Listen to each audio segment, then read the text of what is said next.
Jihokorejská společnost KHNP má téměř 50 let zkušeností s realizací a provozem jaderných elektráren. Za dobu své existence se podílela na 34 projektech v Jižní Koreji i v zahraničí. V soutěži o dostavbu jaderné elektrárny Dukovany nabízí nejmodernější ochranná řešení v podobě reaktoru APR-1000, který splňuje mezinárodní normy, včetně těch po událostech ve Fukušimě. KHNP, váš partner pro jadernou energii.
Test 1, 2, 3, test 1, 2.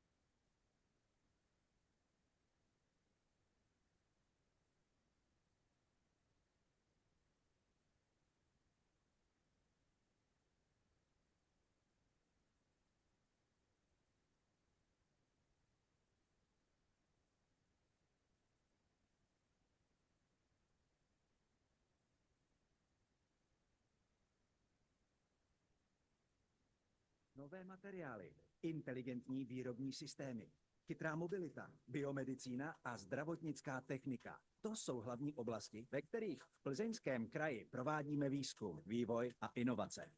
Tvořte u nás svoji budoucnost. Využijte potenciál Plzeňského kraje. Praxi ve výzkumu, univerzitním prostředí. Stále něco inovovat. Uspějme spolu i ve světě. Inovujte s námi. Plzeňský kraj. Nejlepší místo pro inovace.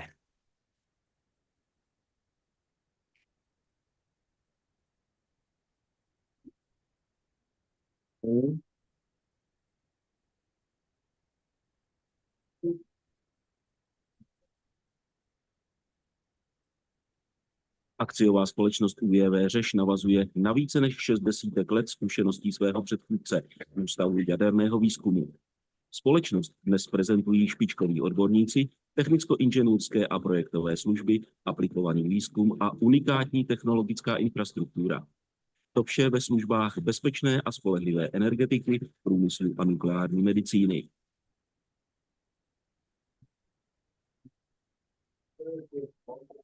Zdejší výzkumné a vývojové projekty se věnují například jaderným reaktorům 4. generace, malým modulárním reaktorům, materiálovému výzkumu nebo využití nanotechnologií. Nástup vodíkových technologií v Česku je úzce spojen s řežským projektem vodíkového autobusu Trihybus, zdejší realizací systémy ukládání přebytků energie z fotovoltaických panelů do vodíku nebo prototypem přenosného elektrického zdroje s vodíkovým článkem Powerbox.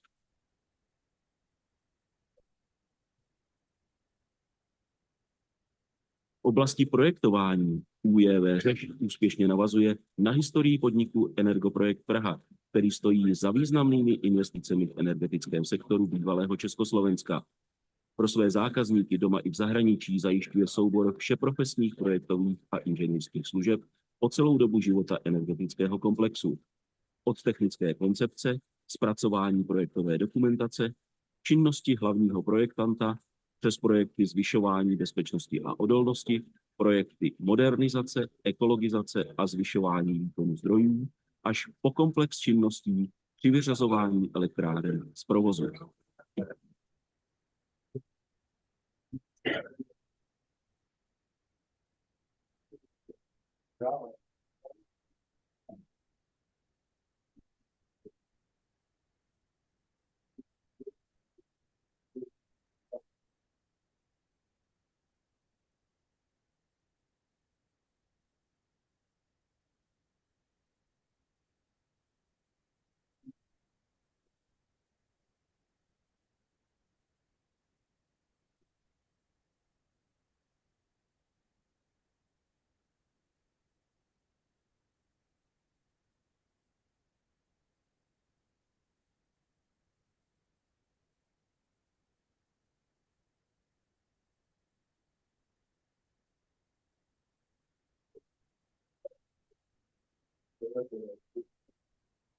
Zkušenost, kvalita, tradice, vývoj.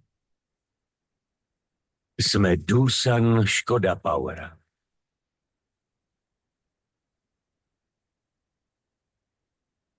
Už více než 100 let vyrábíme špičková energetická zařízení. Jsme světovým dodavatelem moderních technologií, komponentů a služeb v oblasti projektování a výroby. Navrhujeme a vyrábíme energetická zařízení s turbínami o výkonu 3 až 1200 MW.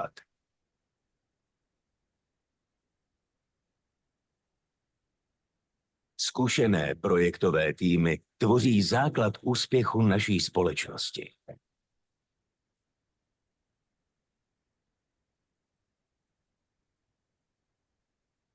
Naši specialisté pracují profesionálně a zaměřují se nejen na precizní inženýring, ale také na poradenství a rozvoj vztahů s našimi partnery. Využíváme nejmodernější technologie a neustále do nich investujeme.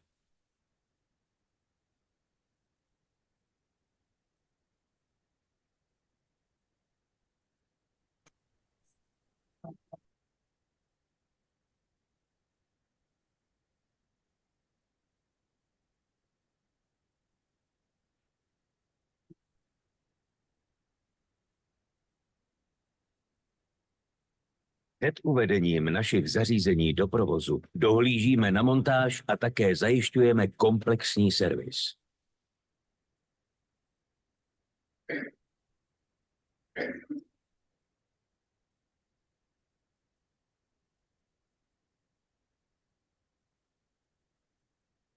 V našem výzkumném a vývojovém centru každý den pracujeme na inovacích a zvyšujeme účinnost parních turbín Doosan Škoda Power i celého parního cyklu. Šetříme tak přírodní zdroje a snižujeme emise.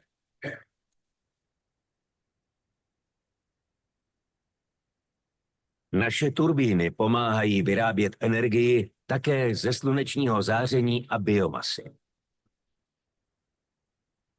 Inovace aplikujeme i do projektů retrofitů a modernizujeme starší zařízení, ať už naší výroby nebo od jiných dodavatelů.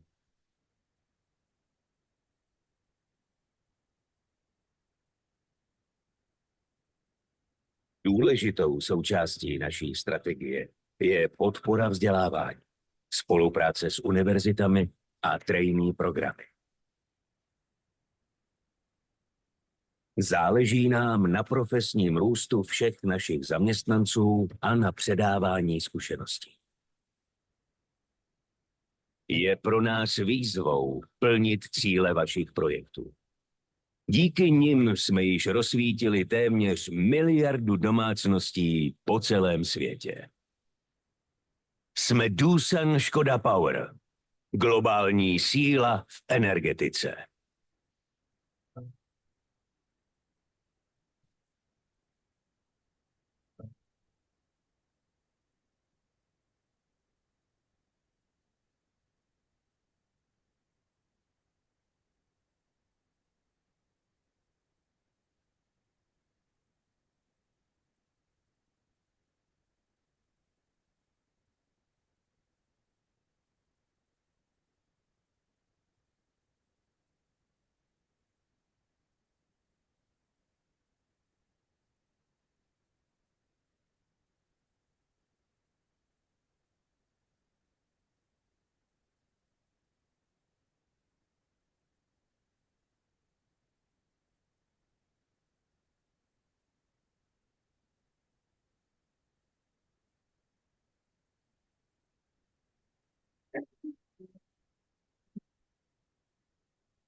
Jihokorejská společnost KHNP má téměř 50 let zkušeností s realizací a provozem jaderných elektráren.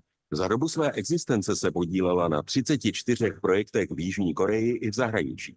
V soutěži o dostavbu jaderné elektrárny Dukovany nabízí nejmodernější ochranná řešení v podobě reaktoru APR-1000, který splňuje mezinárodní normy, včetně těch po událostech ve Fukušimě. KHNP, váš partner pro jadernou energii.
Nové materiály, inteligentní výrobní systémy, chytrá mobilita, biomedicína a zdravotnická technika. To jsou hlavní oblasti, ve kterých v Plzeňském kraji provádíme výzkum, vývoj a inovace. Tvořte u nás svoji budoucnost. Využijte potenciál Plzeňského kraje. V praxi, ve výzkumu, v univerzitním prostředí. Stále něco inovovat. Uspějme spolu i ve světě. Inovujte s námi. Plzeňský kraj. Nejlepší místo pro inovace.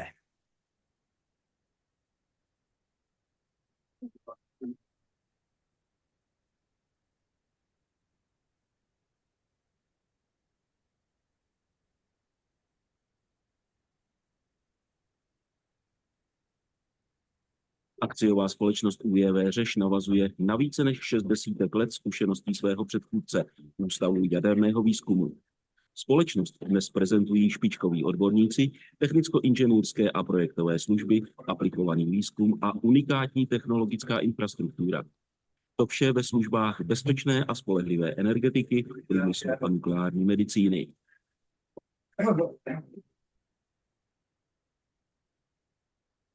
Zdejší výzkumné a vývojové projekty se věnují například jaderným reaktorům 4. generace, malým modulárním reaktorům, materiálovému výzkumu nebo využití nanotechnologií. Nástup vodíkových technologií v Česku je úzce spojen s řežským projektem vodíkového autobusu Trihibus, zdejší realizací systému ukládání přebytků energie z fotovoltaických panelů do vodíku nebo prototypem přenosného elektrického zdroje s vodíkovým článkem Powerbox.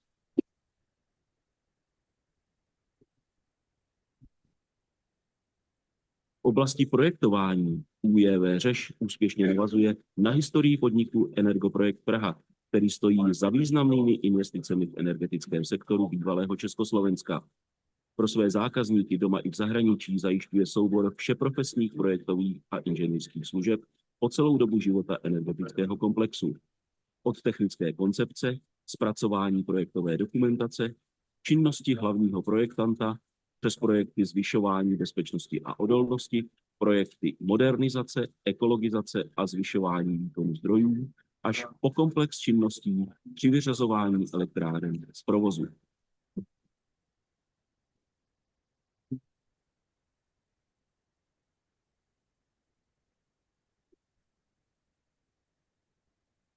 Zkušenost, kvalita,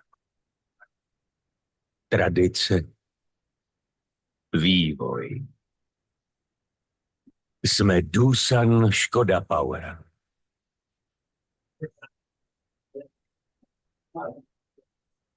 Už více než 100 let vyrábíme špičková energetická zařízení. Jsme světovým dodavatelem moderních technologií, komponentů a služeb v oblasti projektování a výroby. Navrhujeme a vyrábíme energetická zařízení s turbínami o výkonu 3 až 1200 MW.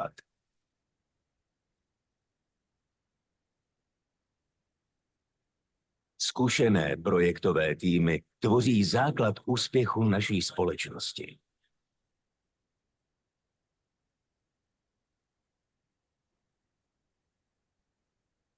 Naši specialisté pracují profesionálně a zaměřují se nejen na precizní inženýring, ale také na poradenství a rozvoj vztahů s našimi partnery. Využíváme nejmodernější technologie a neustále do nich investujeme.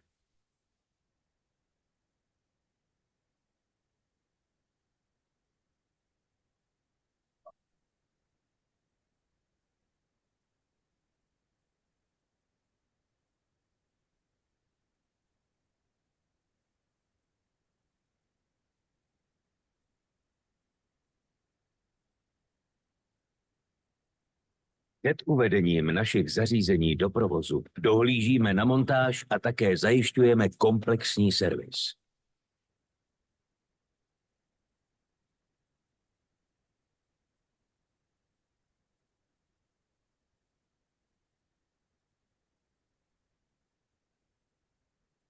V našem výzkumném a vývojovém centru každý den pracujeme na inovacích a zvyšujeme účinnost parních turbín Doosan Škoda Power i celého parního cyklu. Šetříme tak přírodní zdroje a snižujeme emise.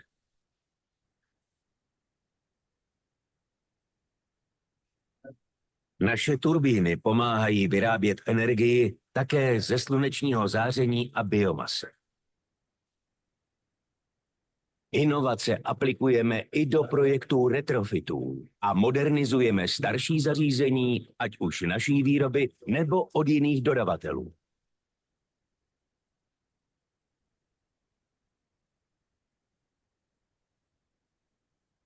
Důležitou součástí naší strategie je podpora vzdělávání, spolupráce s univerzitami a trainee programy.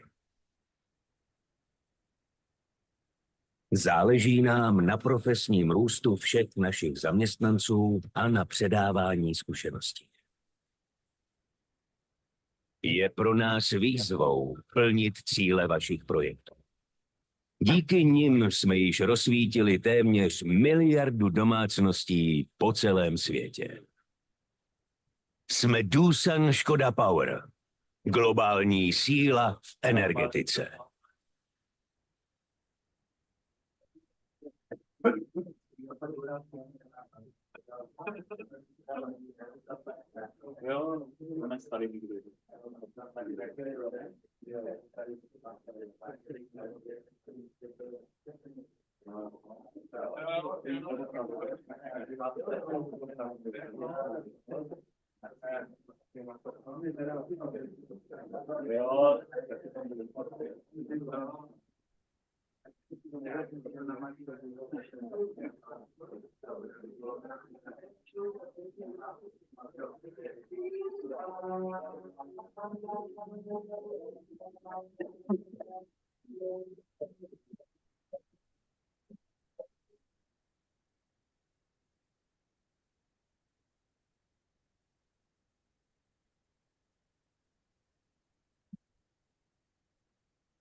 Doktorská společnost KHNP má téměř 50 let zkušeností s realizací a provozem jaderných elektráren. Za dobu své existence se podílela na 34 projektech v Jižní Koreji i v zahraničí. V soutěži o dostavbu jaderné elektrárny Dukovany nabízí nejmodernější ochranná řešení v podobě reaktoru APR-1000, který splňuje mezinárodní normy, včetně těch po událostech ve Fukušimě. KHNP, váš partner pro jadernou energii.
Nové materiály, inteligentní výrobní systémy, chytrá mobilita, biomedicína a zdravotnická technika. To jsou hlavní oblasti, ve kterých v Plzeňském kraji provádíme výzkum, vývoj a inovace.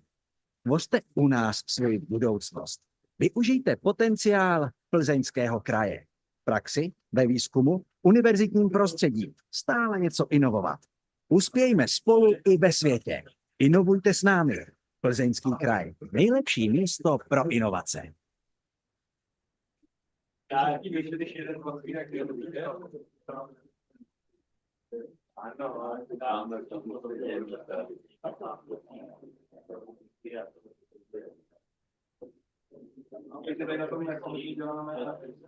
Akciová společnost UV Řeš navazuje na více než 60 let zkušeností svého předchůdce Ústavu jaderného výzkumu.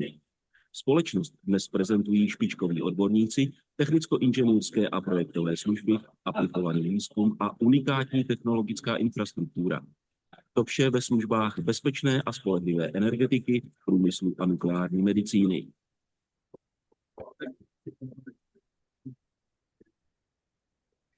Zdejší výzkumné a vývojové projekty se věnují například jaderným reaktorům 4. generace, malým modulárním reaktorům, materiálovému výzkumu nebo využití nanotechnologií. Nástup vodíkových technologií v Česku je úzce spojen s řežským projektem vodíkového autobusu Trhybus, zdejší realizací systému ukládání přebytků energie z fotovoltaických panelů do vodíku nebo prototypem přenosného elektrického zdroje s vodíkovým článkem Powerbox.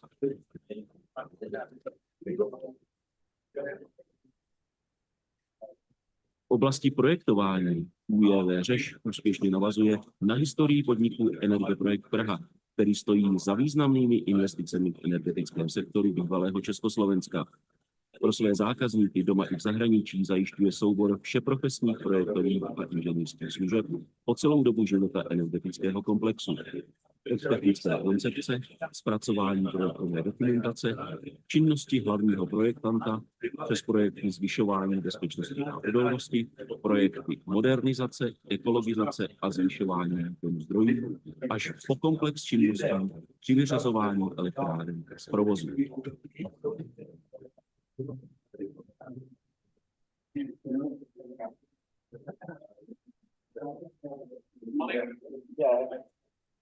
Zkušenost, kvalita,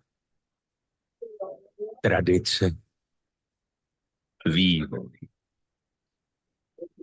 Jsme Doosan Škoda Power.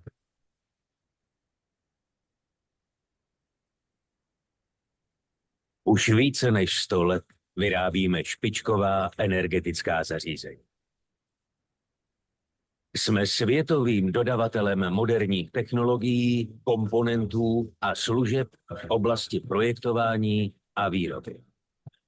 Navrhujeme a vyrábíme energetická zařízení s turbínami o výkonu 3 až 1200 MW.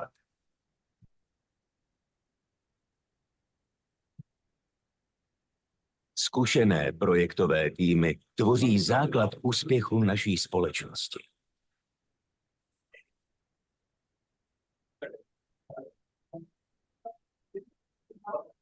Naši specialisté pracují profesionálně a zaměřují se nejen na precizní inženýring, ale také na poradenství a rozvoj vztahů s našimi partnery.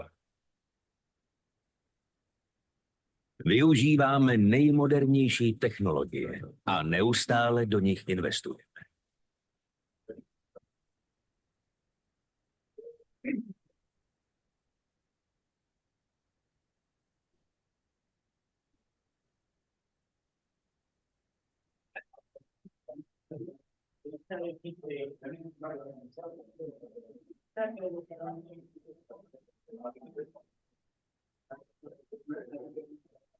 Před uvedením našich zařízení do provozu dohlížíme na montáž a také zajišťujeme komplexní servis.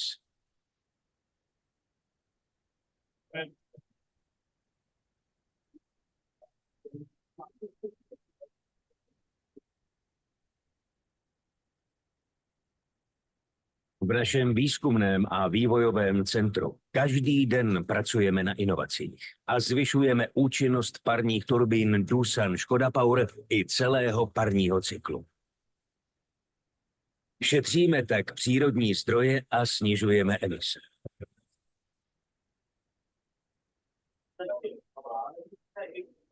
Naše turbíny pomáhají vyrábět energii také ze slunečního záření a biomasy. Inovace aplikujeme i do projektů retrofitů a modernizujeme starší zařízení, ať už naší výroby nebo od jiných dodavatelů.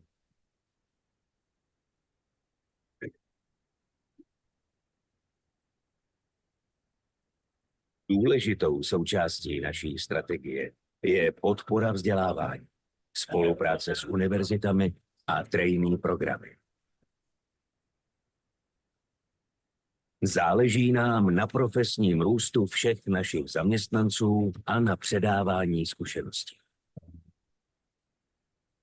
Je pro nás výzvou plnit cíle vašich projektů. Díky nim jsme již rozsvítili téměř 1 miliardu domácností po celém světě. Jsme Doosan Škoda Power, globální síla v energetice.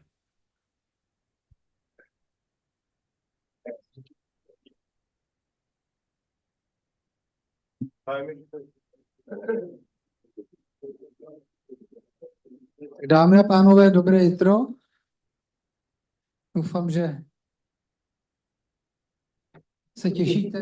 Good morning, ladies and gentlemen. I hope you're looking forward to the second conference day.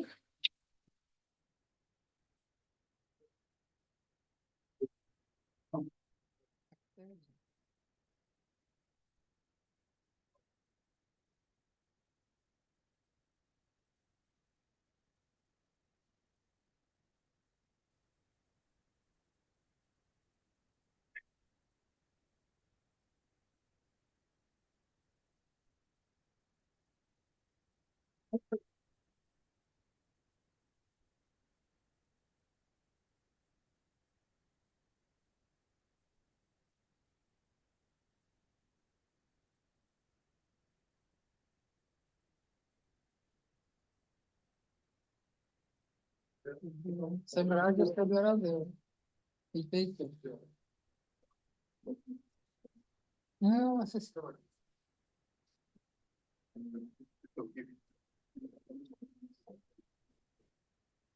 Čekáš na kávu, já ti ji tam přinesu. Sedni si za předsednický stůl.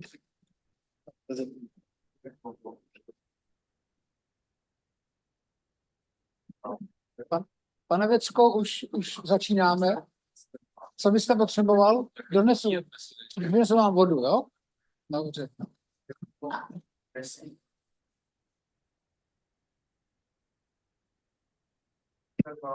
Tak dámy a pánové, zdá se, že se nám už sešel. So, ladies and gentlemen, it looks like we have the speakers for the roundtable. Tak vítejte na dnešním So once again, welcome konferenci jaderných on the second day of our Nuclear Days conference. Tady měli spoustu zajímavých přednášek. Yesterday, we heard many interesting presentations on things like decarbonization and certain concerns about the future development of energy industry in Europe, in the Czech Republic. And we heard not just concerns, but also significant information. And today we should continue with the core of the issue, of the subject matter, and that is to discuss how we can continue with decarbonization by replacing certain fossil fuel sources with nuclear sources. And we have distinguished speakers to talk about that. The discussion will be moderated by Mr. Jiří Marek, who's the president of an association of nuclear veterans of the Czech Republic, and Dr. Barták, who's the president of NUK Advisor, and Mr. Vecka from the Heat Association. And we also have Dr. Wagner from the Academy of Sciences and Mr. Neumann from NOIREC. So, gentlemen, welcome. And I'll be looking forward to our interesting discussion, and I'll hand over my microphone to the person that will facilitate your discussion, and that's my colleague, Mr. Jiří Macek.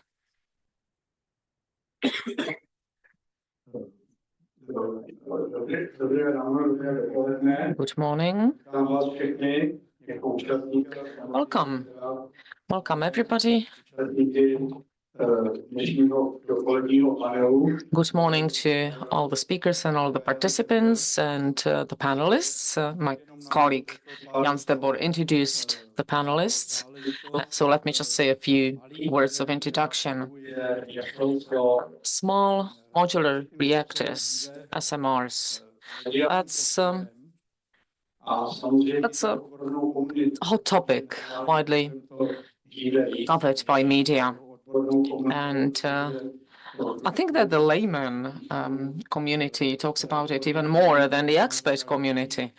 It seems to me that the expert community might have the same perception as myself, and that is that the SMRs are something like Madame Colombo, wife of Detective Colombo, somebody you've never seen. But we're still planning. We keep planning, and we know that the future is going to be bright. But we have distinguished speakers to talk about that during our panel. But let me just say maybe two things as the introduction to the panel. So we're talking about SMRs, that we're going to have them.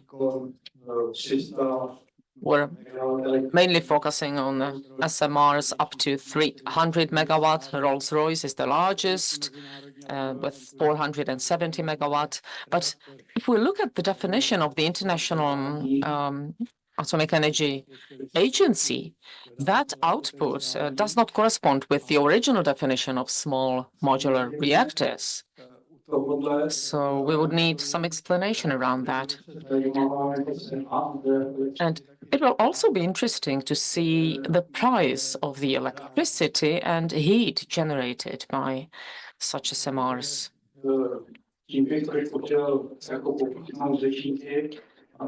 So that's just to instigate your discussion, gentlemen in the panel. So let's not waste time, and I'll give the floor to the first speaker, Jan Barták, who will introduce a very interesting idea. But just one more comment. Recently, we've heard, or we saw in the media about a Finnish strategy, Finnish conceptual design, a really small SMR up to 50 megawatt. And the Finnish experts want to go about it in such a way that they will build the machinery, and instead of the reactor, they will use for testing purposes a boiler, a heater, and that is just to test that the whole conceptual design would function. And in the meantime, they keep developing the reactor and the rest of the design. And Dr. Barták knows what the Finns are up to. Your design, by the way, is quite interesting and similar to what they're doing. So it will be interesting to hear from you what you think about that. Thank you, Jiří, for the introduction. Good morning, ladies and gentlemen.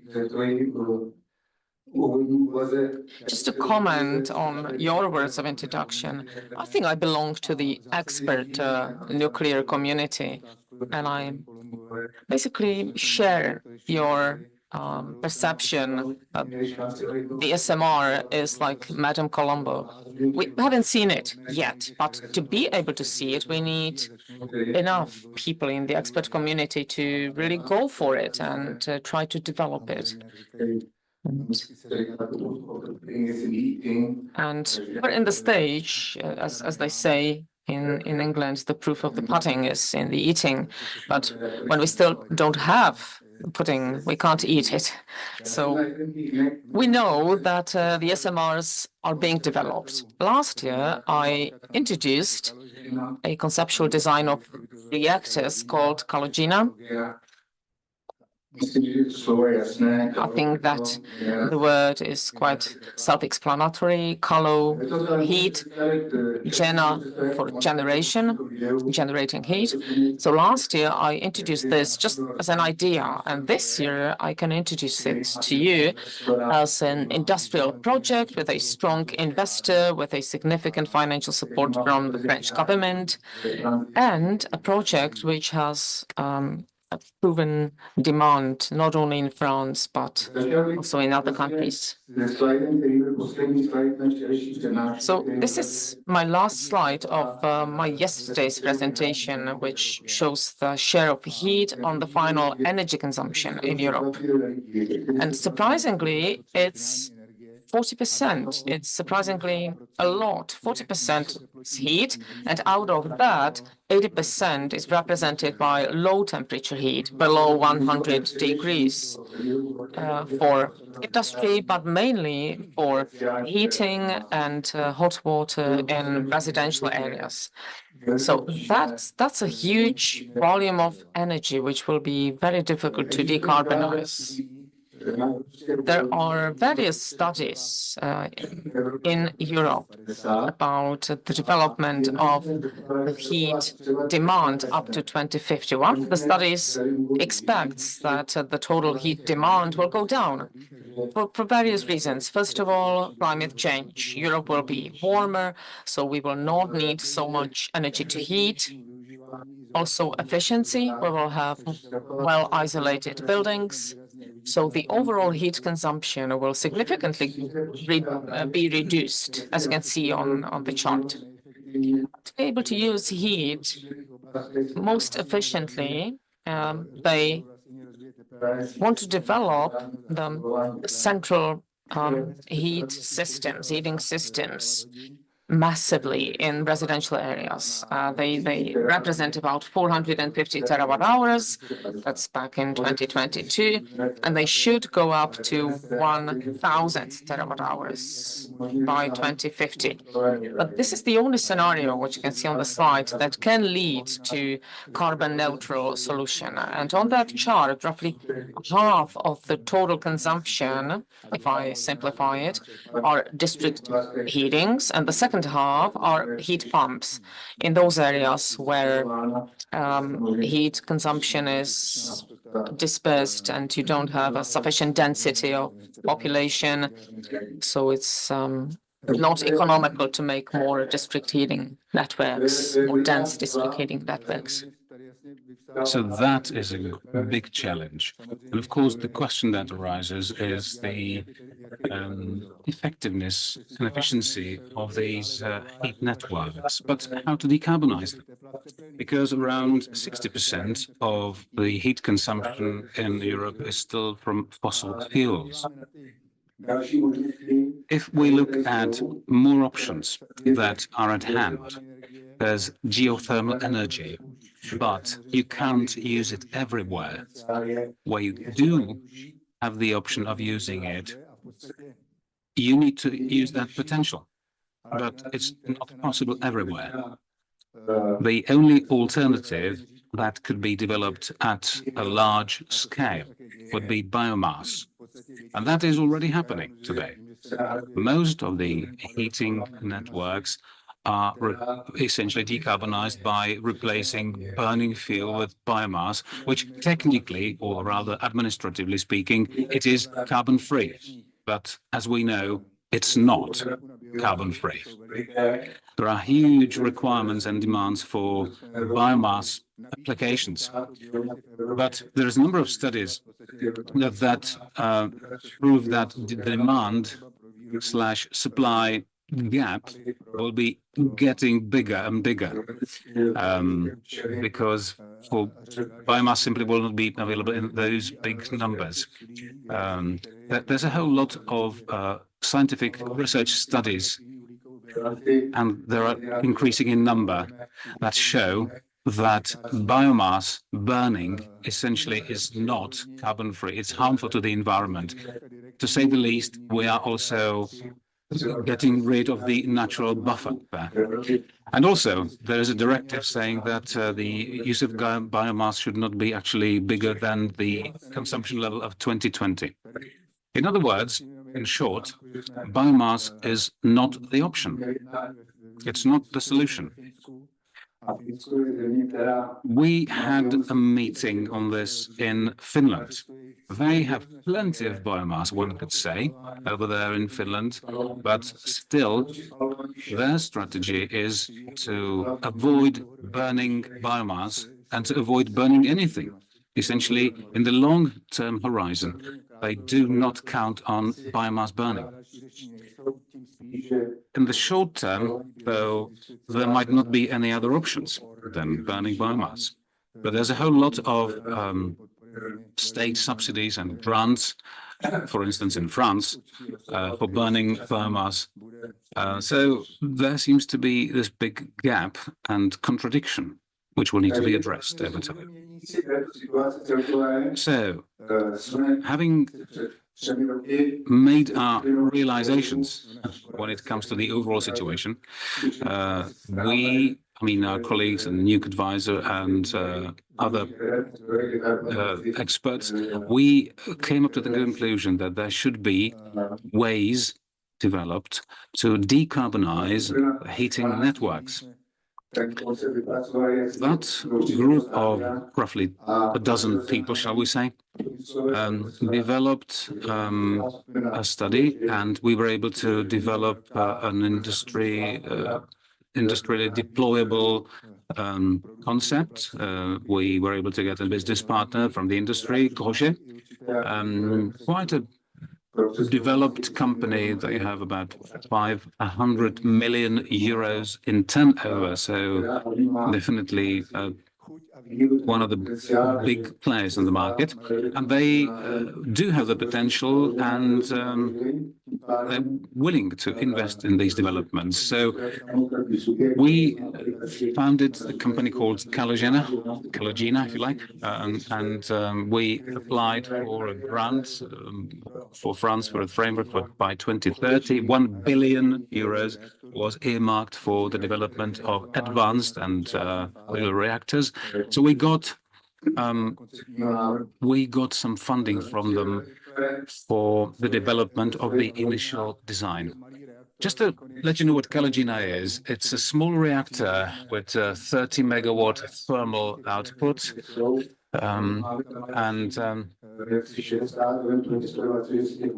are several modules that can be linked up, so it can be 60 or 90 up to 120.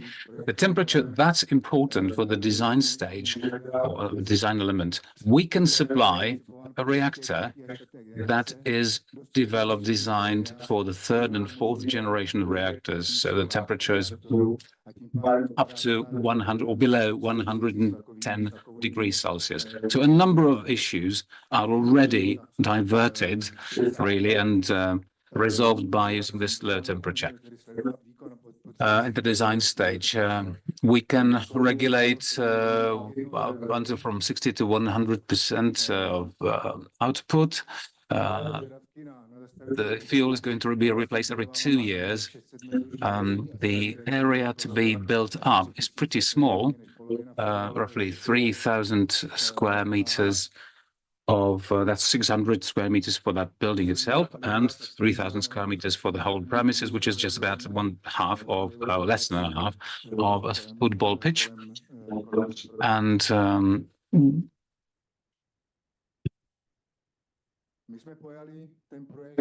as regards the fuel rod concentration, it's 3% and the rest around 3%. Enrichment level, 3%.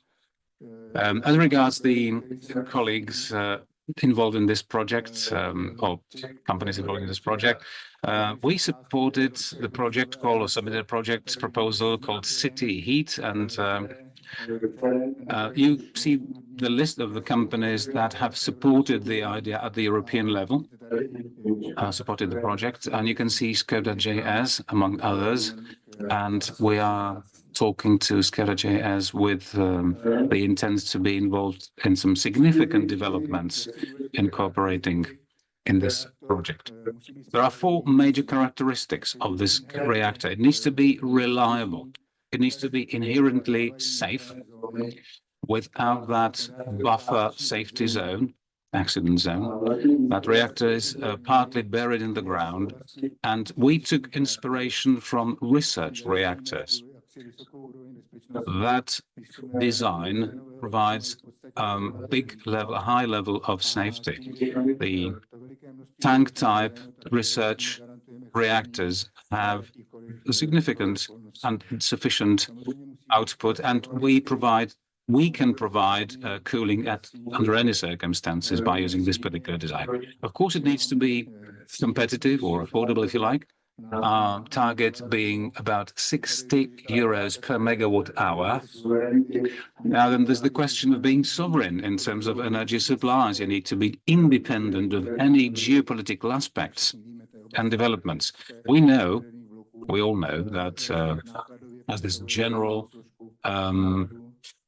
characteristics of any nuclear power plant, the fuel itself is really not a major component of the cost. So once you get up and running, once you've built your nuclear power plant, you build that reactor, the operating cost is very reasonable, it's pretty low. And it needs to be, of course, carbon-free, under 2 grams of CO2 per megawatt hour. Sorry, kilowatt hour.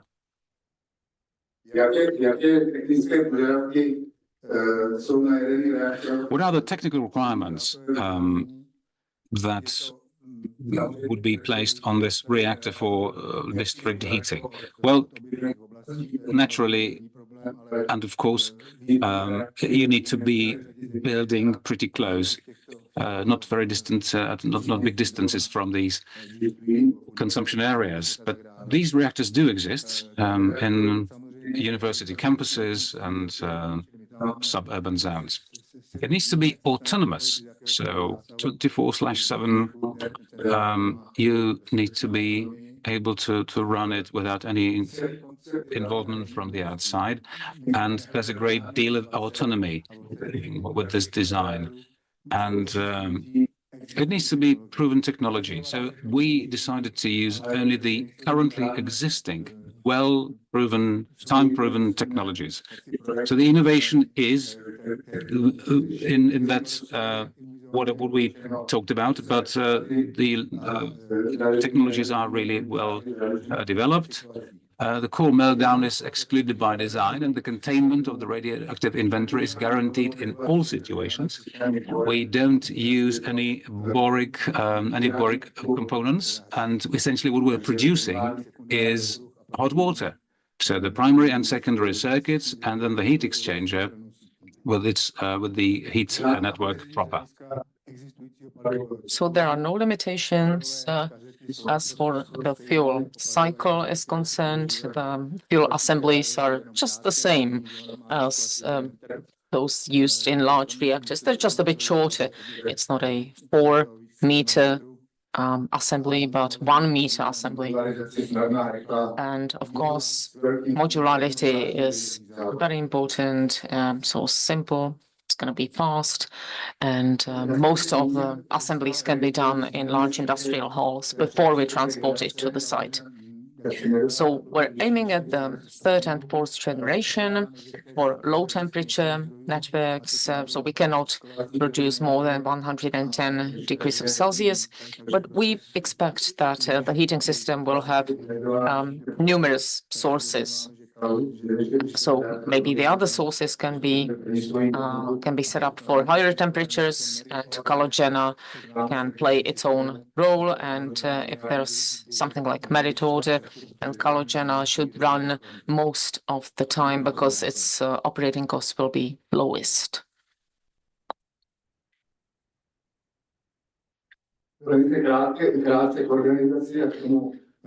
So very quickly about the business model.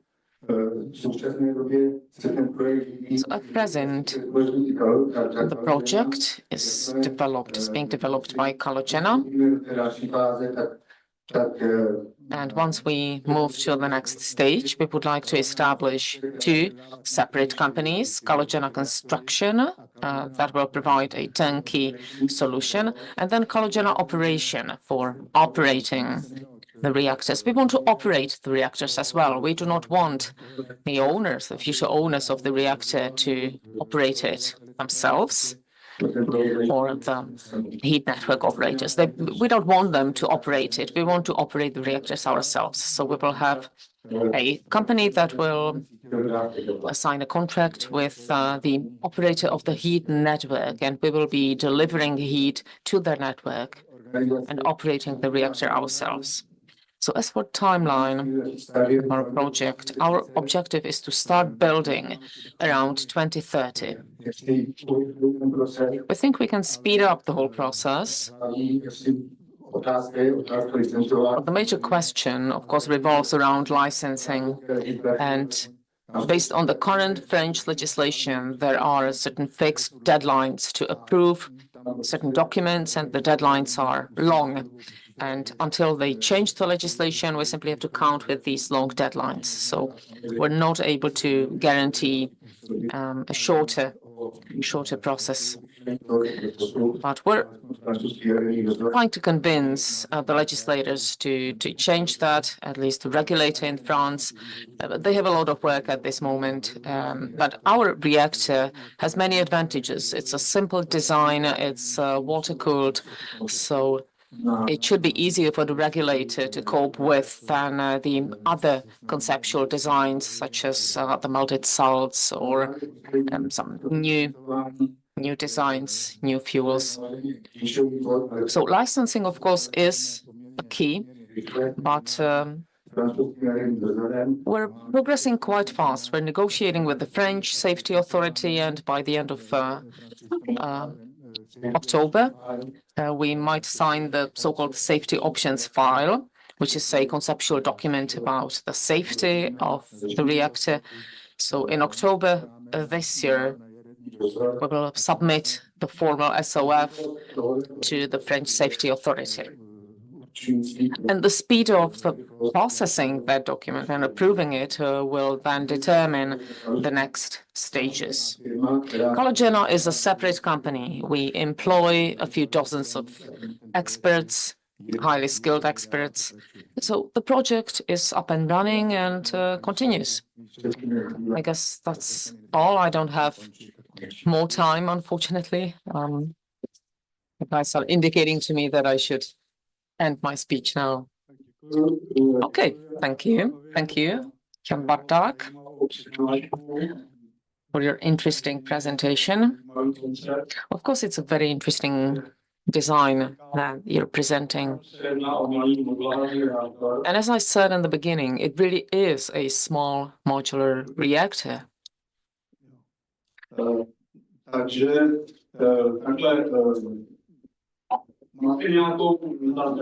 So, do we have any major issues, major questions that you want to ask now? Because we're going to have a questions and answer session at the end of the panel. But Robert is raising his hand. And please wait for the microphone.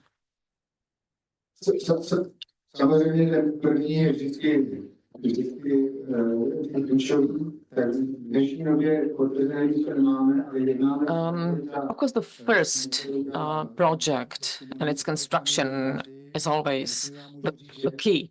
We do not have a confirmed location in France yet, but we're negotiating with a number of locations. And I think that we will build the first SMR somewhere where they have experience with nuclear energy. And as you might know, in the south of France, they have large research facilities or other facilities for enrichment of fuel owned by Orano. So they have their own heating networks and quite a large heat consumption themselves for their own research purposes. So such a location would be probably most feasible for us for the first installation. But we're negotiating with a number of municipalities in France, but also in other countries. And last week, we presented Kalogena to the Heat Association in the Czech Republic as well. And maybe just to react to what you said, Jiří, about that Finnish company that is working on a similar design. As you could see on the slide, they are with us in that European association. So if that concept proves as viable, then I think that we have space in Europe for a couple or maybe 3 companies manufacturing such SMRs. And their design is such that they want to develop a small output, maybe 10 megawatt reactor. And they want to test natural regulation and circulation on the lower output design. We think it costs a lot, what they're trying to do, and we decided to use standard models, standard processes, and we think it's not necessary to go the Finnish way. And the question is what the regulator will say in the end. Okay, so let me invite Mr. Jiří Becka to the stage. Mr. Becka represents the Heat Association. Oh, there's one more question. Okay. I have 2 questions. The first one is very simple. What's the estimated lifetime of this reactor? I think I mentioned it on one of the slides. Maybe it was not great. 60 years. 60 years is the target. Okay. So like all nuclear installation design today, it's 60 years. Okay, thanks. And second one is more technical.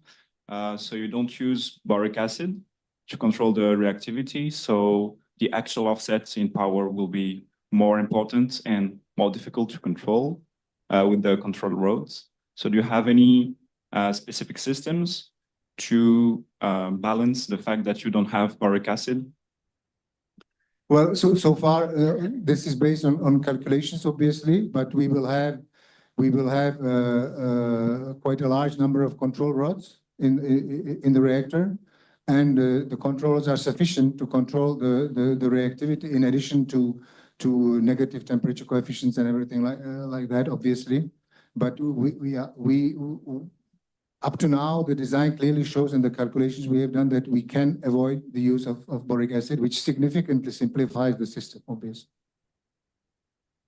So, yeah, I think that's what I can say. Okay, thank you. Now, let me give the floor to Mr. Jiří Becka from the Heat Association of the Czech Republic.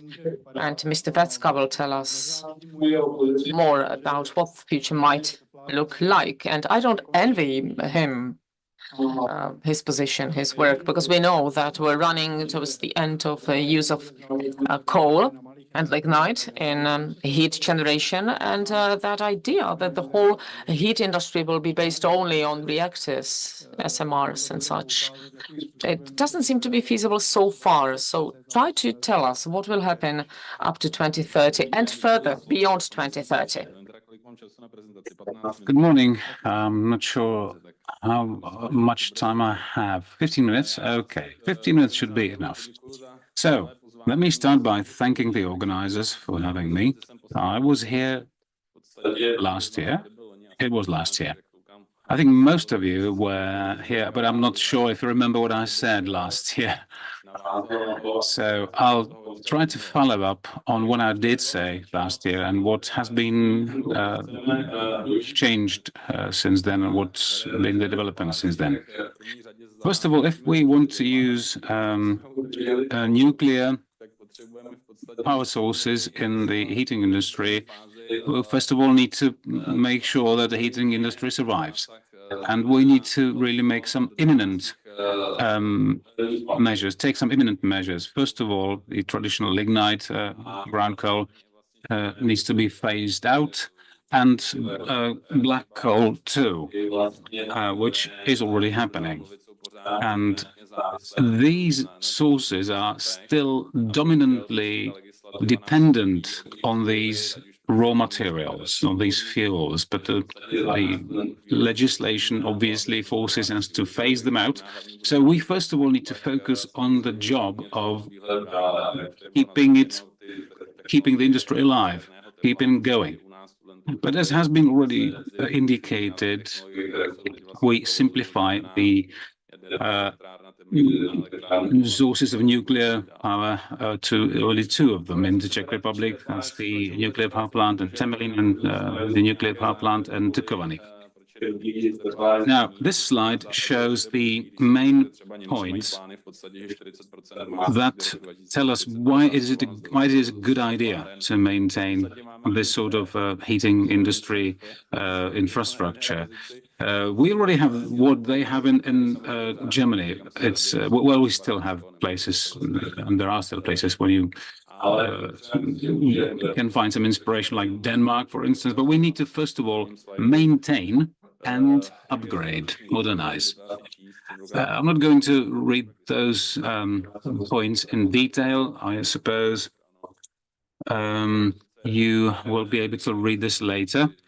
But this also mentions nuclear energy, because you can't just do it, back in your own yard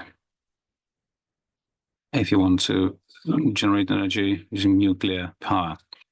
I don't know what happened now. I've just pressed the wrong button, I suppose. Up and running, is it? So I'll try to do this. Oh, it's even animated with some kind of jingle. That's probably our IT guy got creative. Sorry about this. I don't know if you can turn it off. As regards this schematic, the heating network will be built in a different way than today. So it's 20 megawatts, 25 megawatts, for instance.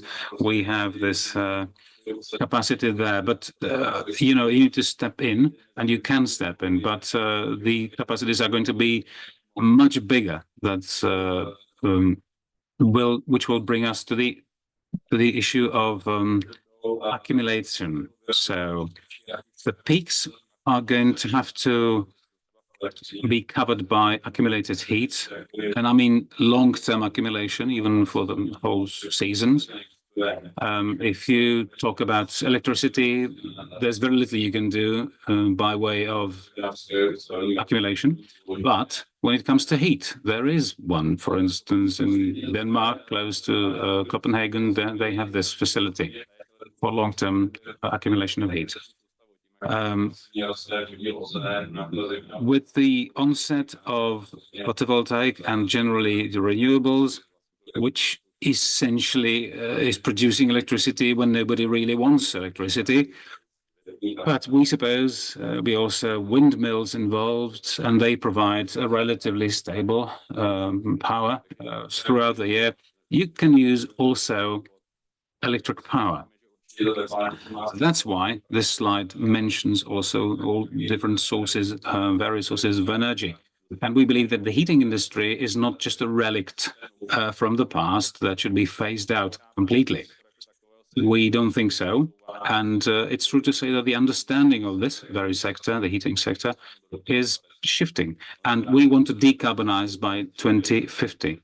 In reality, it should be by 2040, because 2050 is only on paper.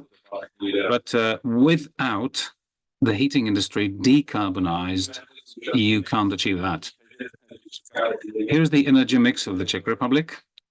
for the heating industry, for the heating sector, over 50% coal and some 26% is gas. So this is the chart based on the data from the Energy Regulatory Office, or the authority of the Czech Republic. So a couple more slides on this topic. This is related to the share of coal, because over 50% is for electricity generation is also from coal. Now, around 2026, you can see a big drop in those charts, in those curves, and it's around 20 euro. That needs to be the price and the spread, and this means we'll go underwater. Base load being sold out for 2 or 3 years in advance, no longer possible.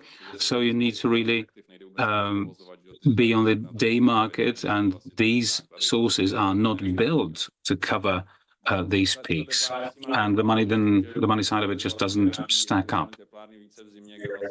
The spread is slightly bigger because there's bigger demand in the winter, but the market is shallow because you don't sell that many quarter periods. Sorry for the presentation again.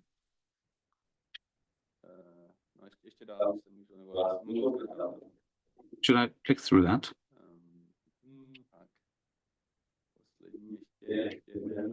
One more. Here we go.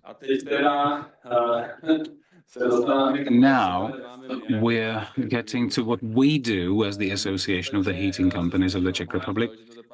We essentially try to provide grounds for the idea to justify our existence, so to speak, and we've been able to get some significant funding for the sector.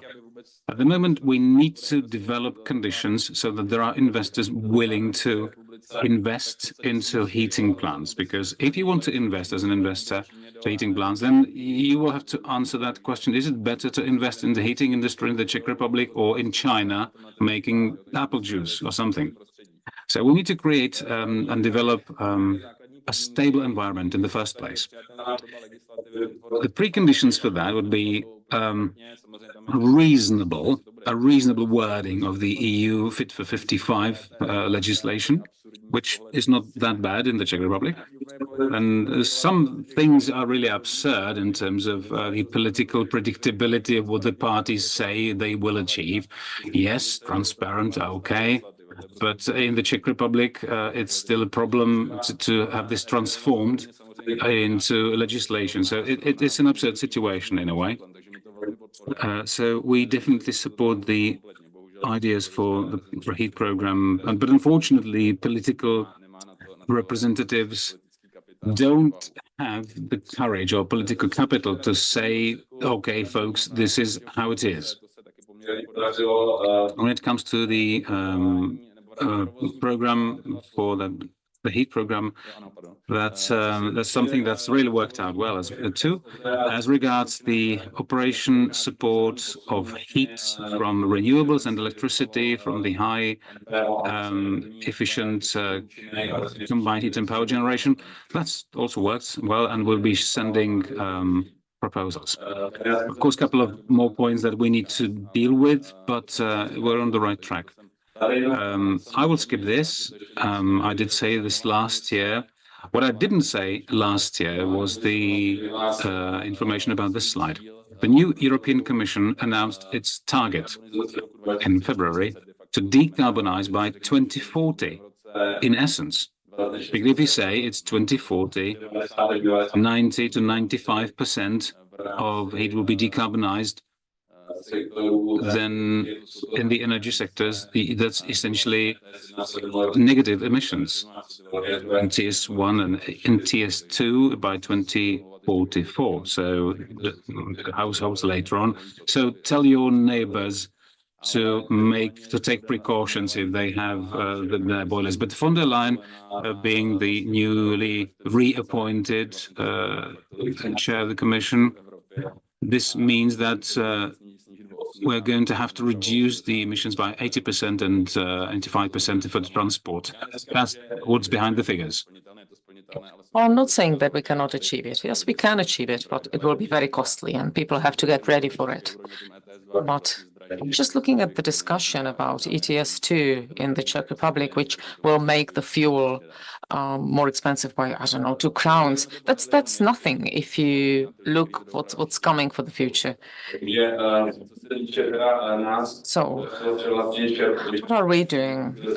We managed to draw some 70 billion to modernize heat generation, and there are new calls for projects, and projects are being evaluated for additional 200 billion. So there's a huge appetite. The projects are being implemented. If you look at the modernization fund, there are many sub-programs such as RSE, that's renewable energy projects, number 2, and we're reallocating money from the fictitious projects to those that really will be implemented. So we've managed to progress a lot over the past year. So there's a new auction for projects for 1,250 megawatt for new generating plants. There's just one auction for this year because we didn't have enough time.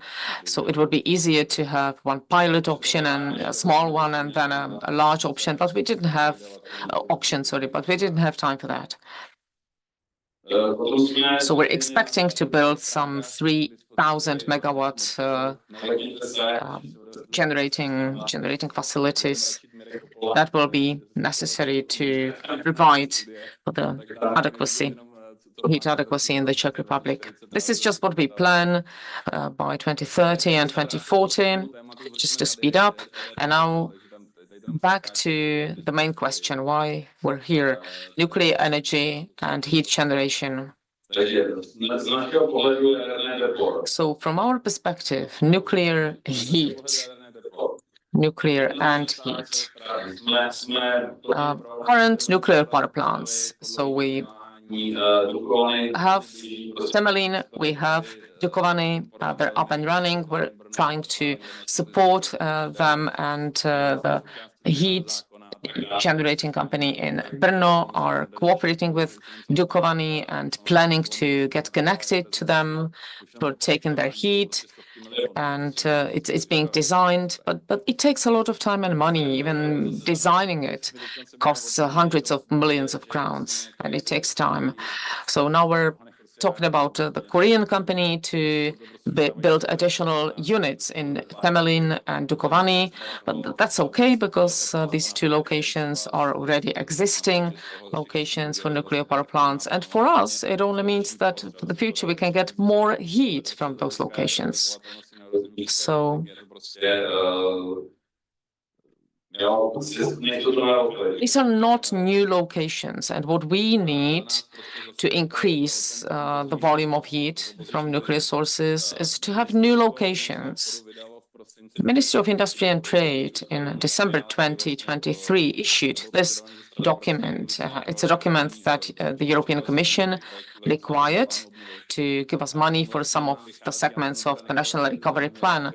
And I actually left lignite and black coal on that slide, on that pie slide, but there is no lignite. There's no brown and red on that pie chart. And you can see that the nuclear heat, that's the yellow one, is represented by some 14%. So we're counting with it. But in terms of time, it's in our calculations, it's over or beyond 2040. So at present, we have to modernize the existing systems, and then we can think about taking the next steps and use other sources such as nuclear heat. And I think it goes hand in hand quite nicely. The new conceptual designs will need some time. They will have to be tested in real applications and installations. And you can see that heat pumps should represent over 40%. That's the gray part. And that does not exclude nuclear. Well, the question is, what is it when we say a heat pump? That can be a mixture of resources. It can be a river or a wastewater treatment plant, or it can be air to air or air to water heat pumps or geothermal energy. But that is not so economical. You have to drill. Sometimes you have to drill really deep. You don't know what you're drilling into. So sometimes it is more obvious or more acceptable to have nuclear sources in the Czech Republic if you look at this. And maybe in the future, the heat pumps will represent a smaller percentage, and the nuclear sources will have a larger portion of the pie. So it's now up to us to modernize up to 2040, and then beyond 2040, we will have to be fully decarbonized. We don't expect that the European Commission will change its mind. And of course, we are ready to cooperate with the industry. We're in touch, and we're not against cooperation, of course. If you have any questions, I'm here to answer.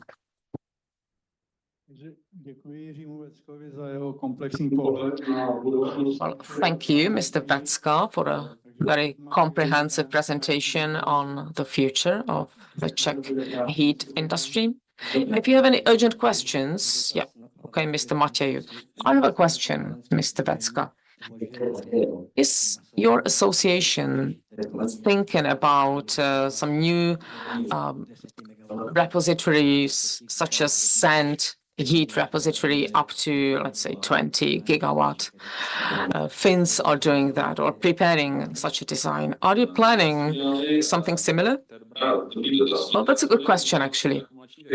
Those are the other accumulation technologies that I talked about.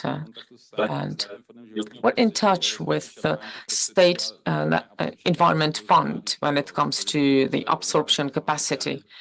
And of course, once we present our programs, we also have to, once the fund opens a program for funding, they need to map the demand in advance. And there are various alternatives for accumulation, sand or salt, but none of such projects have been implemented so far because the funding programs do not support them yet. But they're thinking about it, and yes, there's demand for such projects because at present, we're on the level of really low volume. So, for example, you had fuel oils and you switched to more modern fuel and you're accumulating but in very small volumes. And it's about capacity. And we're thinking about doing something like this, but not in any concrete terms so far.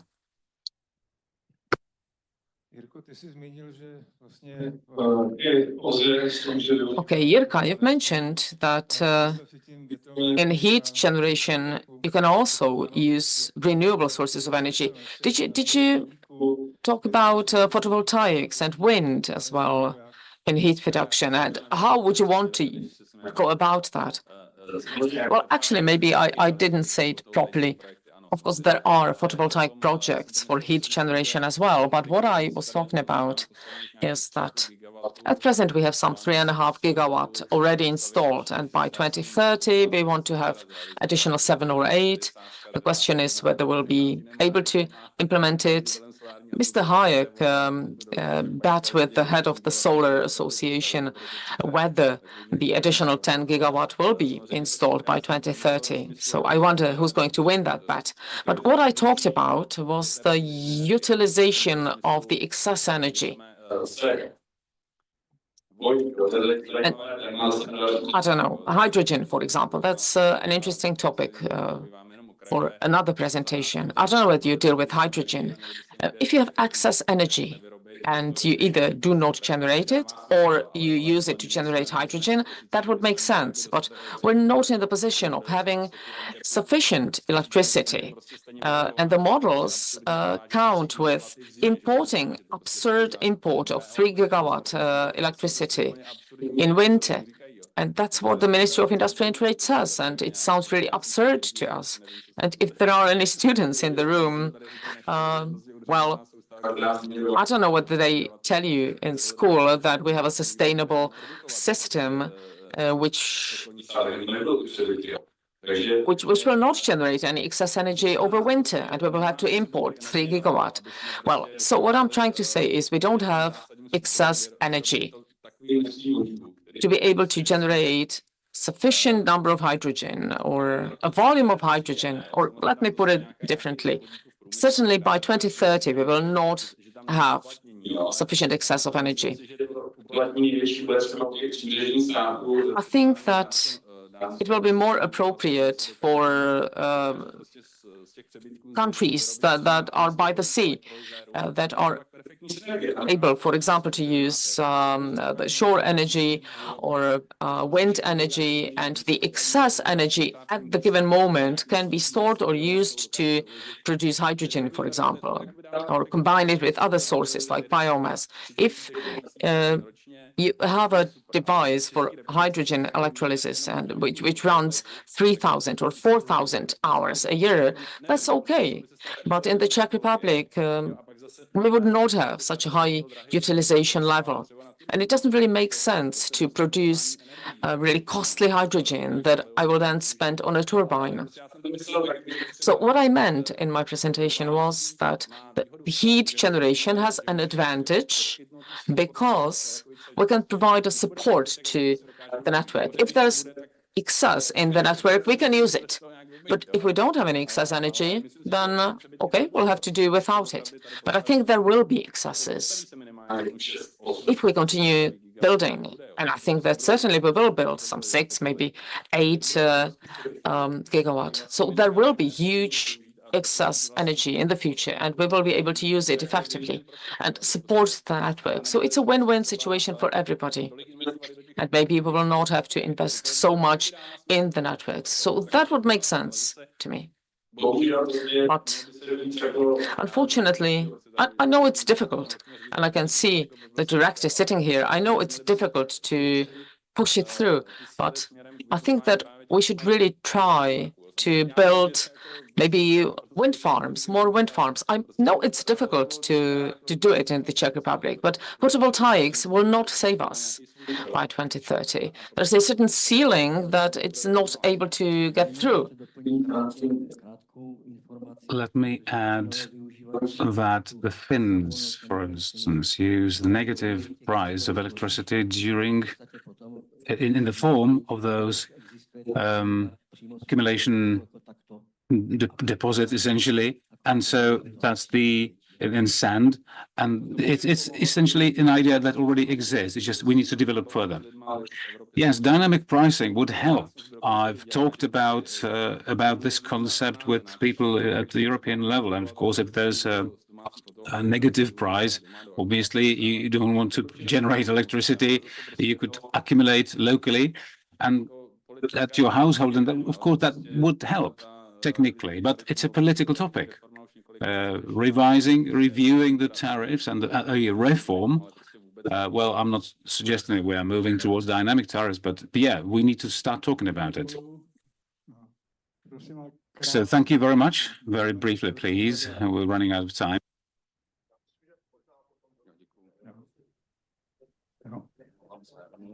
Takže já bych pozval řečnickému pultíku Vladimíra Wagnera. So our next speaker will be Vladimír Wagner.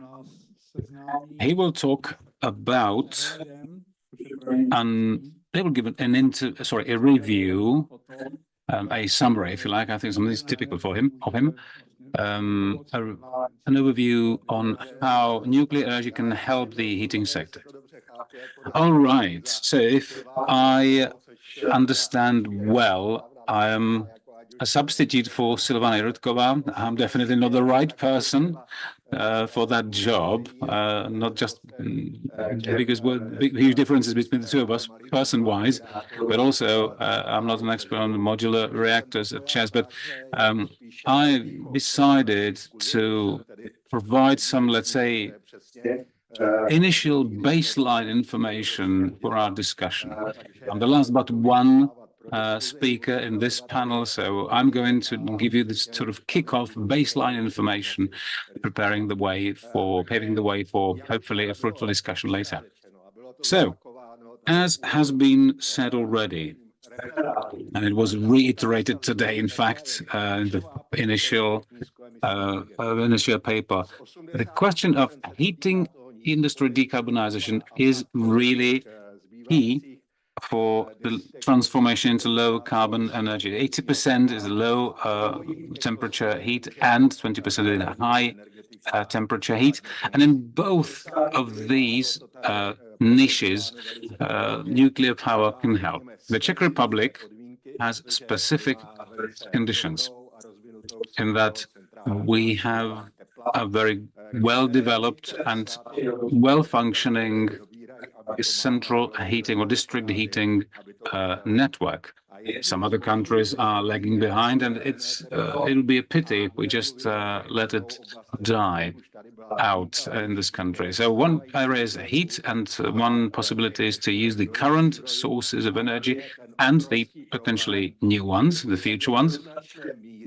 The biggest issue here being that both in the electricity and heat power industry, we've been imposed on us. We've been in a situation in which we've been forced to absorb this task that's been imposed on us to decarbonize quickly.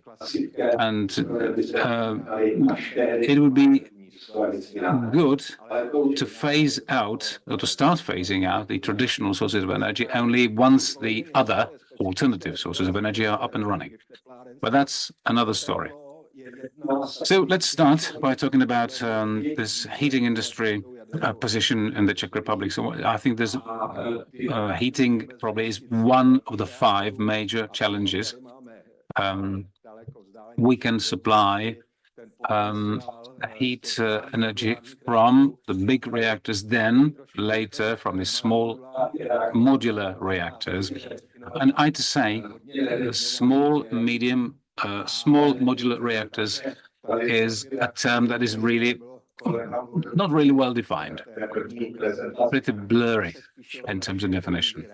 The reactors that were mentioned in the first presentation would probably be termed mini reactors or micro reactors even.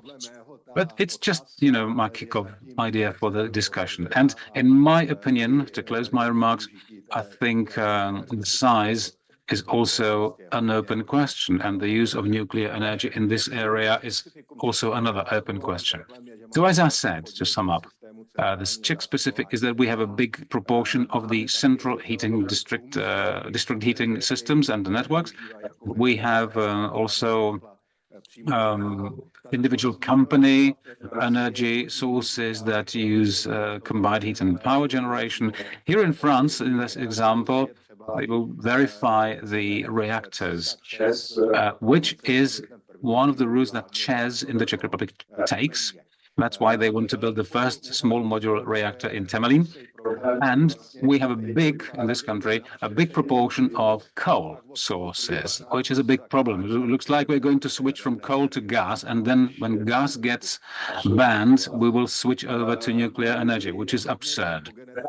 We have a lot of combined heat and power sources based on coal, and typically ČEZ has 200 megawatt units, which is kind of in the ballpark of the small modular reactors, which typically have 200 to 300 megawatt electric power output.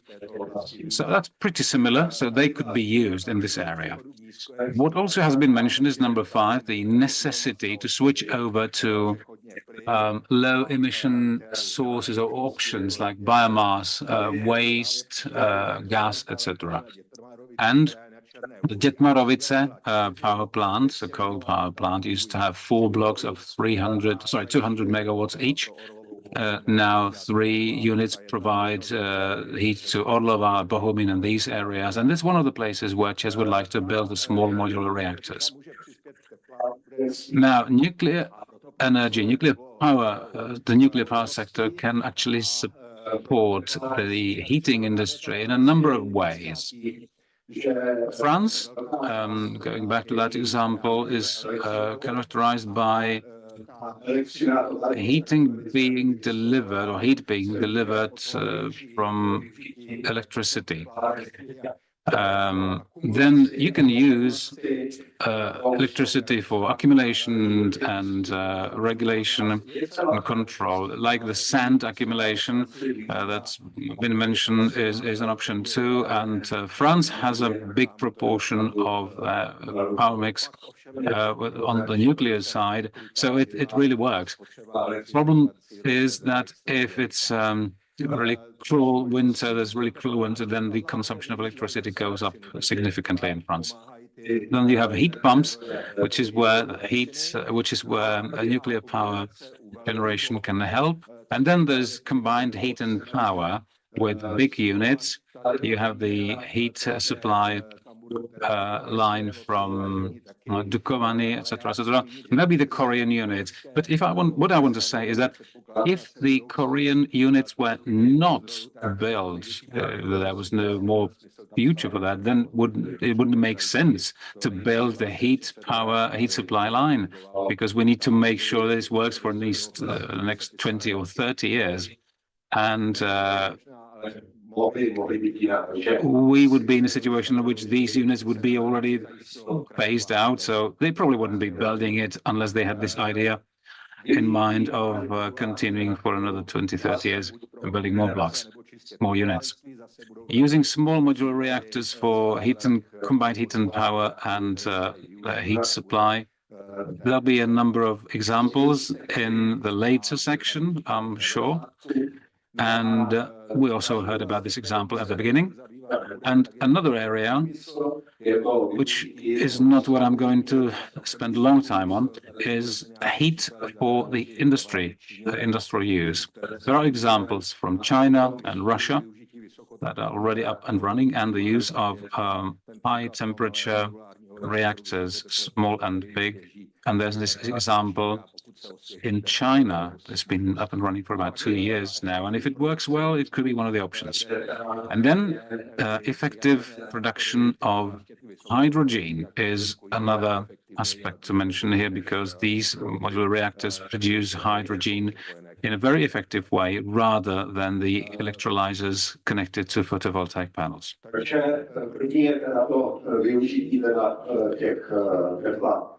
So the first thing here is the use of heat from big power plants from Dukovany and Temelín. I hope that we do see the one to Brno, the supply line there. And there is obviously potential. If the demand requirement goes up, we can extend this network. There's potential for making it bigger. But, as we said, there are 2 locations that are simply fixed, and you just can't go infinitely bigger.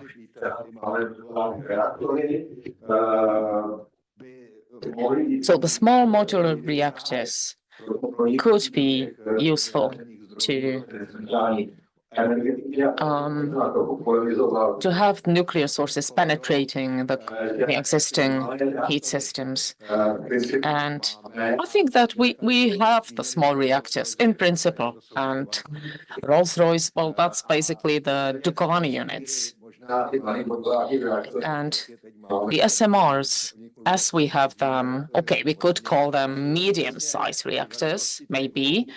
And these are exactly the sizes of units that would replace the cogeneration heat plants that are currently in use. So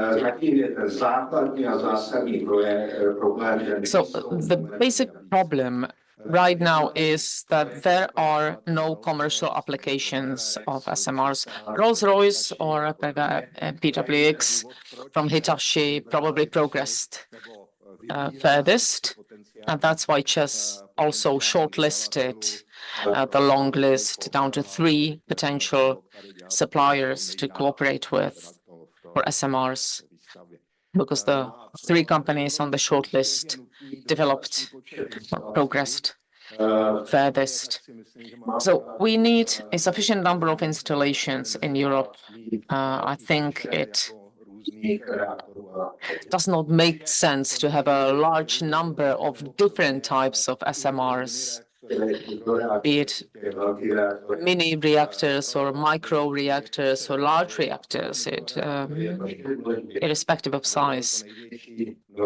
We should have the largest number of customers that want to use the reactors to achieve certain economy. And yeah, you were saying that the SMRs are not really to be seen anywhere so far, but we actually do have some applications already around the world. And when we look at the standard design reactors that ČEZ is, for example, thinking about, so SMRs that would replace the cogeneration coal-fired plants. So there's some ACP 100, Linglong 1 reactor that's quite fast in development. They're faster than the original timeline, and they might finish building by 2026.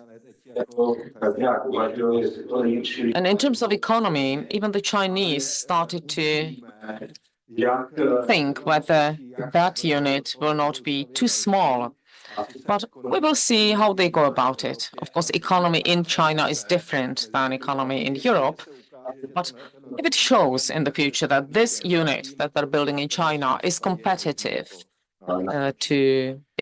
can compete with larger units, then we can take it over. There's a huge demand for SMRs at present, even though some projects that started were discontinued. I really liked the Nuvard project because they combined 2 reactors, and it could have been really nice. So it allows a quick switch from heat generation to electricity generation, but unfortunately, EDF decided to discontinue that project. That's a pity. I personally am not happy about that. So this is a little bit off topic, but we will also have to look at industrial high temperature heat in the future, and we might use the small or medium size modular reactor for that. And that brings me to my conclusion. We need low emission heat generation to be able to have low emission energy. And they're trying to cope with it in the heat industry, but I think that they're not given enough time for that. They were forced to make changes that they needed more time for. There are limited options for low emission heat generation. And again, if you burn biomass, it's still burning something. So you generate emissions, even different types of emissions. So in the Czech Republic, we're specific in the extent to which we use district heating, and we heard about that. And yes, it's one of the key challenges for nuclear energy in terms of how we can use nuclear energy for heat generation. Apart from heat from Temelin and Dukovany, this is still a very open issue, how to use nuclear energy for heat production. We have the project called Teplátor. It's a Czech project. Then we have cogeneration models, such as David and other models developed in the Czech Republic. But I think that we will not see commercial applications before 2030. So if we could postpone the transformation to the 30s or beyond 2030. That would be ideal. But it's an open issue. ČEZ is working on finding solutions for cogeneration. Okay, thank you. I guess we don't have to have a discussion now. We can wait for the questions to the end of the panel. Just one comment to the time delay that you talked about at the end. The problem that we're nearing the end of coal, and well, the end of coal is not related to the beginning of nuclear, but well, nobody's negotiating so far, so we probably will not achieve it. But if we could negotiate that coal phase out would be postponed, so it would not follow the Fit for 55 curves, but the phase out would be naturally replaced. The coal will be naturally replaced with nuclear. We will still be emitting a certain volume of CO2, so we'll be threatened to pay sanctions. Maybe we will have to pay some sanctions. But if you look at the overall volume that we're speaking about, and if we delay the curve in Fit for 55, we will produce CO2 in the volume that Chinese coal-fired plants produce in 10 days only. So the delay would help us a lot, and it's not a huge volume of emissions that we're talking about. Honza Bartak maybe could tell us about Nouvart in France. Well, I don't have any insider information on Nouvart, but official information says that Nouvart is stopped. It's discontinued. They're not developing that conceptual design of primary circuit any longer, because they concluded that all the parameters, economy parameters, time parameters, because they had a certain deadline to develop that reactor, and they concluded they're not able to meet the expectations. They had problems with designing the steam generators, as far as I know. So they decided to discontinue that project and completely redesign that whole concept. And I think they will come up with a simple loop reactor like AP300 or Rolls-Royce, the traditional technologies that we know that are well proven. And they will just try to make it smaller, like APR with one loop only, maybe. And then we could maybe shorten the time for development. So I don't know when they will introduce anything and if, but maybe by the end of the year, they will tell us what they plan to do officially. Thank you. And let me invite Peter Neumann to the stage. Mr. Neumann will have a more expert presentation, not really a conceptual or a design presentation like the previous three. Peter Neumann will talk about SMRs with the possibility to generate heat and provide heat for district heating. Good morning, ladies and gentlemen. So the topic is clear. SMR with the heat production. So we're not talking about the primary part as much as we are talking about the secondary section of it.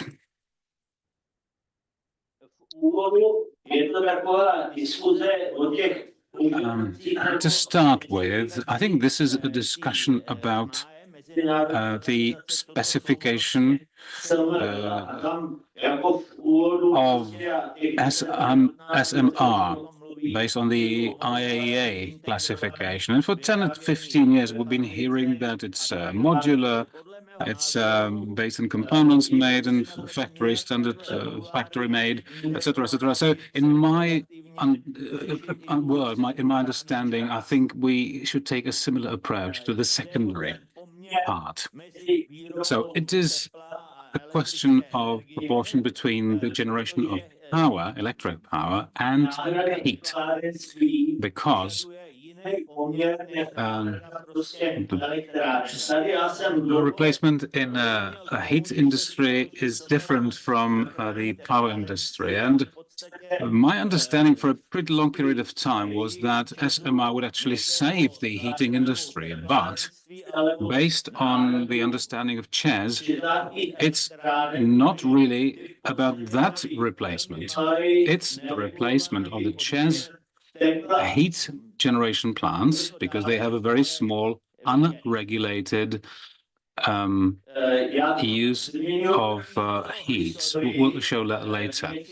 I talk also about some historical aspects in this paper with the 440 units. If we say that 300 megawatt would be a small modular reactor, we simply know that the definition proper is just an arbitrary decision. It's a matter of convention. For instance, Rolls-Royce doesn't actually fall into this category at all. One could say that the VVER 440 unit would actually fall into the category in many of those aspects, would actually meet a lot of those characteristics for a small medium reactor, a small modular reactor.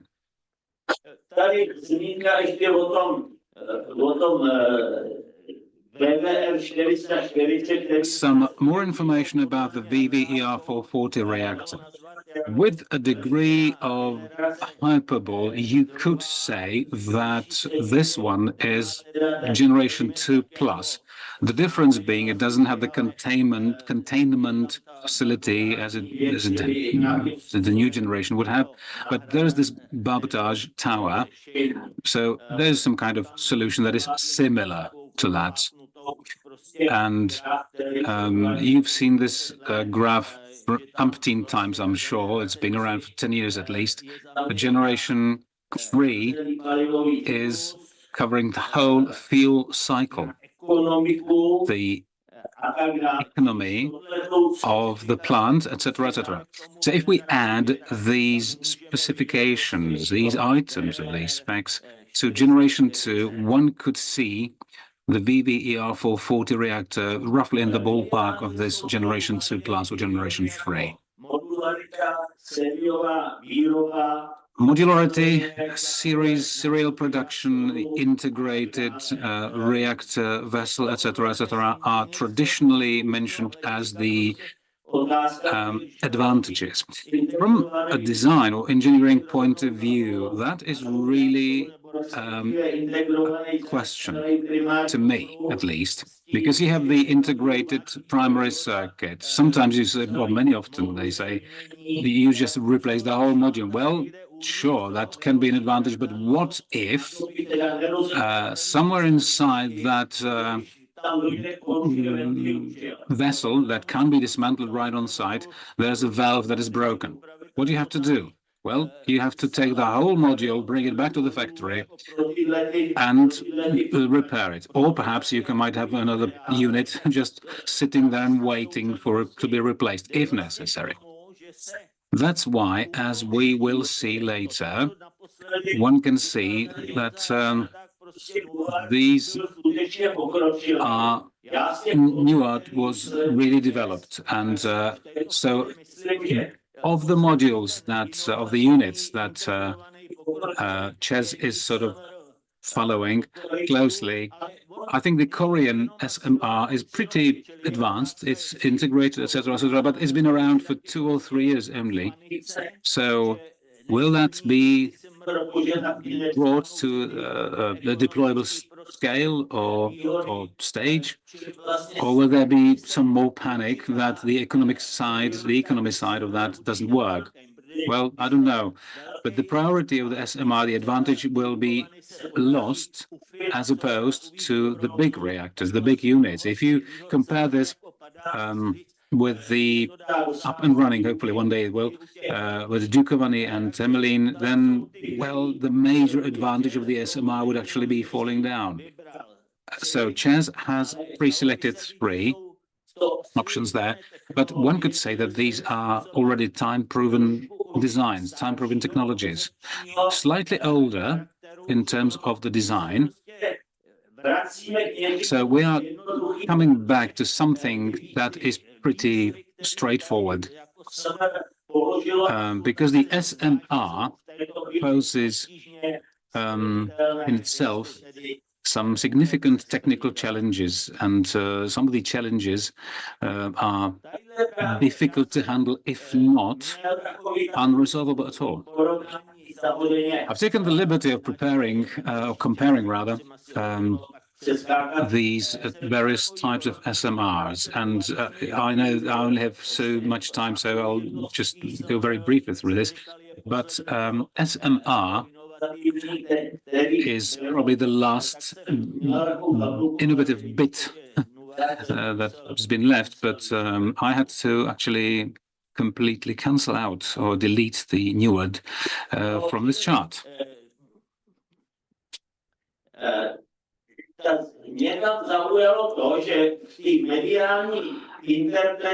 The media interpretation of why Neward had to be sort of cancelled out in terms of development was that there were certain prospective customers who didn't actually decide for Neward, and they were mentioning Chess, Vattenfall, or Fortune. So, all in all, one can say that we are returning back to time-proven designs that are older. The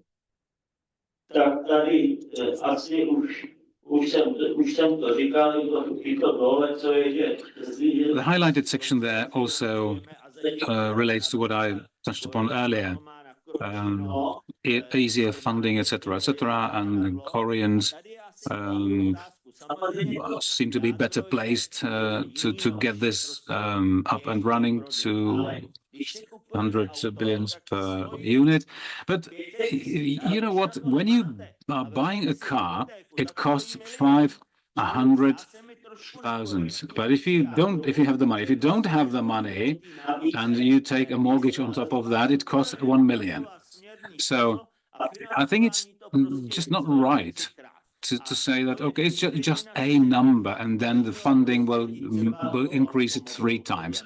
So in my opinion, this is really a discriminatory practice in the marketplace.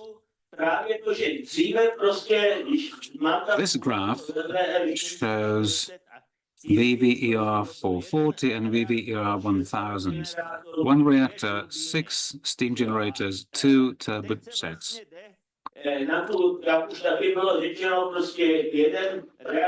Now, the philosophy is 1 reactor, 1 loop, 1 turbo set. Westinghouse of 3 loops, they just took 1 and they reduced the power from 1,000 down to 300 megawatts. EPR 1000 or EPR 1200, they reduced 4 loops to just 3 of them. Now it's going to probably be down to 1. And in my opinion, this is because of the, and I've used the word before, the panic that is on the market, because you can't otherwise meet the demands and the requirements.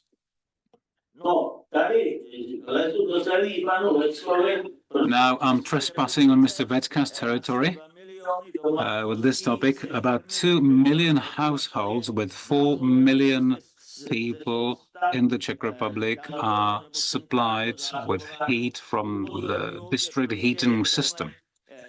And I want to reiterate that the heating association doesn't have a monopoly. I mean, it is dominant because 1.1 million of households out of the 2 million households are supplied by this association. This is because Czechs decided to just get out of this association. So supplying Prague essentially is not covered by this association. So my idea is that the SMR as a primary source gives you certain parameters of temperature, or pressure, or the flow and so forth. And the secondary source should be taken as independent and set up a different share of cogeneration depending on immediate need. And when we're thinking about using SMRs, I don't know, 500 megawatt, but maybe more modern than what we have now, we should get rid of a perspective that nuclear pays off only in baseload and all the other regimes are not suitable. Well, then maybe less suitable because they earn less money. But if we use that perspective, then there will be no SMRs at all. And we will have problems with other blocks, other units as well. So I liked that ISMR, as I've noted, as I've said already. So I have a table with ISMR and APR 1000. I also had the French unit included in the table, but I decided to delete it in the end. So the cogeneration share, if I look at ISMR, what they say is that they expect to use 10% of the energy for heat. So that's roughly 340 megawatt electric, and you can oscillate between 310 megawatt electric and 100 megawatt heat. So if we take 25% of the energy out in heat, then the equation would be 255 megawatt electric and 255 megawatt heat out of the 340 megawatt electric. So you can you can simulate various examples like this. So in my opinion, considering this basic setup and the Korean application in its basic setup, they have 10% of the energy in heat. And the other suppliers didn't talk about heat and the secondary source at all. They only said that they will somehow use the heat cogeneration through standard traditional means. And that's all. So what ČEZ is choosing at this moment cannot fully replace the heat plants. And I disagree with Mr. Wagner saying that it will replace the heat plants. No, it might replace the ČEZ electricity plants, or some of them, but not all the heat plants. So I have a table, and actually the table is from the Ministry of Industry and Trade, so it's proven data.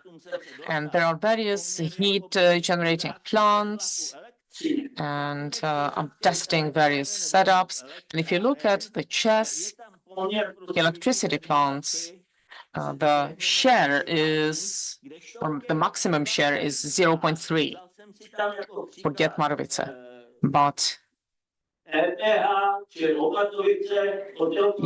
looking at the heat plants, and I'm using as an example Opatovice or Unipetrol, their ratio is 4 or 5. So they generate 4 times more heat than electricity. So the SMRs and those options considered with the 10% of heat generation could replace the ČEZ heat plants, but they will never replace the other heat plants that I have in the table.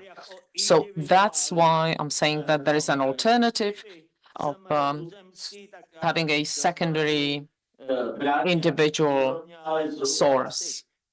So CR100 is one of the options. I like it probably the most. When I look at the ratio of cogeneration, I think that the CR100 would be most suitable. But of course, their output is small, so we would have to have more CR100 units. But with the knowledge of Czech heat industry, I think that would be most suitable. David, well, we will hear about that in a moment. And Teplátor, that's sort of beyond the horizon of what we're considering, because they're working with two variables that are not well proven in the Czech Republic, such as using spent fuel and using heavy water. So if you look at the parameters of all these SMRs, they are all roughly in the same interval, and that interval does not correspond to the current parameters of Czech heat plants.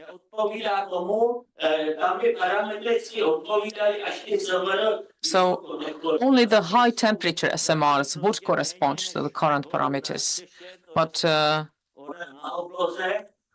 they're really far away. They're not accessible at this moment.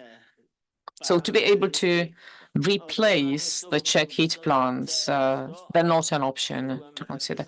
Well, I have a slide on CR100, but we will hear more about that later on. And these are again some slides about the cogeneration ratio. I'm actually having this slide on a university project built around a new scale and adapted for Tušimice. And this is how far they got in terms of developing the solution. So I will skip the slides with historical development. So here I'm talking about a study that was conducted in Běchovice plant, and they were playing around with various setups of the turbines and also wasting the steam as one of the options of reducing the output. And we were testing what percentage of steam we can waste before we damage the technology, and it was up to 50%.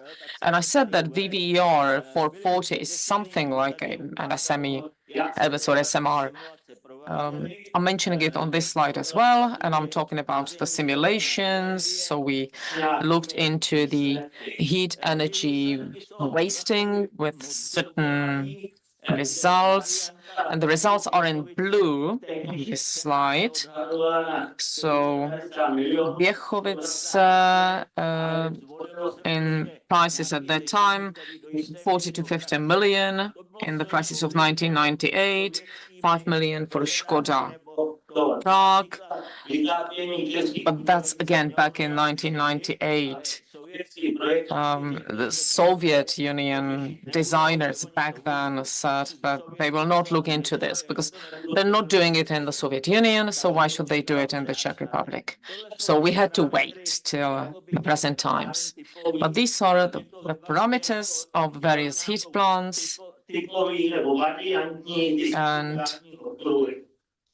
that's what needs to be considered when we're thinking about secondary sources.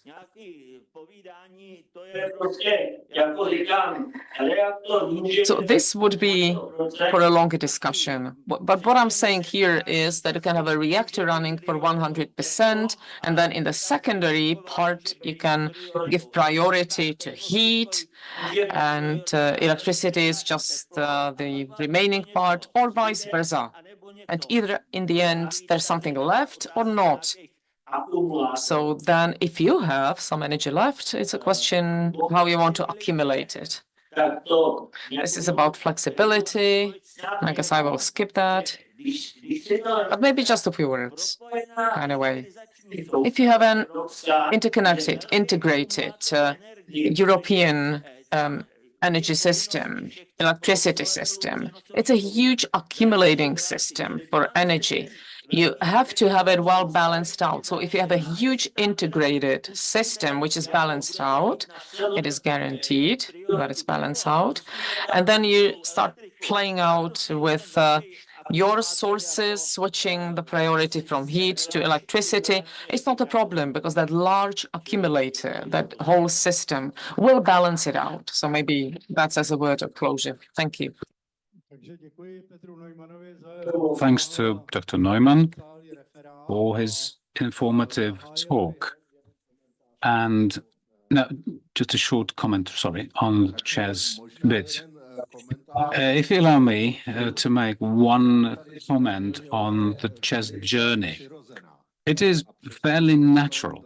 That's what I want to emphasize. And it's probably the most effective one because ČEZ needs to replace these as soon as possible. So they need to pick the reactors that have a chance really to be deployed pretty swiftly.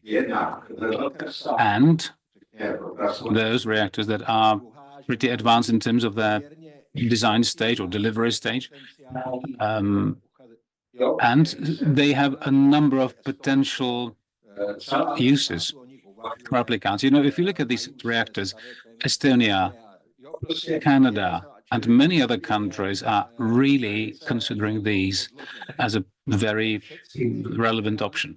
So the choice by ČEZ is well justified, is well founded. I mean, I've loved it. I am really in favor of this solution, and one that is actually will take longer, but it's something that ČEZ needs now, essentially. That's not exactly what they need now, because they want to build in the 2030s, close to the or near the locations where the current power plants are already located. And I did say that these have the potential to replace the ČEZ-operated power plants and heat generation plants. I didn't mean by that they would be an equivalent, but I meant that these units would be run in a mode in which they would generate electricity and they would essentially be combined heat and power. I'm sorry, I just finished this. That's what I meant. And if there is a heat supply only, or if there's a bigger heating supply demand, because so that they would probably build this as a location which would probably generate combined heat and power, and in the same proportion, like for the combined heat and power, which is not to say that it is easy. ČEZ will, or has already picked some of the locations and will make its way toward this idea. It is an idea that has a potential to be deployable in practice. So the replacement with specifically designed unit that produce 4 times the power in heat than they do in electricity, you know, that would be a more distant idea. But we'll see. We've yet to see whether this will be replaced. Sorry, let me just cut in. I'm not representative of ČEZ. I'm not talking on behalf of ČEZ. I'm talking about this in terms of the overall heating industry in the Czech Republic. Okay, well, if this is optimal for ČEZ, okay, let them do it. And number 2, the proportion between generation of heat and electricity, 4-to-1, for instance, or 5-to-1, doesn't really matter. That has no impact on developing the SMR. Maybe Skoda can do it, or the první brněnská, that company can also probably do that. I mean, it's not something that should hinder the process, because testing and developing and certifying the primary reactor for SMR is probably something that takes way longer than developing a turbine. So we're working with that. Okay, thank you. Mr. Neumann, once again. If I can chip in, the mortgage and the price type of thing, the pricing tags. I think we should mention this. Yes, we are all under the influence of media, and then we are under the influence of some media-savvy economists who are the scarecrows and who are waving the price tags and saying, "Oh, it's going to cost. We're going to pay through the nose. We're going to cost several times the planned amount, etc., etc. And I would say, well, it's probably useless to talk about it, but in this community here, we need to realize that we have information that these people don't have. We know that if we build this power plant for 200 billion, then once this is handed over, somebody will turn up at the control room, push the button, push the red button, and this thing will start generating power.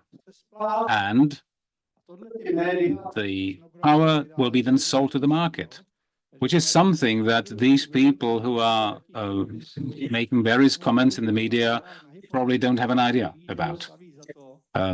Because if you are building a house, you are paying simply for building that house, and that construction company will simply charge you something, but you have the benefit of living for about 30 years, I don't know how long, in that house.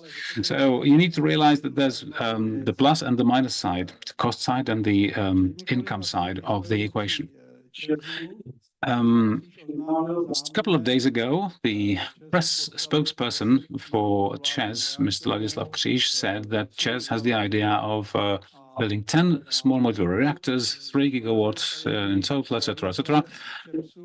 It's a pity we don't have Karel Winkler from ČEZ. That would be really a beautifully sounding idea to him, because once we've built, let's say by 2050, the 4 new units at Temelín and Dukovany 440 will be already switched off and phased out. But we will have development, we will have Temelín and Dukovany that will be altogether generating some 70 to 75 terawatt hours of electricity per year, which is fantastic. We don't have the predictions that would actually double up the consumption, but the Swedes, Germans, French, OECD, International Atomic Energy Agency say that the consumption of electricity will be double the amount that is today, double today's requirement. So if we can really deliver what we said we would, that would be great. It would be financially extremely effective on top of that. And now I'd like the people who talk about SMR to sort of put the money, the price tag, into a context. We know that it's 200 billion Czech crowns for the whole life cycle of the nuclear power plants, the new units, and the price for which this would be sold, it would be less than 90, let's say 85 euros per megawatt hour, shall we say. At this moment, and that's something that Petr Závodský referred to in one of his slides yesterday, the windmills provide electricity, and they already have the contracts with OTER. I don't know who ran that tender. They already supply the windmill-generated electricity for 140 euros per megawatt hour. So if somebody wanted to change their bill for electricity, then ČEZ is currently offering some 3,000 Czech crowns per megawatt hour. That's a different price tag. So it's way more than electricity is sold at currently. Which brings me back to the idea of having ideally well over 70 terawatt hours per year of electricity generated by the new units, which ČEZ would like. Great for balancing too. On top of that, with these small modular reactors, then the National Climatic Plan predicts some, I believe, 10 or 11 terawatt hours generated by windmills by 2050. If they have these parameters, and if we cover that consumption in the nuclear rather than windmill, the price difference is so huge that we would be saving around 300 billion Czech crowns. Just to give you an idea, 300 billion crowns is roughly 500 schools for 500 pupils each, or 100 hospitals. 3.2 billion will be the price tag for a hospital in Liberec, or of 3,000 kilometers of new highways, or 200,000 social welfare housing facilities. So just to give you an idea, we should also see the numbers in context, and that's going to be pretty interesting for the SMR development. So I don't know to what extent this is known when ČEZ makes that decision. So they are going to pick one contractor, because there should be the financial parameter also included. I'm saying just for the benefit of our discussion here, I think it would be good to talk about this as well. So are there any questions? Oh, gentlemen, would you like to comment first? Vladimir Solgain. Well, if I may, I'll go back down to earth from this theoretical discussion. Of course, I can agree with many of those things that you were saying, but there were also big differences between what you were saying. But you agreed on one thing. And Mr. Vetska indicated that, and I'll try to reword it. We stopped telling ourselves the truth. Well, politicians are completely off reality, but even experts have often very biased opinion on SMRs. And we stopped seeing the biggest advantage of SMRs. SMRs are most advantageous for countries that do not have an integrated system. And it's not the Czech Republic, it's not the Slovak Republic. So if I'm thinking about using SMRs for producing electricity in Central Europe, I can use many, many other sources, and I can compare the SMRs to the other sources. So we stopped telling ourselves the truth, and the nuclear energy is intentionally closing our eyes and not seeing the challenges in front of us. And that all applies to the regulators in our countries. They don't realize that the legislative hurdles are so huge that it will be really difficult to build SMRs. Every country in the EU wants to build SMRs, but they do not want the first of the kind. So they want something that already is somewhere. They want the references, but nobody is able to provide that reference. So SMRs are fantastic to attract young people through their thesis, for example, to get interested in this and to compete with other fields of interest that they might study. But the projects need to be implemented. Where are the implemented projects? The EU is talking about money for implementation, but where are the projects which are close to deployment? Where are they? They're not. They're not existing. And let's tell ourselves the truth about decommissioning of SMRs. And if I build 2 units, then building 2 small SMRs in the same location is not possible, looking at the current law.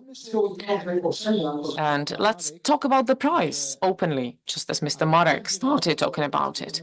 If I want to generate electrical energy, the SMR will never be compatible and will not be able to compete with large units.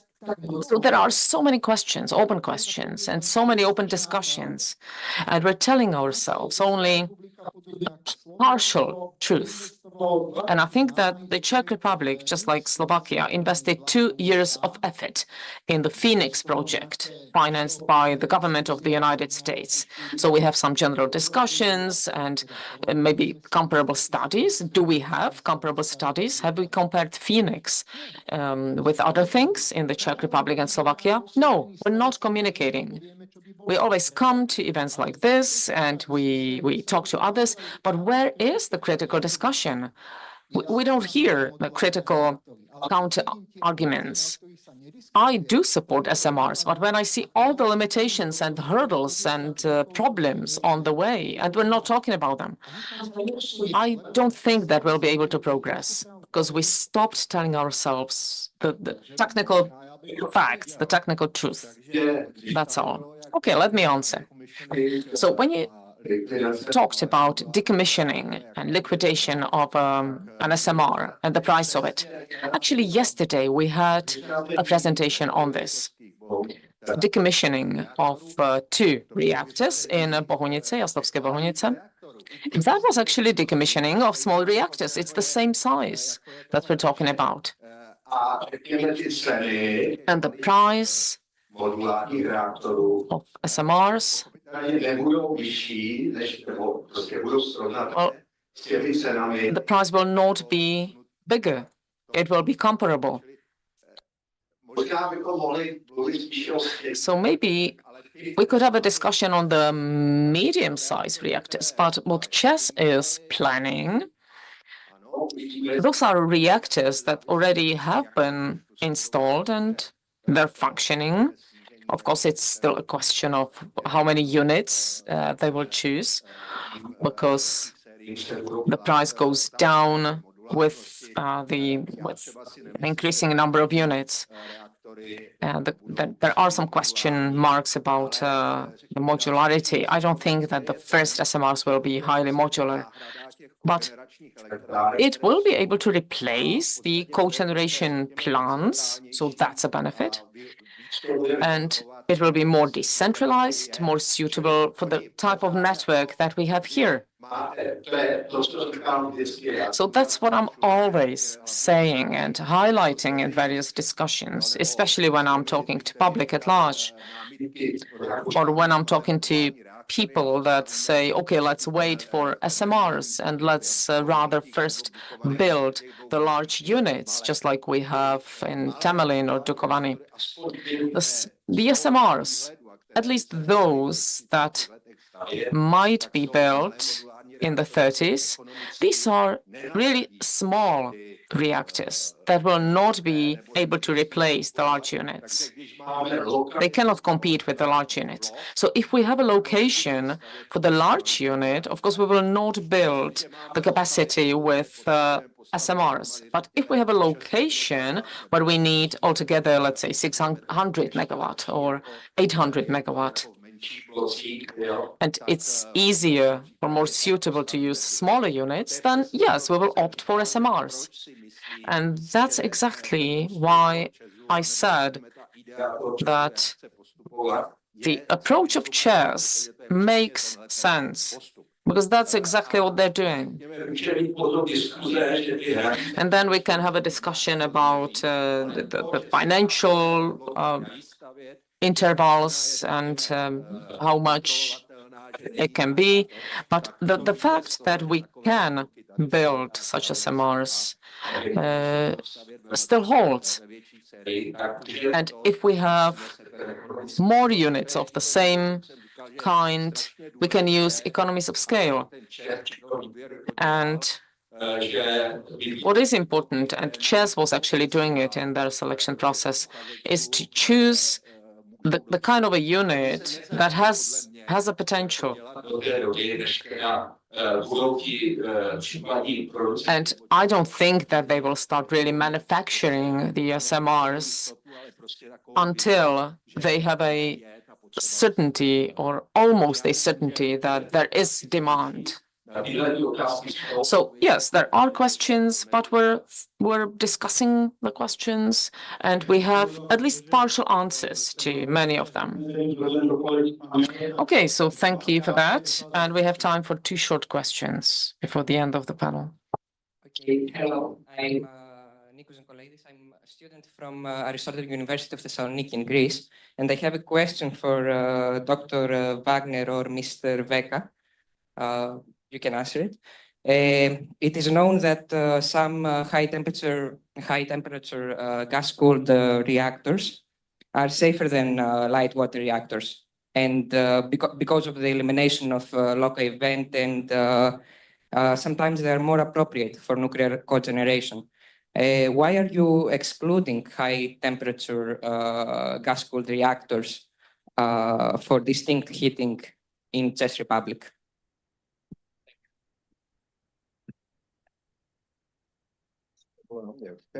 Okay.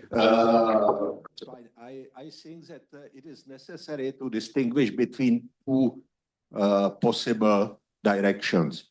One direction about which we are talking just now, mostly, is a very quick introduction of some SMR.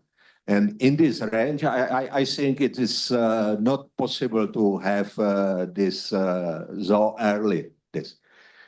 For the future, I hope that this type of reactors will be, because this is very big advantage in usage of this high potent temperature and heating, which is necessary for industry.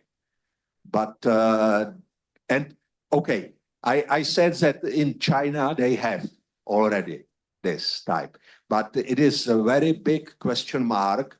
This is helium-cooled reactor, and helium is very expensive. That means it's still question how it work, how will be economy and all these things. We will see. But for us, just now, this is first step is necessary to do by this classical reactors. Děkuji. Thank you. One more question, the last one.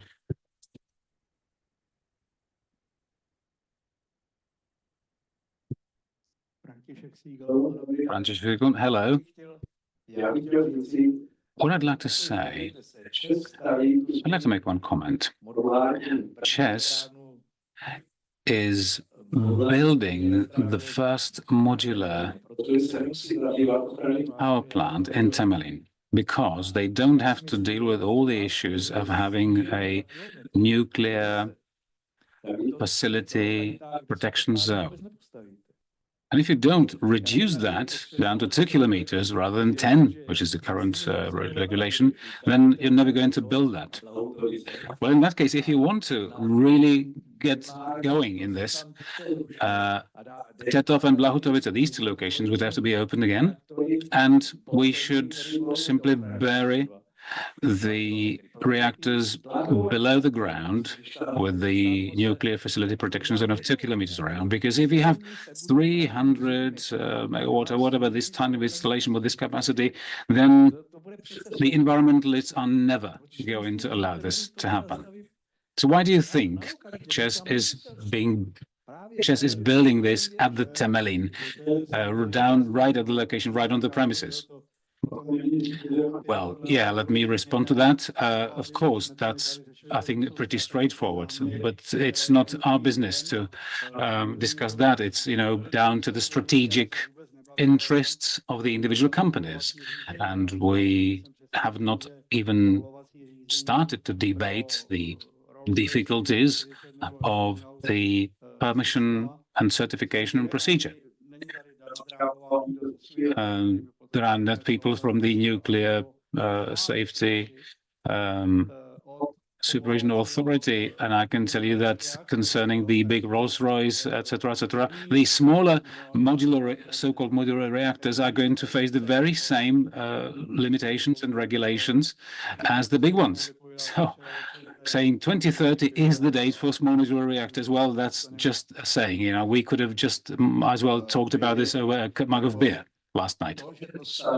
Okay, let me add 2 sentences. ČEZ will sort of verify in practice all the procedures by building that small modular reactor in Temelín, at Temelín, and providing the protection zones for nuclear facilities. That's not an issue really, because these are big. There are big protection zones at those pre-selected sites anyway, because these are power plants. So it'll be simply a sample a model case to be followed once they've built the small modular reactor at Temelín. And ČEZ and all other interested stakeholders, other interested parties say, suppose that the Nuclear Act will not be changed in the meantime, but there's plenty of space to do it. Okay, we've run out of our topics, or conversely, we have plenty of other topics to discuss more, but we don't have the time. So Petr Neumann was on our panel, Vladimír Wagner, Jiří Vecka, and Jan Barta. These were our panelists. Thank you, gentlemen.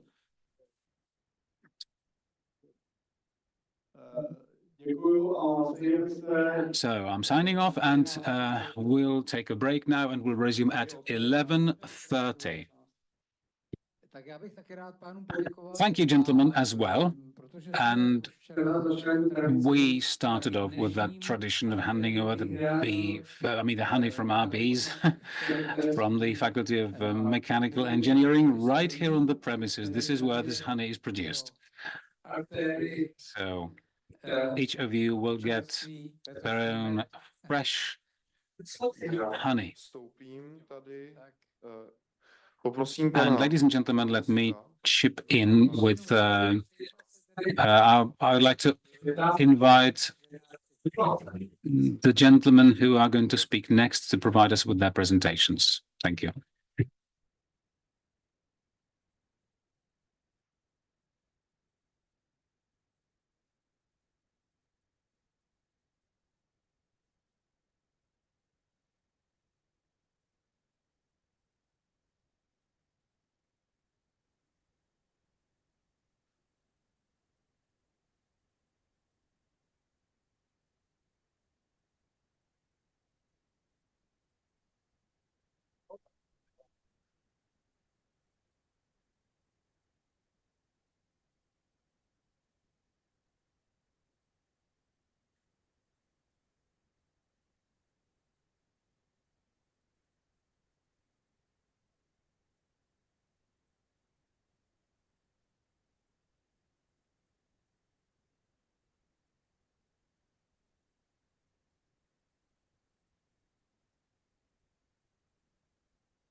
Bude se muset posunout.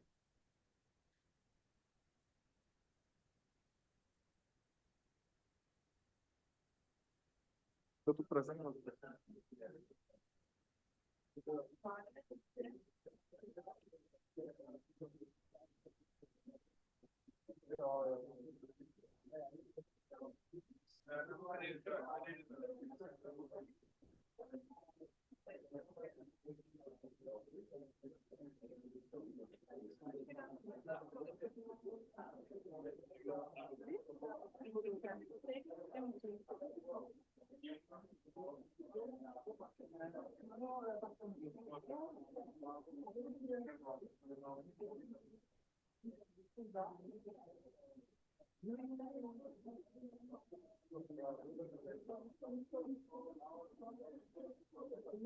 Takže prosím ještě pana Tomáše Peltana, aby doplnil prezentaci. Nebo aspoň, aby se mnou spojil.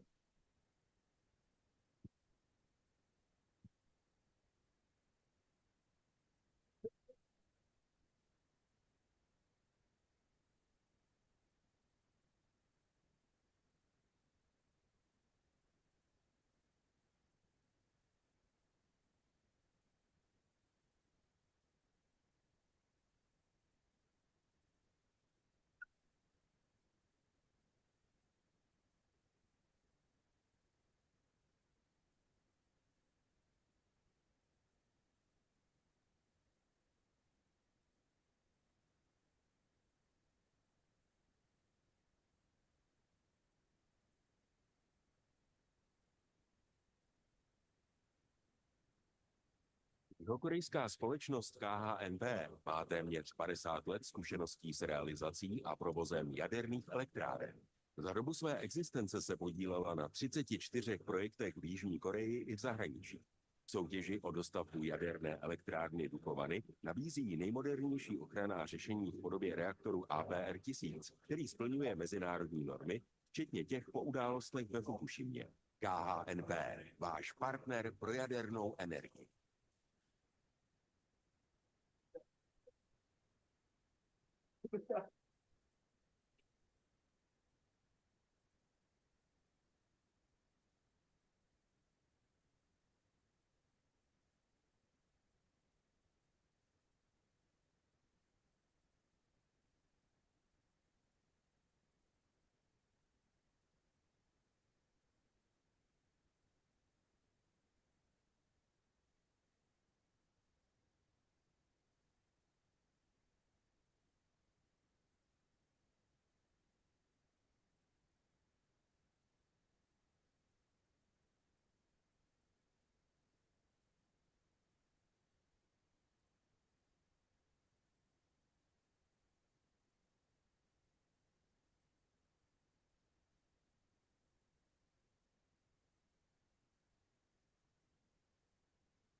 Nové materiály, inteligentní výrobní systémy, chytrá mobilita, biomedicína a zdravotnická technika. To jsou hlavní oblasti, ve kterých v Plzeňském kraji provádíme výzkum, vývoj a inovace. Tvořte u nás svoji budoucnost. Využijte potenciál Plzeňského kraje. V praxi, ve výzkumu, univerzitním prostředí. Stále něco inovovat. Uspějme spolu i ve světě. Inovujte s námi. Plzeňský kraj. Nejlepší místo pro inovace.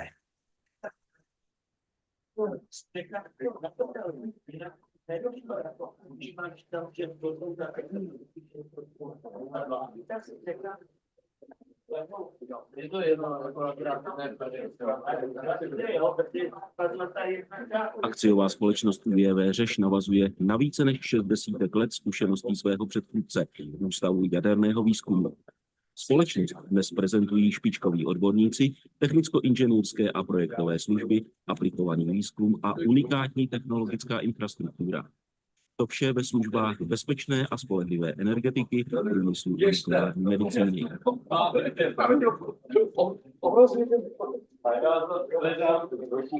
Zdejší výzkumné a vývojové projekty se věnují například jaderným reaktorům 4. generace, malým modulárním reaktorům, materiálovému výzkumu nebo využití nanotechnologií. Nástup vodíkových technologií v Česku je úzce spojen s řežským projektem vodíkového autobusu Trihybus, zdejší realizací systému ukládání přebytků energie z fotovoltaických panelů do větrů nebo prototypem přenosného technického zdroje s vodíkovým článkem Powerbox.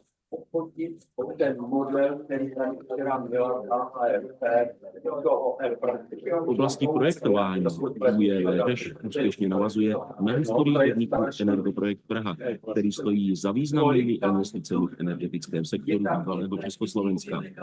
Pro své zákazníky doma i v zahraničí zajišťuje soubor všeprofesních projektových a inženýrských služeb po celou dobu života energetického komplexu. Od technické koncepce, zpracování projektové dokumentace, činnosti hlavního projektanta, přes projekty zvyšování bezpečnosti a odolnosti, projekty modernizace, ekologizace a zvyšování výkonu zdrojů, až po komplex činností při vyřazování elektráren z provozu.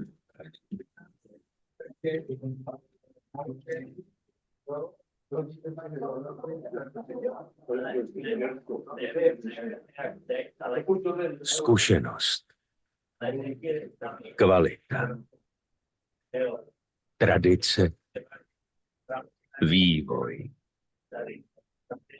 Jsme Doosan Škoda Power.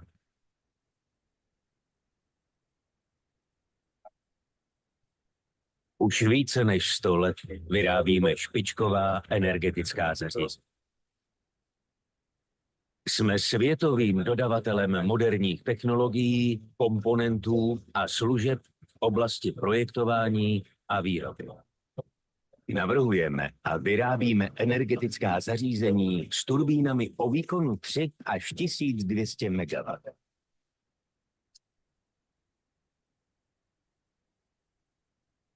Zkušené projektové týmy tvoří základ úspěchu naší společnosti.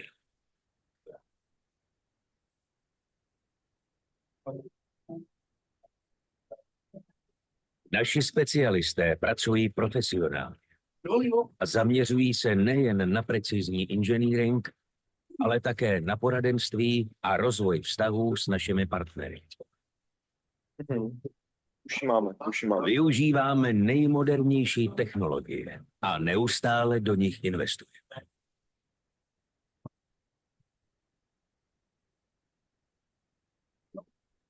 To znamená,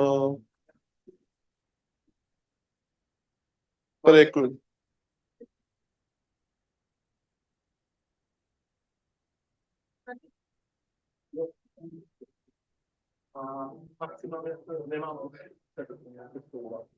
Před uvedením našich zařízení do provozu dohlížíme na montáž a také zajišťujeme komplexní servis.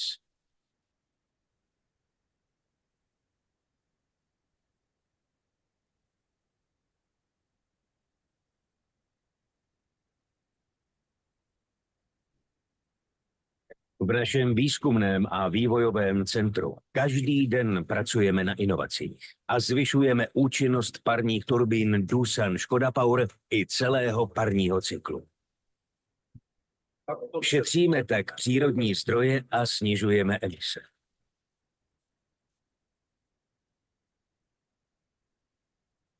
Naše turbíny pomáhají vyrábět energii také ze slunečního záření a biomasy. Inovace aplikujeme i do projektů retrofitu a modernizujeme starší zařízení, ať už naší výroby nebo od jiných dodavatelů. Jak to dopadlo dobře.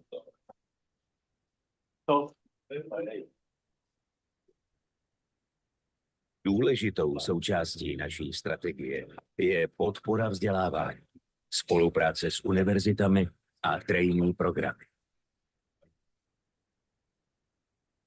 Záleží nám na profesním růstu všech našich zaměstnanců a na předávání zkušeností. Je pro nás výzvou plnit cíle vašich projektů. Díky nim jsme již rozsvítili téměř 1 miliardu domácností po celém světě. Jsme Doosan Škoda Power, globální síla v energetice.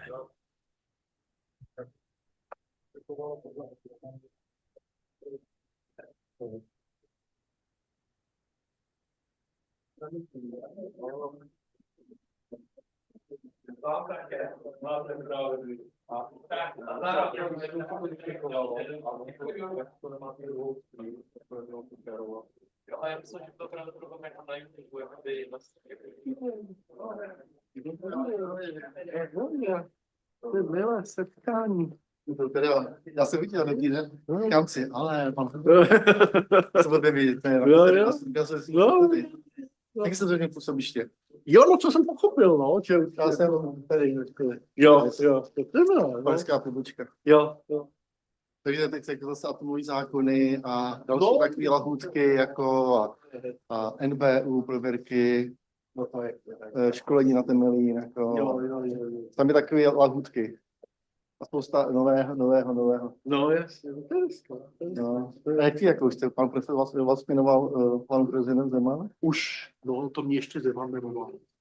Jo, ještě, já mám takový parádní, že tam mám Zeman pobížka. To máte elitní teda. To podpisky jako kontrastní. Já mám ještě těhle dva. To tady na hry. To já jsem to si říct takhle myslím, ale já jsem to říkal, že to on jenom prostě nějaký den. A to se pak teď přijede, že no, když si clown stával.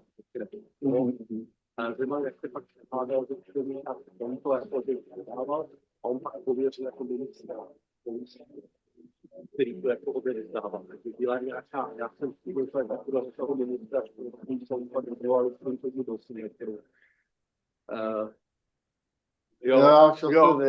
Jo, to je takového. Jak ze stanu, ne? No, ve stanu, no, tak jako on mi dal ten gazdík, no. A korejská společnost KHNP ale téměř 50 let zkušeností se realizací. Jako tenhle ten nový prezident už zase jako své existence se podílela na 34 projektech v Jižní Koreji v zahraničí. V soutěži Zeman jako nedával. A já jsem právě měl takový ochrana řešení v podobě reaktorů ABR-1000, který splňuje mezinárodní normy, včetně těch po událostech ve Fukušimě. A u něho KHNP, váš partner pro jadernou energii. Jestli ještě podepíše, nepodepíše, co se stane, když to nebude moci podepisovat. To byla taková jako blbá situace. Že? Jo, a nakonec to jako podepisoval. No, to je jako to něco. Jo, to jsem to nějaký zajímavý. No a tady je to taky šílené. Jako výstavba nových bo ty mají který zase bezpečnostní pásma, tak končíme, jako jsme řešili ten Číňo. No, to jsou ty samá bezpečnostní. To asi se bude muset dělat dít. No právě, protože jak to bude teďka utopit. Ne, tak já tam mám jenom takové 3, jakože něco už ve světě, jak vzniklo, jo. Nemám to nějaký detail, jaký toho nevím, asi jo, vlastně, jakoby, jo, pak jako a ještě jsem si byl vystoupil.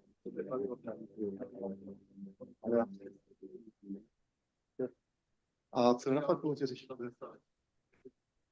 Na fakultě jsem vedoucí vedoucí, no, pořád něco řešíme.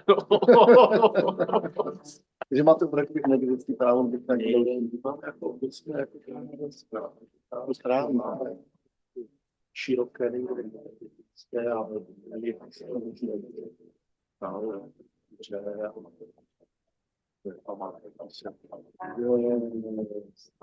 Tak je teď digitalizace.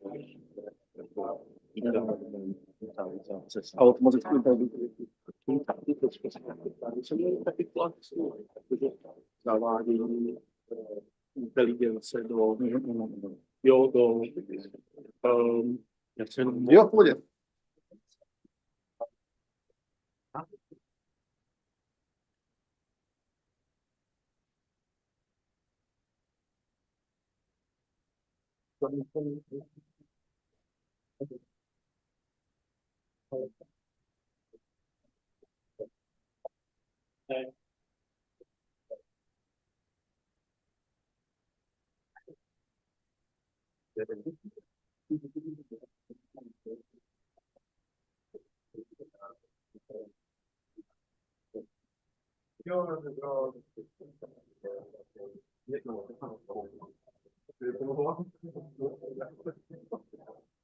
Nové materiály, inteligentní výrobní systémy, chytrá mobilita, biomedicína a zdravotnická technika. To jsou hlavní oblasti, ve kterých v Plzeňském kraji provádíme výzkum, vývoj, inovace. Vložte u nás svoji budoucnost. Využijte potenciál Plzeňského kraje. V praxi, ve výzkumu, univerzitním prostředí. Stále něco inovovat. Uspějme spolu i ve světě. Inovujte s námi. Plzeňský kraj. Nejlepší místo pro inovace.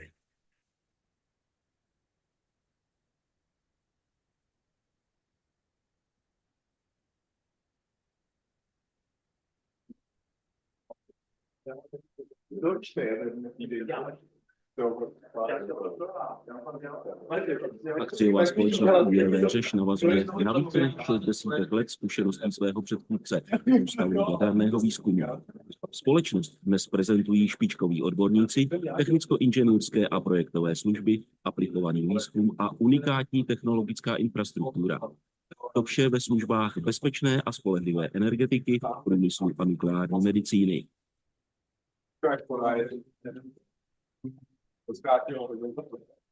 Zdejší výzkumné a vývojové projekty se věnují například jaderným reaktorům 4. generace, malým modulárním reaktorům, materiálovému výzkumu nebo využití nanotechnologií. Nástup vodíkových technologií v Česku je úzce spojen s řežským projektem vodíkového autobusu Hybu, zdejší realizací systému ukládání přebytků energie z fotovoltaických panelů do vodíku nebo prototypem přenosného elektrického zdroje s vodíkovým článkem Powerbox.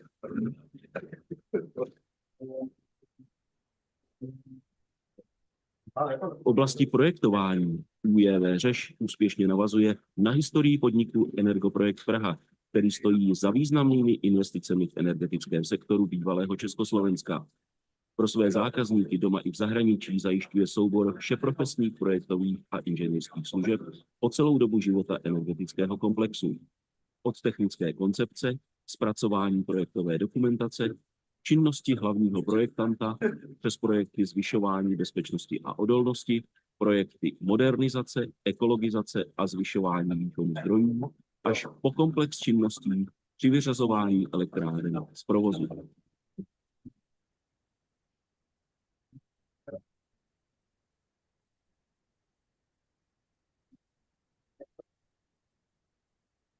Zkušenost, kvalita, tradice, vývoj. Jsme Doosan Škoda Power.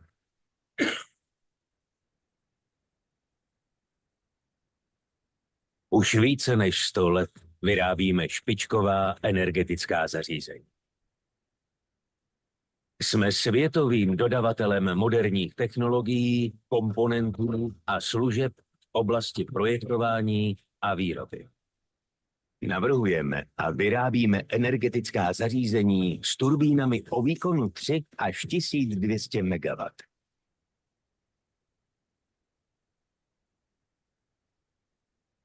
Zkušené projektové týmy tvoří základ úspěchu naší společnosti.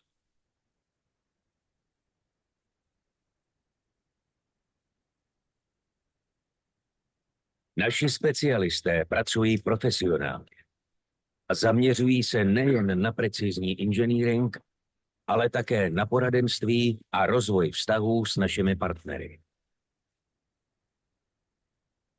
Využíváme nejmodernější technologie a neustále do nich investujeme.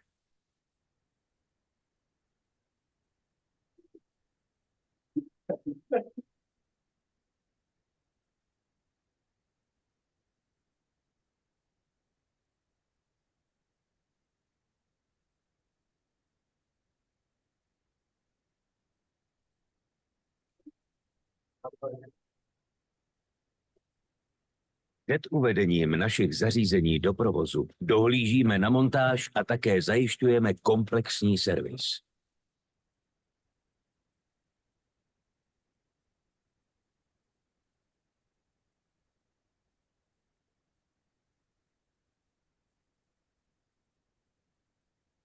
V našem výzkumném a vývojovém centru každý den pracujeme na inovacích a zvyšujeme účinnost parních turbín Doosan Škoda Power i celého parního cyklu. Šetříme tak přírodní zdroje a snižujeme emise.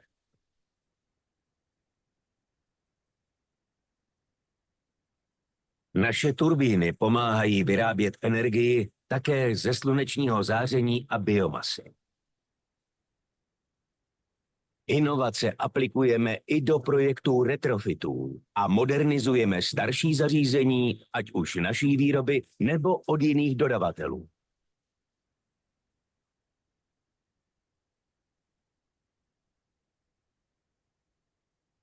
Důležitou součástí naší strategie je podpora vzdělávání, spolupráce s univerzitami a trainee programy. Záleží nám na profesním růstu všech našich zaměstnanců a na předávání zkušeností. Je pro nás výzvou plnit cíle vašich projektů. Díky nim jsme již rozsvítili téměř 1 miliardu domácností po celém světě. Jsme Doosan Škoda Power, globální síla v energetice.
Jihokorejská společnost KHNP má téměř 50 let zkušeností s realizací a provozem jaderných elektráren. Za dobu své existence se podílela na 34 projektech v Jižní Koreji i v zahraničí. Soutěži o dostavbu jaderné elektrárny Dukovany nabízí nejmodernější ochranná řešení v podobě reaktoru APR-1000, který splňuje mezinárodní normy, včetně těch po událostech ve Fukushimě. KHNP, váš partner pro jadernou energii. Jo, já myslím, že to mám.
Jo, tady.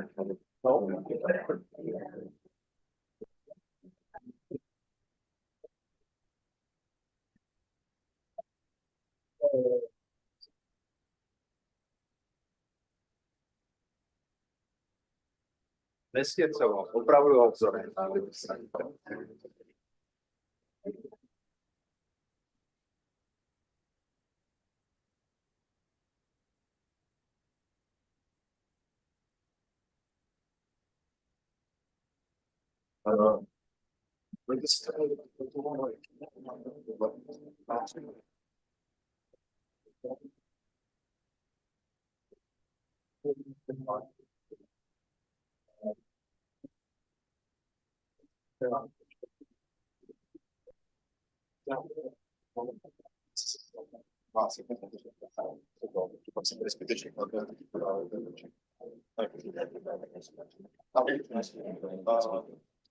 Mikrofon úplně u pusy.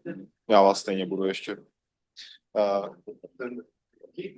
Zhruba asi takhle, no to uvidíte, jak máte hluboký hlas, podle toho se naštelujte. A aby to šlo slyšet. Neklepat do stolu, pak to jde všechno slyšet. Nové materiály, inteligentní výrobní systémy, chytrá mobilita, biomedicína a zdravotnická technika. To jsou hlavní oblasti, ve kterých v Plzeňském kraji provádíme výzkum, vývoj a inovace. Tvořte u nás svoji budoucnost. Využijte potenciál Plzeňského kraje.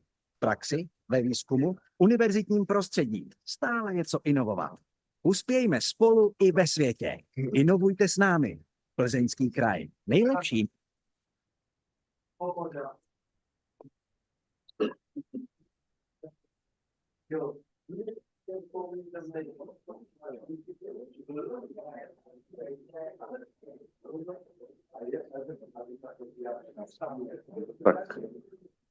Takže pánové, já bych poprosil.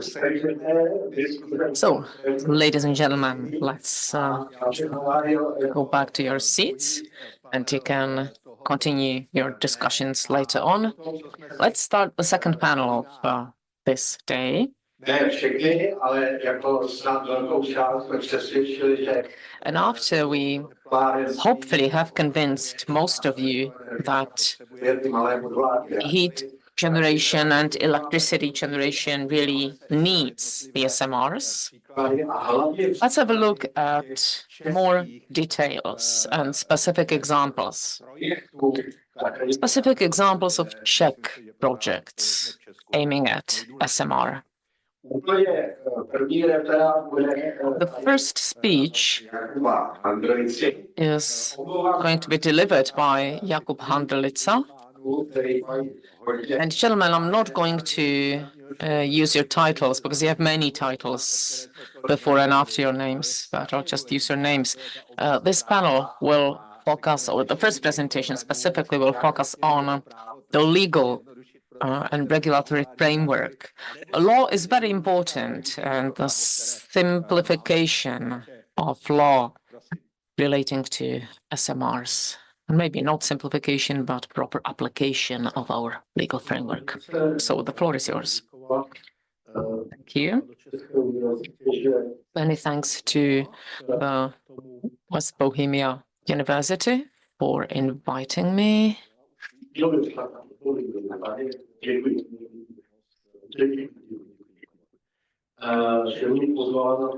So thank you for inviting me to this conference.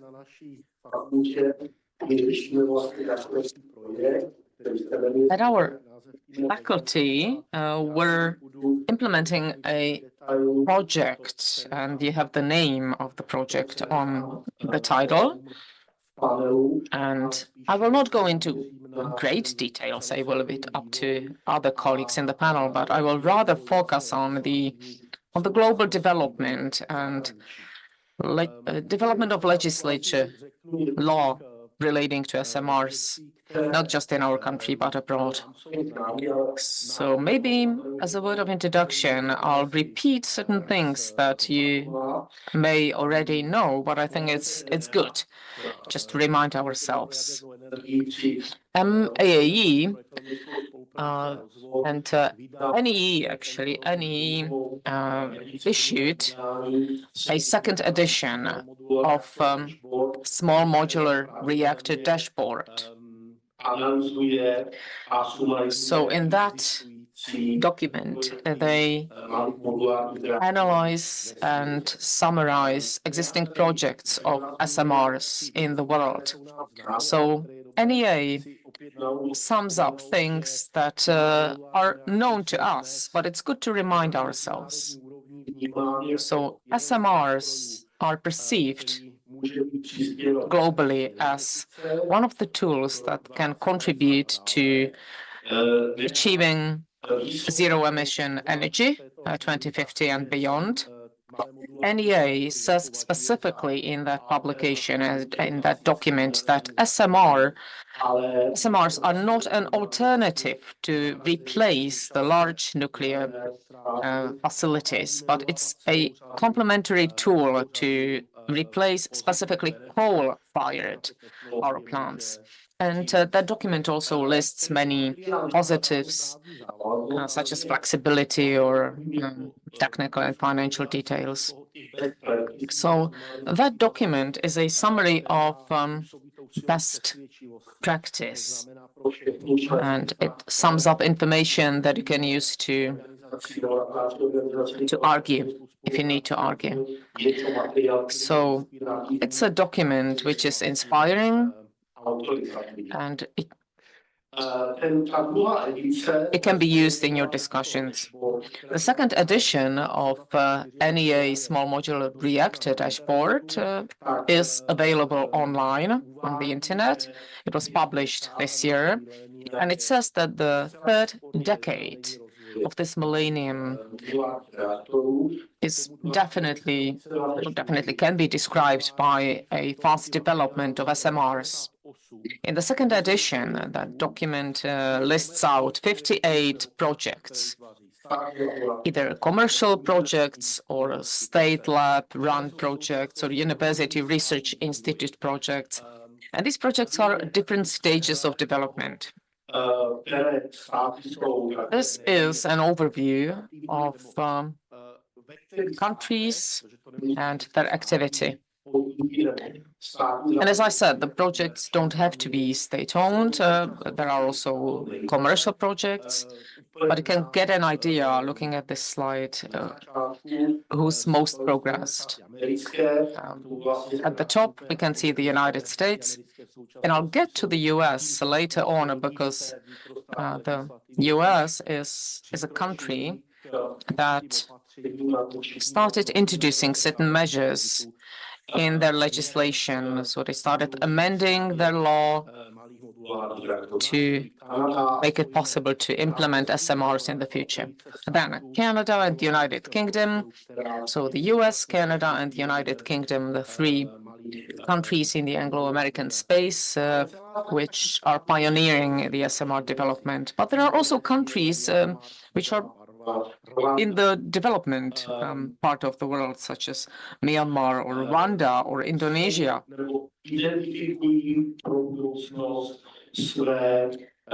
So these countries identify SMRs as an alternative to cover their future energy needs. So talking about legislation, be it international law or law of individual countries,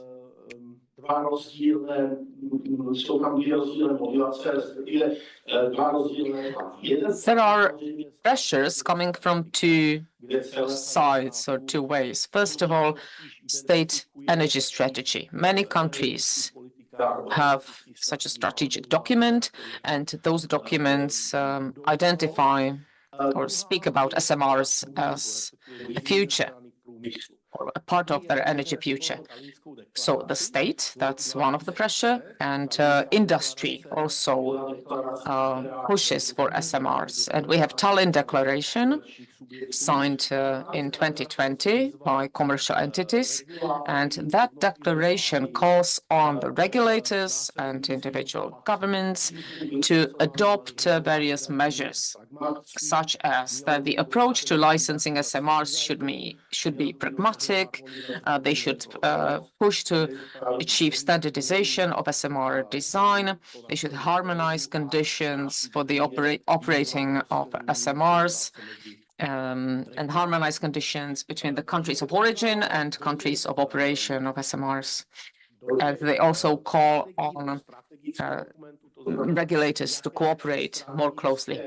So when we look into various strategic documents in various countries, in the Czech Republic, for example, we have a plan to develop SMRs. That plan was approved this year.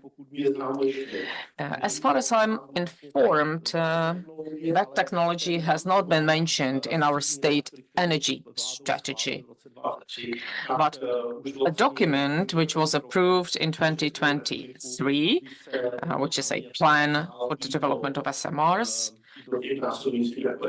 talks about the future inclusion of SMRs in other strategic documents, like the state energy strategy. But the Czech Republic is not alone in these efforts, because many other countries identify SMRs as a tool to cover their energy needs, such as Canada, United States, Sweden, but also other countries that so far have not used nuclear energy to cover their needs, such as Singapore, for example.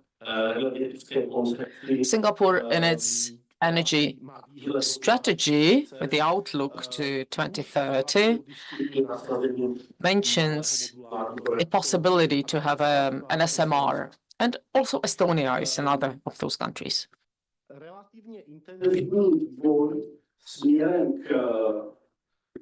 There's a relatively intensive development towards standardization and the harmonization of conditions. It is taking place in the framework within the remit of the International Atomic Energy Agency. 3 platforms were developed in relation to SMRs. The first is the Regulators Forum, which is a platform for the regulators to discuss all the regulations and all the rest of it. And then there are 2 other platforms aiming to update or develop further the current technical requirements and regulations that are promulgated under the remit of IAEA. The Tallinn Declaration called for a unification and a liaison between the regulators. And since the Tallinn platform call was very practically oriented, the countries that were addressed took this on board. And I can't give you a full list of the bilateral agreements, but it's just an illustrative example of those bilateral agreements that I can give you now. And these are literally focusing on SMRs. The very first one, I believe, was the bilateral agreement between the regulators of Canada and Great Britain. That was in October 2022. This was followed by the agreement between the regulators of the US and Canada, also in 2022. Then between the US and Polish regulators in June 2023.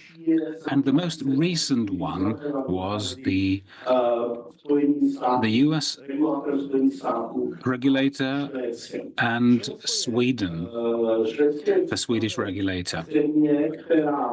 Now, Sweden is an example of a country that has their own national legislation for small modular reactors, but as a result of the accident they had in the 1970s, they had, up until recently,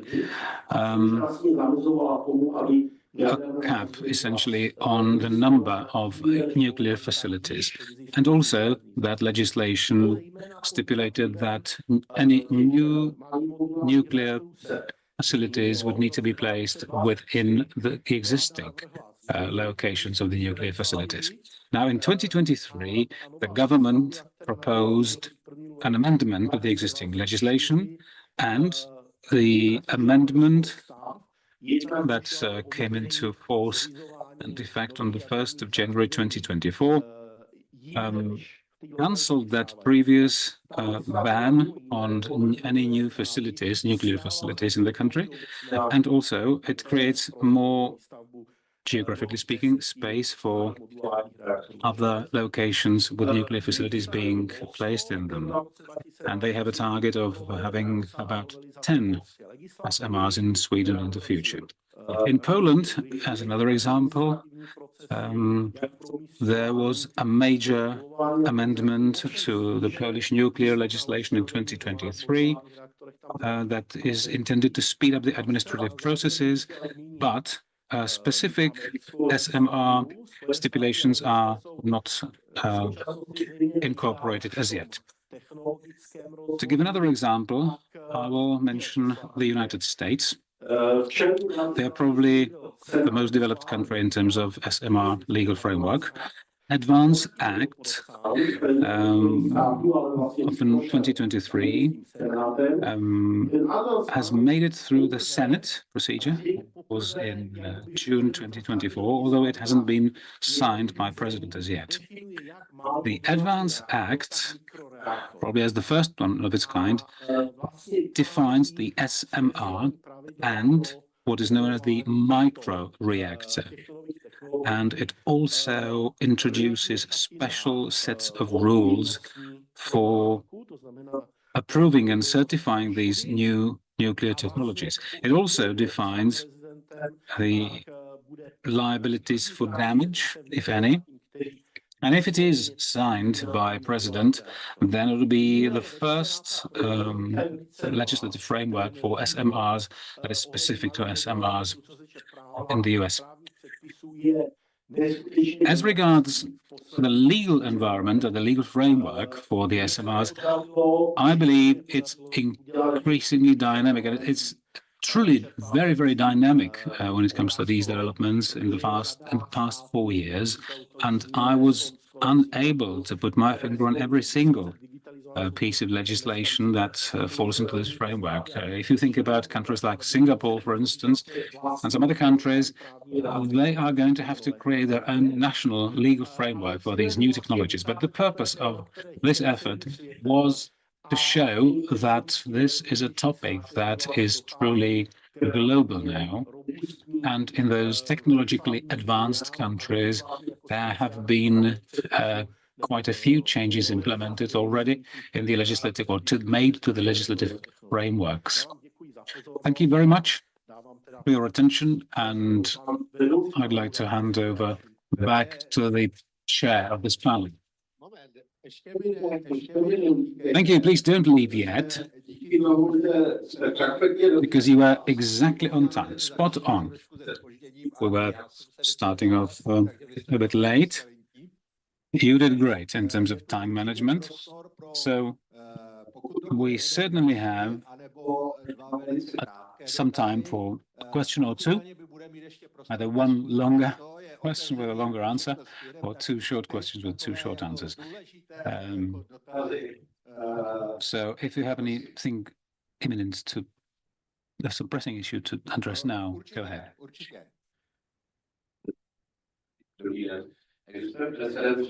Hello. There's this precedent that whatever gets approved in America will then have found its way through the IAEA to Europe too.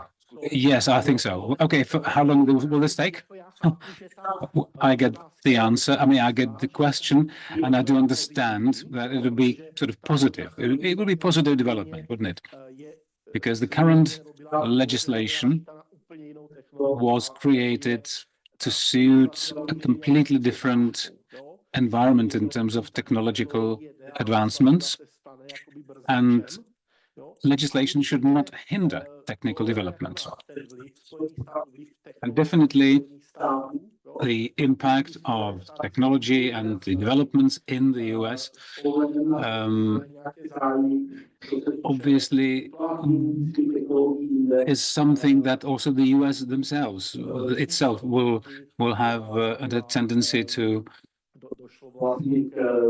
sort of promulgate in terms of optimizing the legislative frameworks elsewhere in the world. But I just don't dare, I really don't dare estimate how long that might take. But the American Atomic Energy Association really works hard on standardizing these things. And it's really a global effort that there will be a demand. This will not be forced upon other countries. There'll be demand on that front too. Okay, one short question, please. In relation to what you just mentioned, SMR, if it is small and modular reactors, or is it small and medium reactors, what does the acronym really mean? We've mentioned it so many times. What does that really mean? And the American Advanced Act, what is the definition of an SMR? Let me just give you the basics of that definition. The Act stipulates small, medium, small, modular. It doesn't really matter.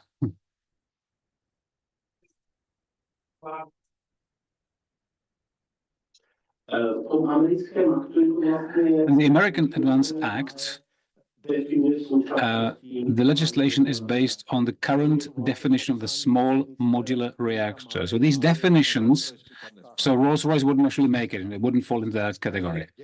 No, it wouldn't. Okay, thank you for confirming that. And in the last panel, I spoke as a substitute for Silvana Jirotkova. And unfortunately, Silvana Jirotkova is not going to show up for this panel either, which is really a pity. But we will hear from Mr. Jan Ilek. She can't be replaced, she can't be substituted by anyone, but I will try. Honzo, příště to musíš zařídit, aby tady určitě byla. So next time you have to make sure, Jan, that Silvana comes. Well, Silvana apologizes for not coming, but she gave me her presentation and her trust to present on behalf of her. I think I can skip some of her slides, especially the general ones, but let me build on our morning discussion, because there were many questions pointing at chess. So I think I can reply to some of them. For 26 years, I had worked in Škoda JS, and I dealt with modular reactors. So then within the chess group, I started working for Silvana, and I am a head of a department that falls under Silvana, and we deal with quality and safety. So basically, I'm dealing with the permitting process for SMRs, and there were many questions related to the permitting process. So I think I can answer many of those questions.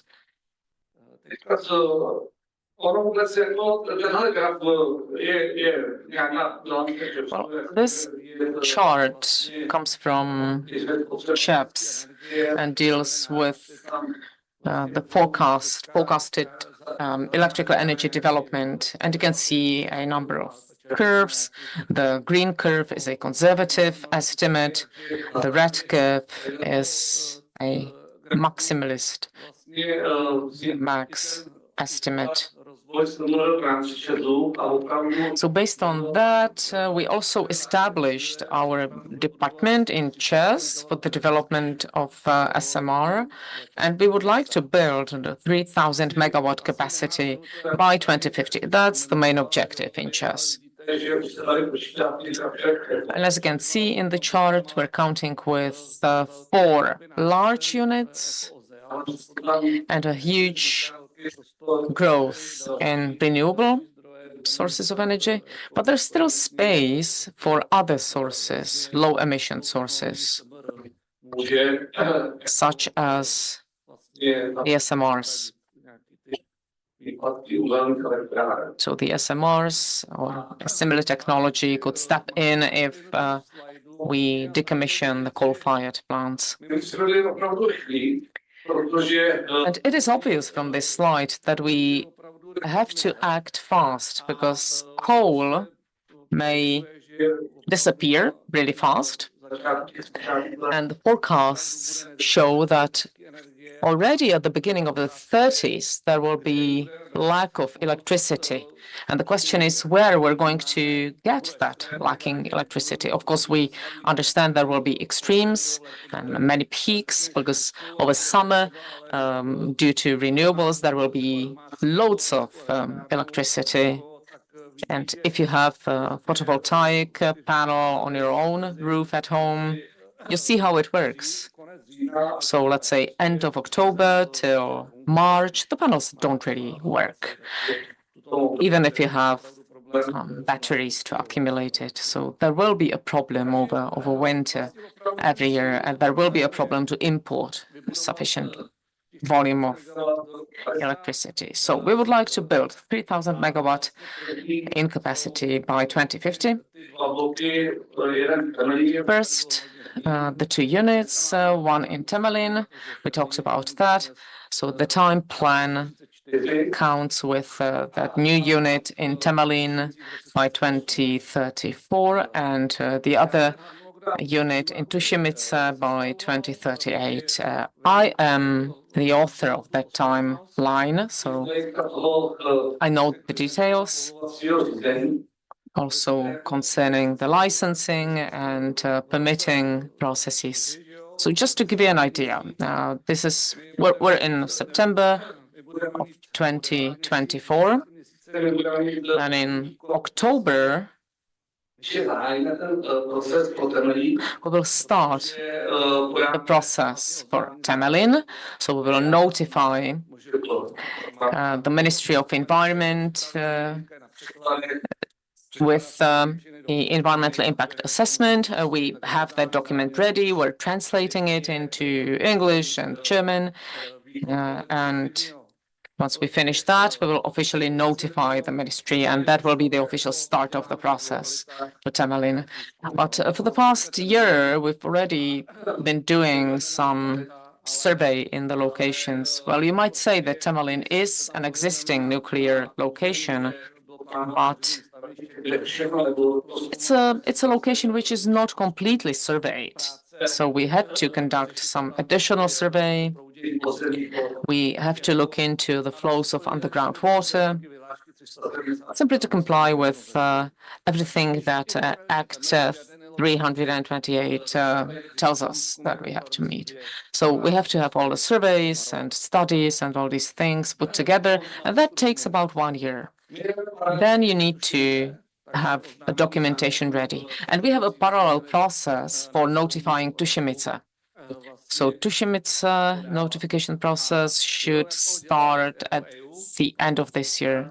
And if you have any experience with environmental impact assessment, you know that it is difficult to foresee in the Czech Republic what will happen. It really takes years.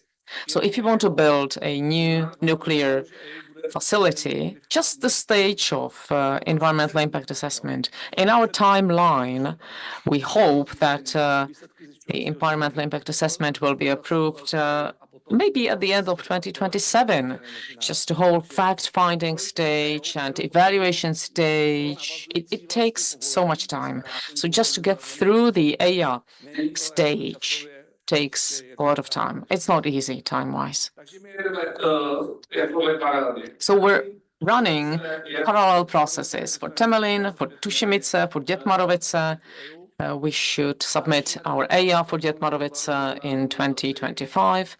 And my department at this moment is dealing with the documentation concerning the localization of a new nuclear facility. And next year, we should officially submit our application for a new nuclear facility. And you know that the authority has a deadline of 12 months to approve or not. And they can also suspend the process.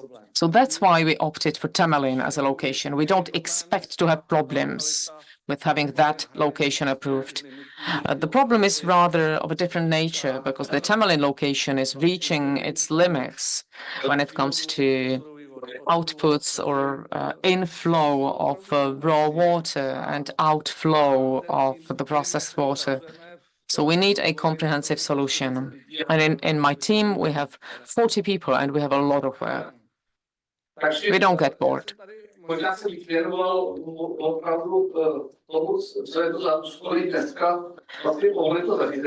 So I wanted to tell you what challenges we face just to reach a stage of having a new nuclear facility approved.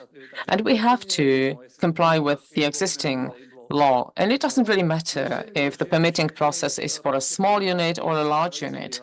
You simply have to comply with all the requirements of the current regulation.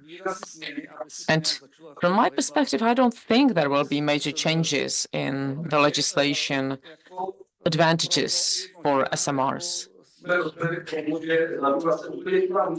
So maybe that's also why we concluded that it doesn't make sense for ČEZ to focus on the really small SMRs up to 300 megawatt. So that's why in the final decision in ČEZ, they decided to opt for 2 units, 2 times 300, plus that British solution, which is larger than a standard SMR. Looking at the timeline, it looks like that we are going to make that choice by the end of this year. At least I trust we will. Because we can actually do that without the contractor. Because you know that big units were sort of placed and approved with some kind of envelope space there. But obviously, for that particular approval, for the specific approval, we need to know the contractor, and we need to know that pretty swiftly, because it's going to take at least 2 years if it's based on the current legislation, based on the requirements of the regulations currently applicable. The Atomic Act, the Nuclear Act. So by October 2029, the permissions should have been granted. The construction permits, building permits should have been granted too. And we should be starting to build the nuclear facility.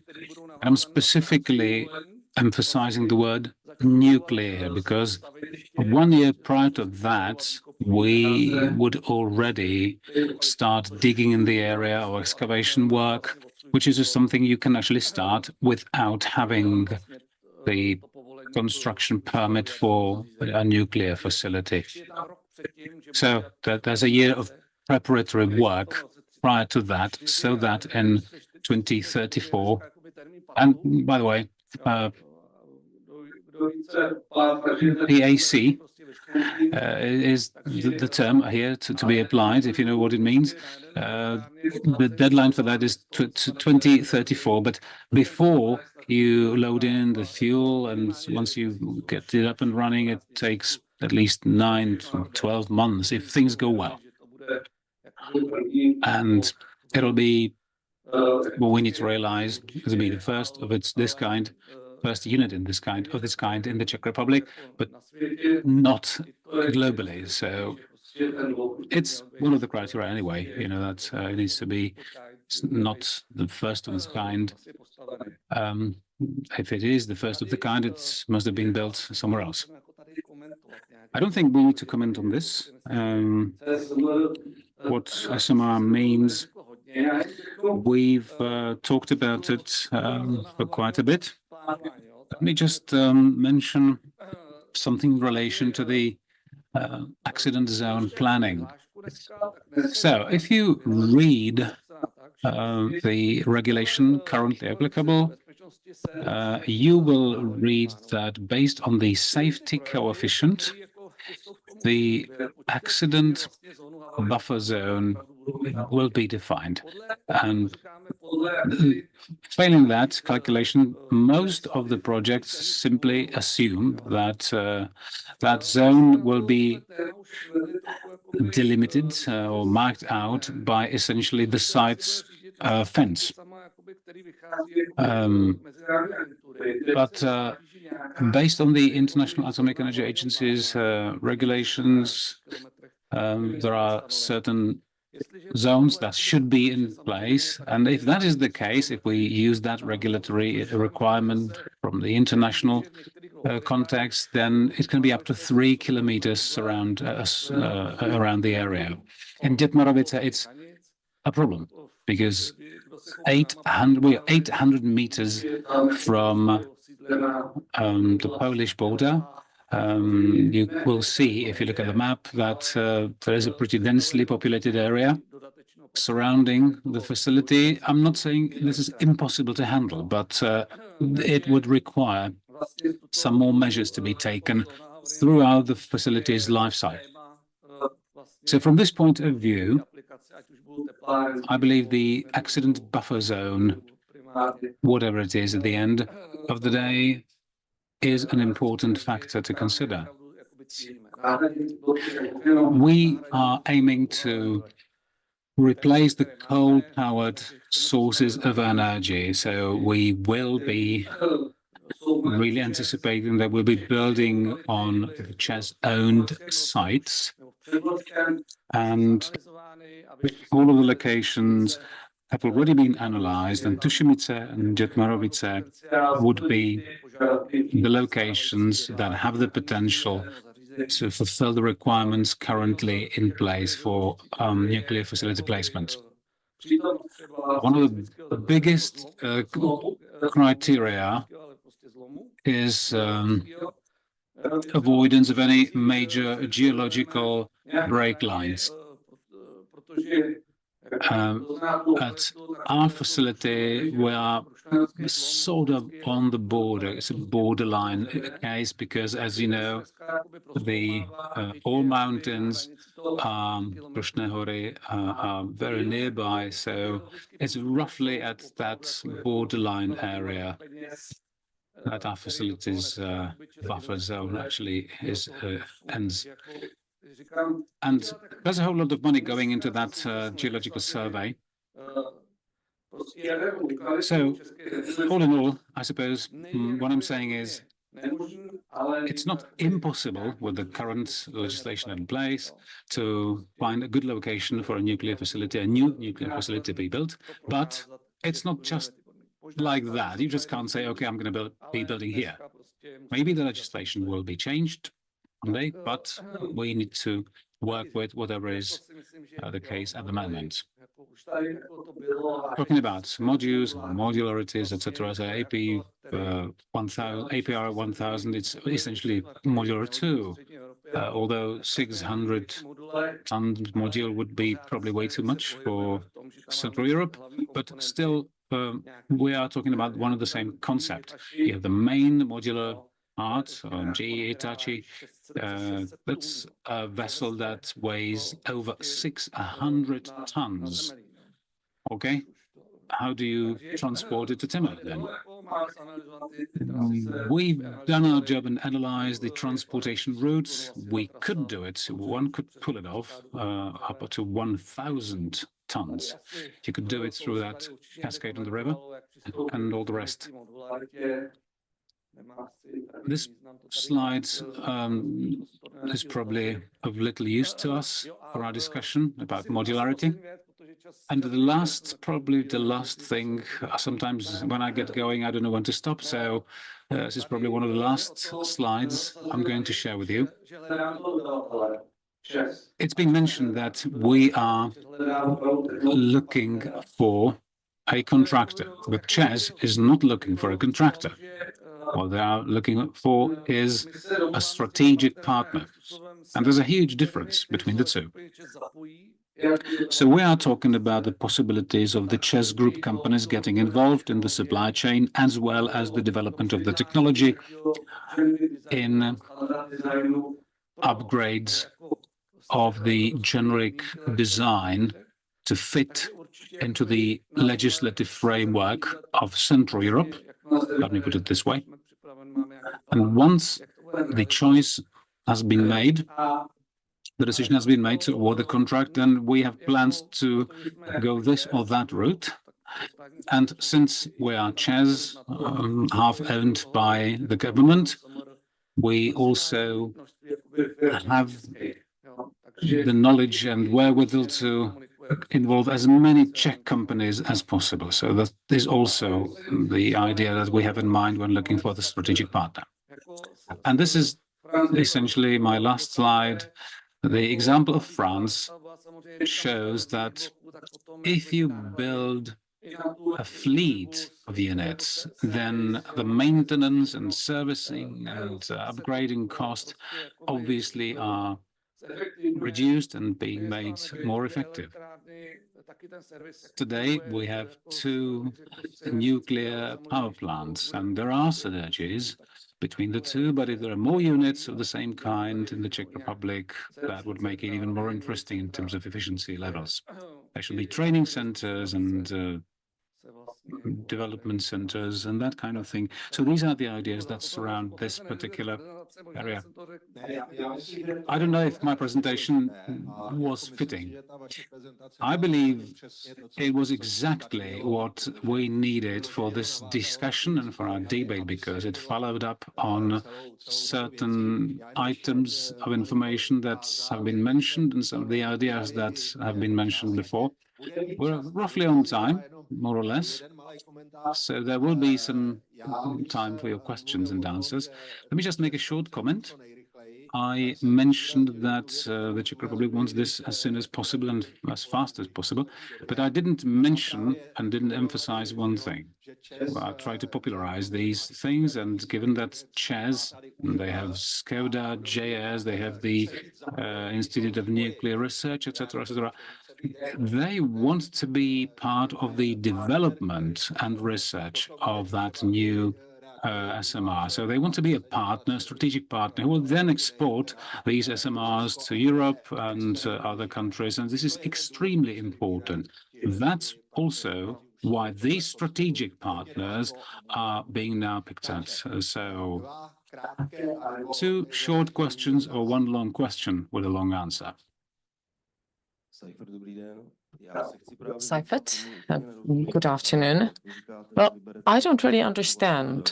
So you claim that you will choose the supplier by the end of the year. How can you make it without a tender? So you will choose a supplier of technology, but you will develop a new product and tender for that? Well, we're choosing a technological partner, and we already have our security exception approved for that.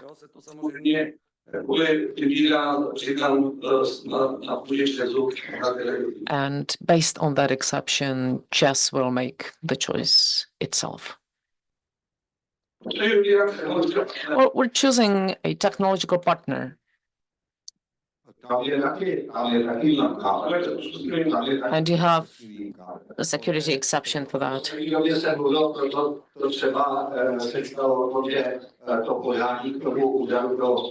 So recently there were discussions that the motion that somebody submitted to the anti-monopoly office doesn't really make sense because there's a security exception. The guy doesn't have a microphone. I don't know what he's saying.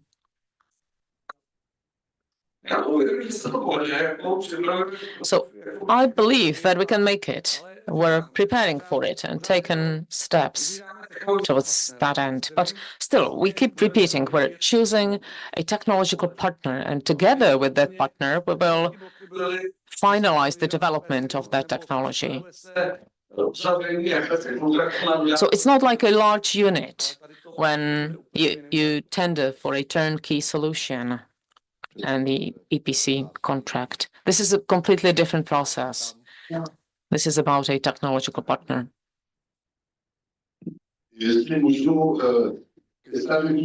So I have a question about the various permits, construction permit and zoning permit. Will you cooperate or will you merge the tendering processes for the other units, the future units? In 2014, when there was a tender, you already had that AR stage over. Well, we will cooperate with the Temelin power plant when it comes to the tendering documentation, and the documentation from the past is still valid up to the alternative 2 times 1700 megawatt. They have a contract with ČEZ, distributor, or the operator of the distribution and transmission network. So we can use that documentation.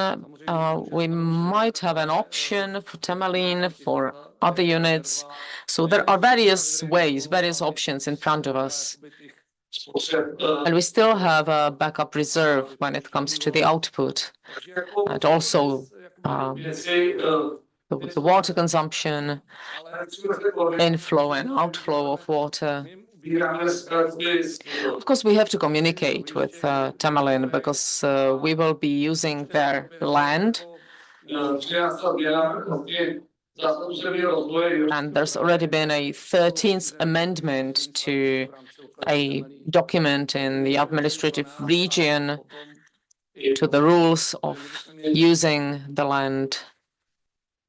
But we should be given priority in the permitting processes. We might have some time for discussion later on, so we can come back to it. But let me now give the floor to Jiří Duspiva. Just like me, he's from the Řeš Research Institute, and his institute deals with the development of SMRs, amongst other things. So good afternoon. Thank you for inviting me to Nuclear Days. This is my first active participation, active involvement in your conference, and I hope you will find my presentation interesting. So when I was invited to speak in this section, focusing on SMRs, I thought that I might deliver a slightly different presentation. But then, on the other hand, when I heard yesterday's presentations, I thought that maybe I could also speak yesterday, that my presentation would be suitable for that. But anyway, Mr. Wagner said that in my institute we're dealing with SMR's development, and that is true. We have certain ideas And I will go back to them later on. We're dealing with various reactors, not just the light water, because today we're discussing mainly the light water technologies, but we're also dealing with advanced reactors, molten salt reactor, for example, and also the gas-cooled fast reactors. And I hope I will have time at the end of my presentation to comment on that. So why the topic of my presentation is the facts and myths. When I started putting my presentation together, it was back in August, 21st of August, when we commemorated an anniversary in the Czech Republic, but there was an article published on that day whether it makes actually sense in our country to build two large nuclear units for 1,300 billion Czech crowns. And it actually upset me, so I read that article in detail. And so what you have on this slide in black, these are citations from the article, and the blue, those are my comments. So 1,300 billion Czech crowns for the two units. Of course, they quoted that price without any context, and that is quite standard when media talk about nuclear. No context, no references. So they just take 200 billion as an overnight cost. And of course, we do not know the other price elements, and we will see how that develops. So another sentence, I'm quoting from the article, standard nuclear unit of 550 megawatt usually has a price around 700 billion Czech crowns, but SMRs will be built much faster and with minimal price and output up to 400 megawatt. So again, no context, no reference.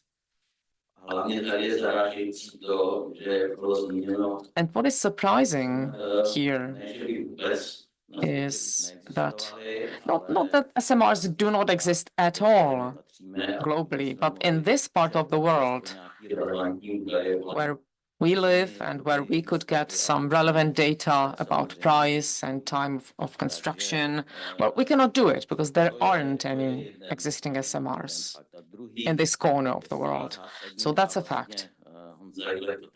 And Jan Jilek already spoke about it before me, the speed of construction. It is not just about the construction activities themselves, but the permitting processes, as Mr. Jilek said in his presentation, are identical for SMRs and large units. So you cannot save time and you cannot save money because you have to prepare the same documents, irrespective of whether it's an SMR or a large unit.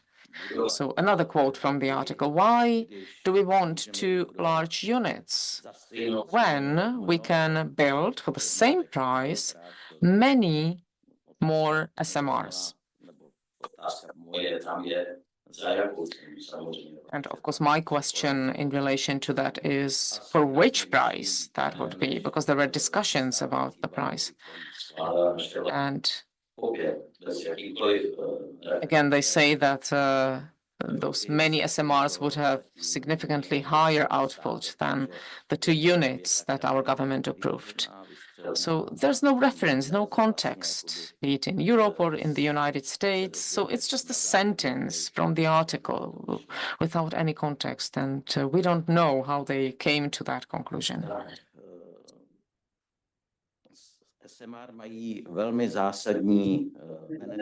SMRs have a major benefit in quick building, low price tag, and also the possibility of locating them pretty close to the place of consumption,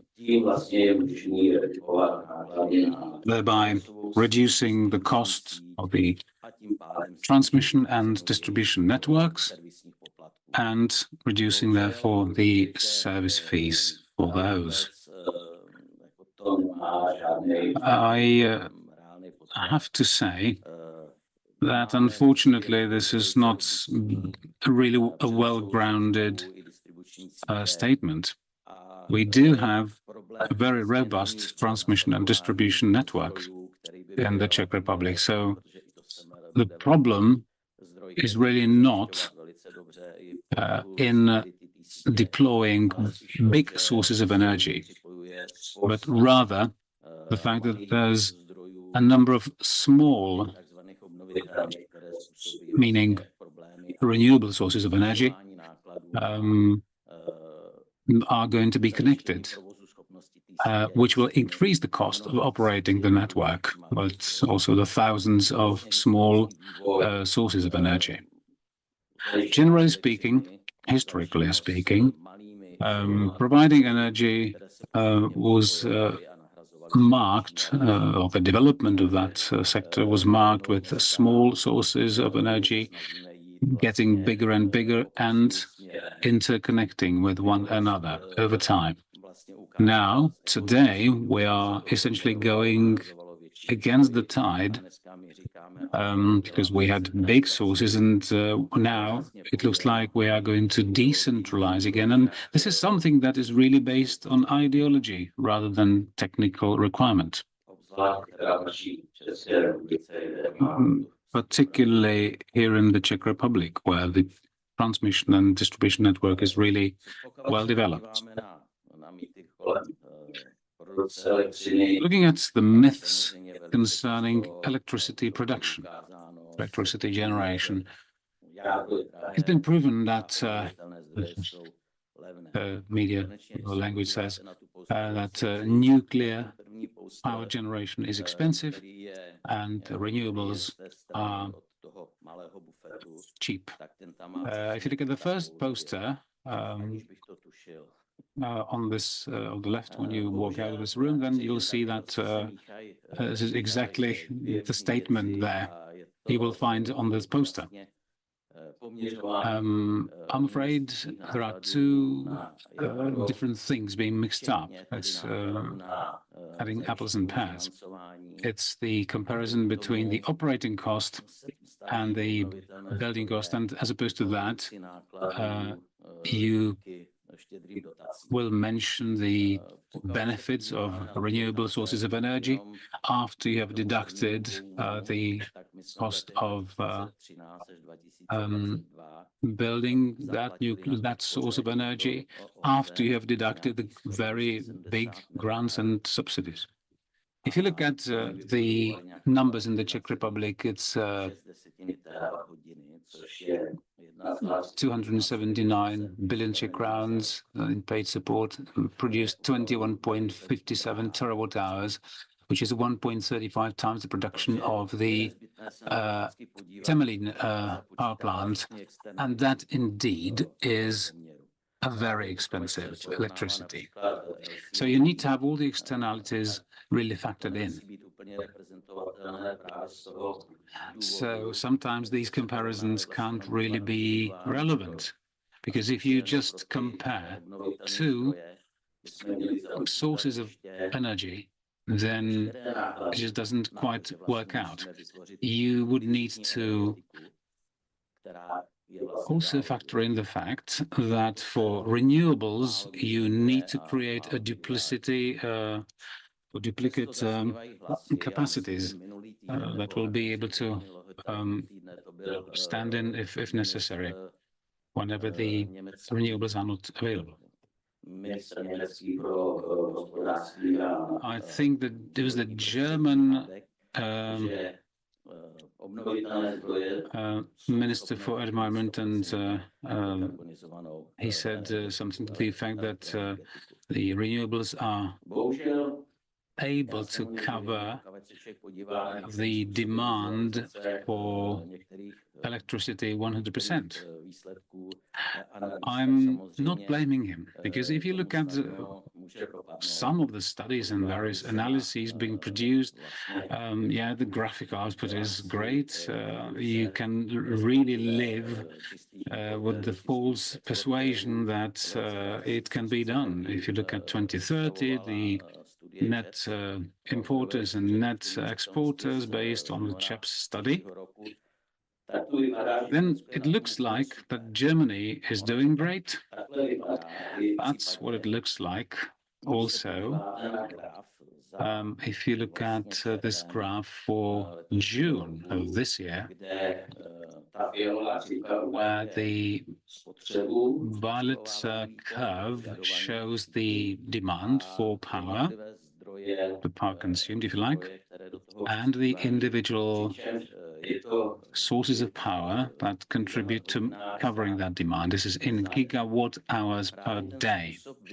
That's the graph that you can see. And the way of visualization, the method of visualization is showing very nicely how you can easily manipulate public opinion. If you look at this, the same graph on a per hour basis, on an hourly basis, rather than on a per day basis, you can see the huge gaps, the huge peaks and troughs in the system. As you can see, as you know, there needs to be a balance in between the power requirement and the power delivery, power supply. But in 2030, if you look at this graph, Germany is going to be a net exporter, but only for a small fraction of time.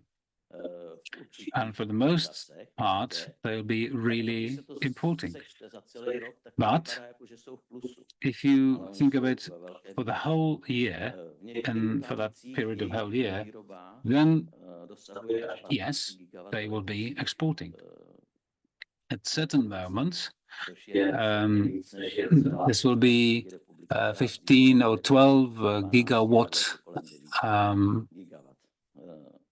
of electric power will be the demand that they will be going to cover. They'll be needing to cover, which is basically the whole of the Czech Republic, if you think of it. So that's another one to take a lesson from. Now, another point I want to mention is that electricity is not electricity only. Some people say it's about 1/3 of the overall energy consumption. That's electric power actually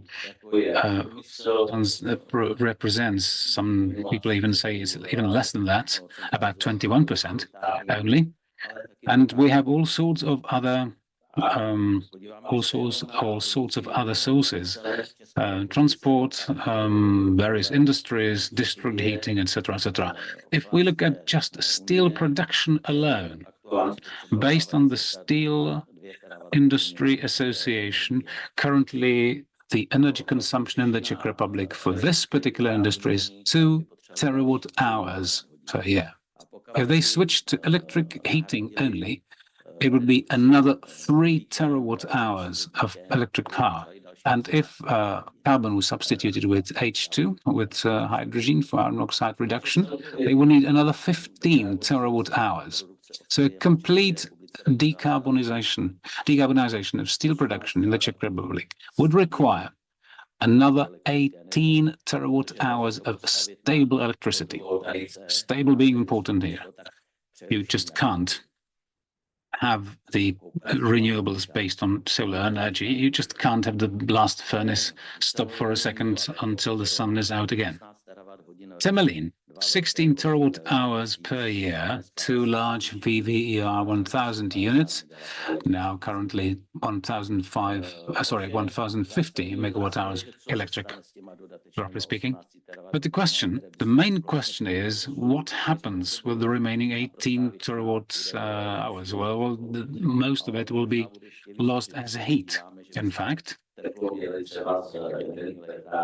will be actually more if you think of the heat efficiency of that electric power plant. It's light water reactor, it's roughly 35%, if you do well. So it's not 100%, definitely. So key question here is, if we decarbonize this way, might that be actually a case of not really doing much by way of decarbonizing, because we would be still producing a lot of heat rather than reducing a lot of carbon footprint the traditional way. But nobody does these studies on this front. And the European Union will need another 400 terawatt hours by 2050.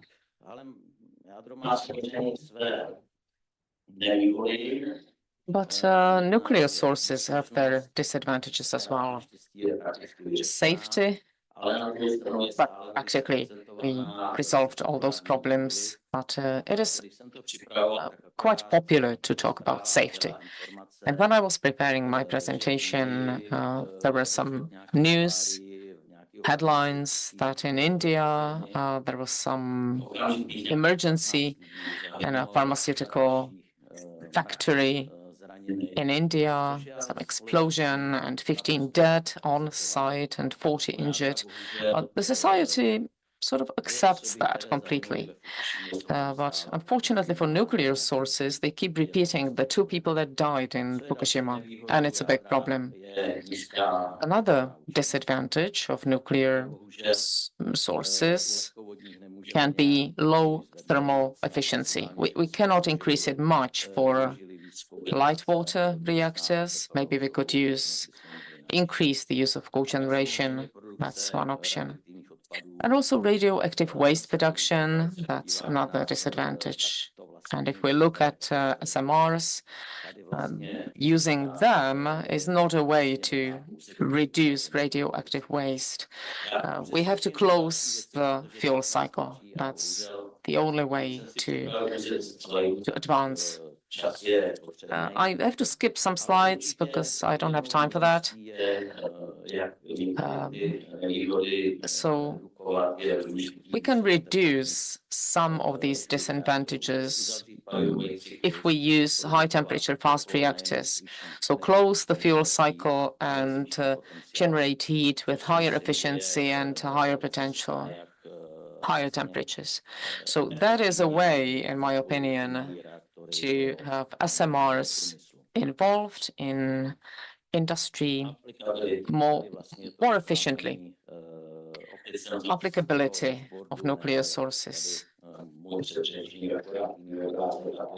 So this is just a slightly different picture of what you saw in the previous presentation. So this is an overview of the 58 conceptual designs and their potential use in various industrial sectors, paper industry, desalination of water, and things like that. So risks of nuclear sources, I talked about that. These are some risks related to the application of nuclear resources, such as political stability, legislation, financing, and that brings me back to the taxonomy. Why did we introduce taxonomy at all? Simply to single out nuclear sources out of that taxonomy and to make it more expensive. So production capacity, not just to produce the parts of the technology, but I think that we will also have to deal with reaching the limit of fuel production. If there's a huge boom or renaissance of nuclear resources, and we will build many units, we have to increase uranium mining and also processing and enrichment. So the conclusion of COP28 is not really in line with that. And human resources, we talked about that, and we don't know how to solve that. Legislation, financing, we need state support. That will be important. And it's quite reasonably happening in the Czech Republic at this moment. Conclusions. One interesting parameter that we look at in energy sources is the EROI. So that's the share of the energy that you need for the functioning of the source and the energy that it generates.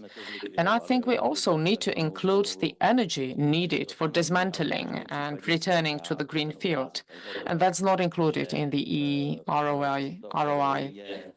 And the image at the bottom says that if EROI is less than 7, the source is not suitable for wide application. And I'm not comparing it with photovoltaics or other sources. So COP28 objectives till 2050, from this perspective, seem to be very ambitious or maybe not even achievable. I personally believe that looking at the short-term perspective, light water reactor technology is a good solution, not just for electricity generation, but also for other applications. But the long-term vision, the only way, in my opinion, is to go for fast reactors that can solve the issue with the RAW reduction and increase of efficiency. As for fusion, I have a big question mark there. Not that there's a big question mark around the fusion process, but I'm not an expert for that. So I'm having a question mark around it. Well, we don't have time to discuss all these things on the slide, but we're focusing at this moment on reactors with smaller output and the fourth generation, those that will be introduced and deployed later.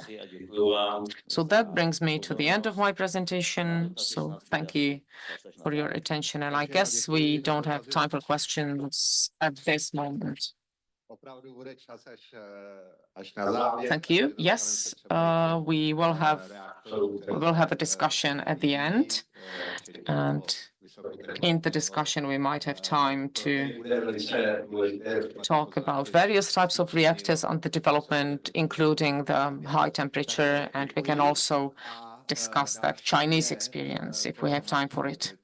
So the next speaker is Martin Čermák from Sokolovská Coal.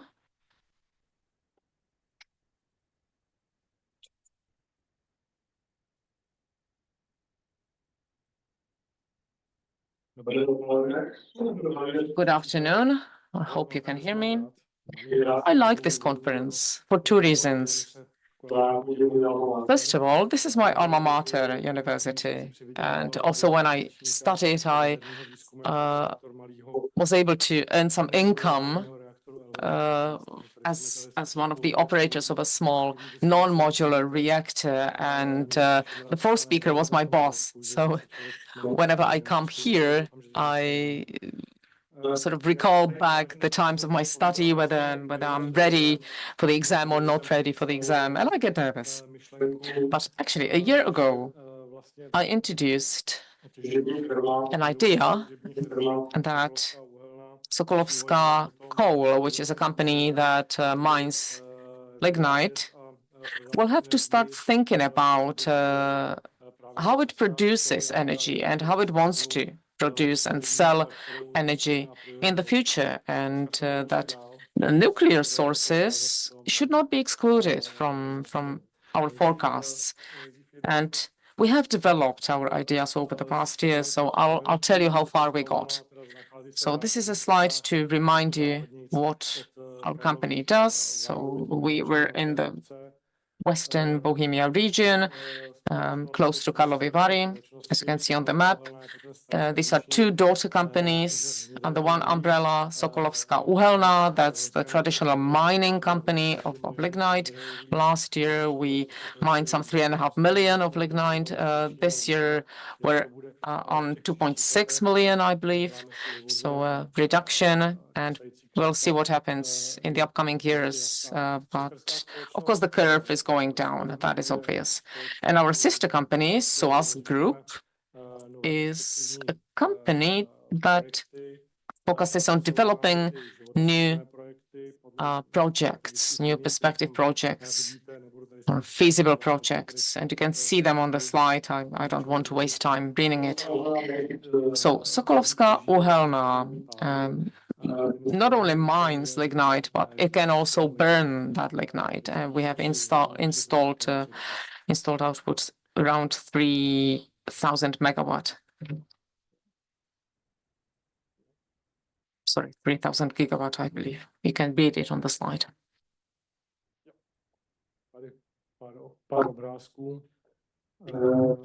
Let me show you a couple of slides here.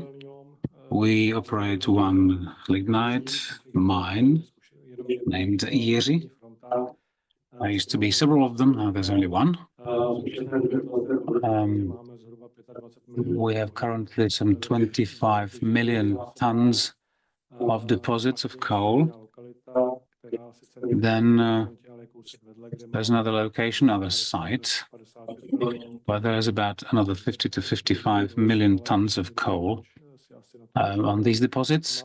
So there's plenty of coal, but you know why we can't be mining all of that. There are two facilities, two locations, the former ČEZ power plant at Tisová, and then the chemical facility at Vřesová, spaced about 20 kilometers apart.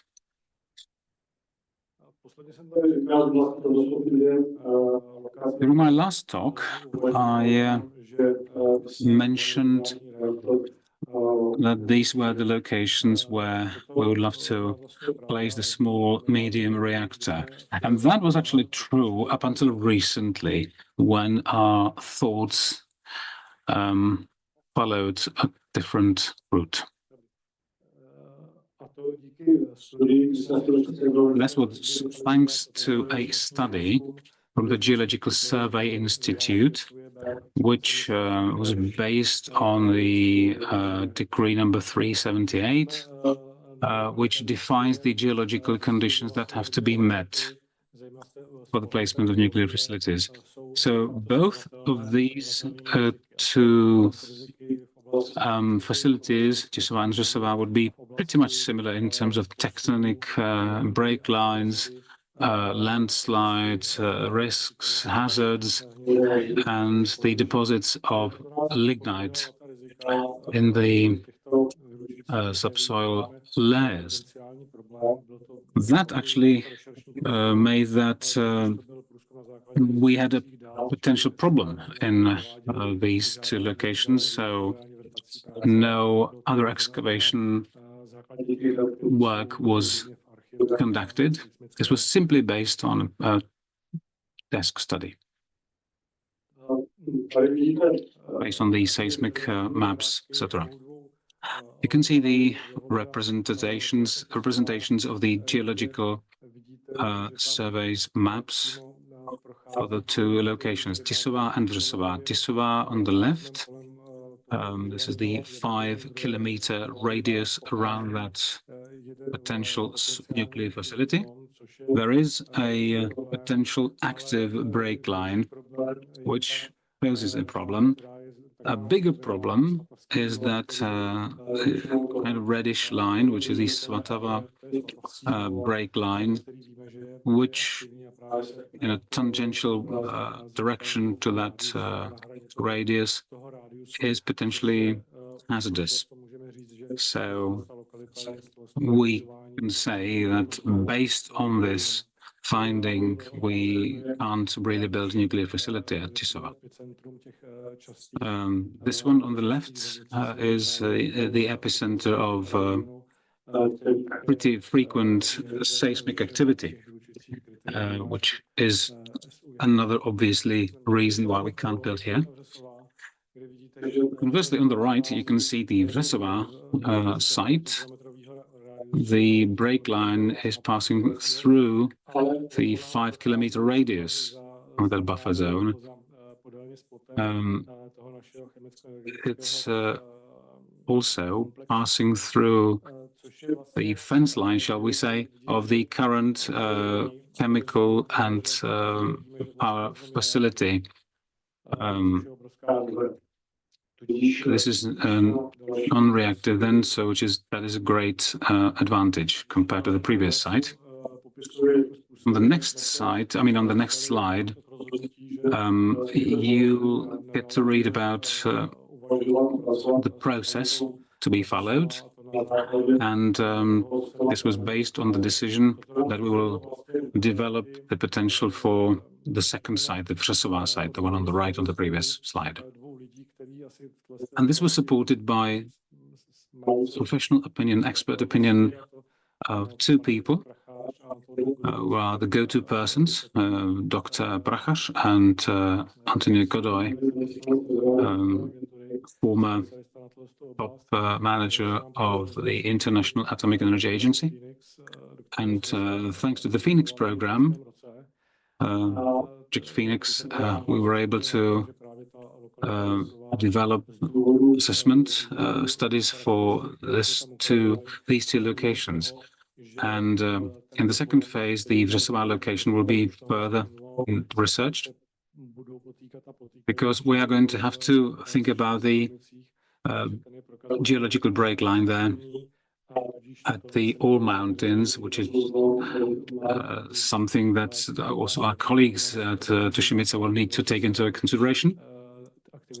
It's a type of break line that doesn't have really a big potential of seismic activity, so these break lines should really not be translated as anything moving up on the above ground. So starting from that finding, we are only talking about the Vřesová site as an option. The second phase of the Phoenix project was launched several months ago, and it will be finalized in 2 weeks' time from now. Experts from the two advisory companies will come for a visit, and they will be assessing the location based on the criteria laid down in the decree number 378. So within 2 or 3 weeks, we should be knowing more. They'll be conducting feasibility studies, and they will also look at the economic side of things, and they will prepare a multi-criteria economic model so that we know what sort of capex and opex based on the various scenarios we can actually expect.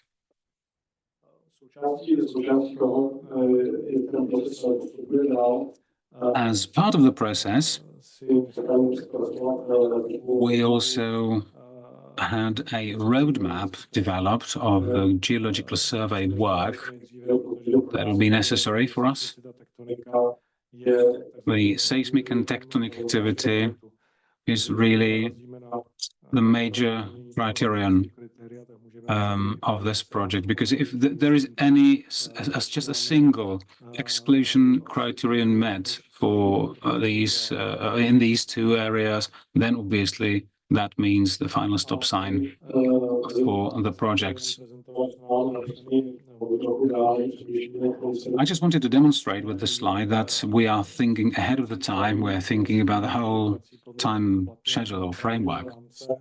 So starting with the preparatory work for the legislative framework to be met, which is where we are currently, then moving on to some preliminary feasibility studies. We just wanted to know what would be things that we could expect if this were to be delivered. Obviously, we don't have such a big team as they have over in Czech, but we want to go ahead and think ahead, and we'd like to submit a proposal for approval for the zoning permit, and then the follow-up, obviously, it's a long process. I think it's pretty obvious from that slide. So that's it from me for now, and I hope that next year, when I report on this project, I have some good news, and perhaps I'll be able to share with you the geological survey outcomes. So far, that's it from me. Thank you very much. All right, thank you very much for your short but informative presentation. And you get your reward. In the auditorium, you have a chance to ask your question if you want to have that go. Yes, I want to ask how big a saw, the biggest saws it will be, SMR. 300 to 400 megawatts electric. Okay, so it's the same principle, the same ballpark, right, as Chaz. Okay, that's it. I did say one short questions, which exactly it was. You met the requirement. Now, do we have Mr. Pavel Suk here? We do. Lovely. Just wanted to double check that we have the next speaker due to speak, and you have the floor.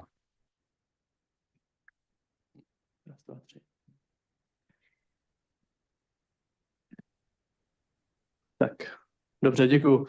Já se mezi tím představím, já se jmenuji Pavel Suk, přišel jsem tady... So, let me introduce myself. My name is Pavel Suk. I represent Alvel company, and my presentation is called Salvation or a Doom of Nuclear Energy. And I thought that I will be a part of a discussion that SMR is the best in the world. It doesn't have any disadvantages, apart from those that designers claim. And I'm really happy that we have a more dynamic discussion and that we're saying openly that it's not just about the selection and construction and licensing, but we also have to think about the end of the life cycle. So this is my presentation, but the data I'm using in the presentation, that's not mine. In 2022, there was a beautiful document published which sums up what will happen when an SMR unit reaches the end of its life. So that's the contents of my presentation. First bullet point, motivation. Then why SMRs, what conceptual designs were included in the study and why not, why we shouldn't opt for SMRs in certain contexts or certain countries, and some summary. So the topic of my presentation, as I have said, is to highlight something that we tend to forget, and that is, what do we do with that device, with that unit, when it reaches the end of its life? Of course, SMRs seem to be the future, for decentralization, for district heating and so forth. That's great, but of course, it might mean that we will pay more for the electricity or more for the construction. And usually the active zones in SMRs are much smaller than large units. It also means that the neutrons are not efficiently used, not as efficiently used as in large units. And the fuel will not be spent so economically as in larger units. As for the roadmap, 30 out of 70 SMRs that IAEA is thinking about are the so-called advanced, non-light water advanced reactors, helium, salt or metal, liquid metal reactors. And the deep repositories are not counting with such type of material to be stored there. So the study that I used also looked into it. When we look at the environmental impact and assess it, of course, usually we look at the volume of radioactive material we have to process at the end of the life cycle, but we also have to distinguish between various types of radioactive materials.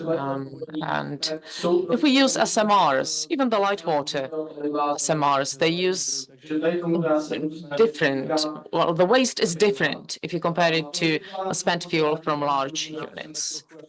The positives, strengths of the SMRs, I've talked about that. Decentralization of the energy network, lower investment risk, maybe faster construction, faster deployment, that would be great. Maybe easier to operate, load follow regime, maybe also including artificial intelligence in the future, and overall simplification of the technology, avoiding the boric acid. So heard about that, to have as few problematic components as pumps, turbines as possible. So the negatives.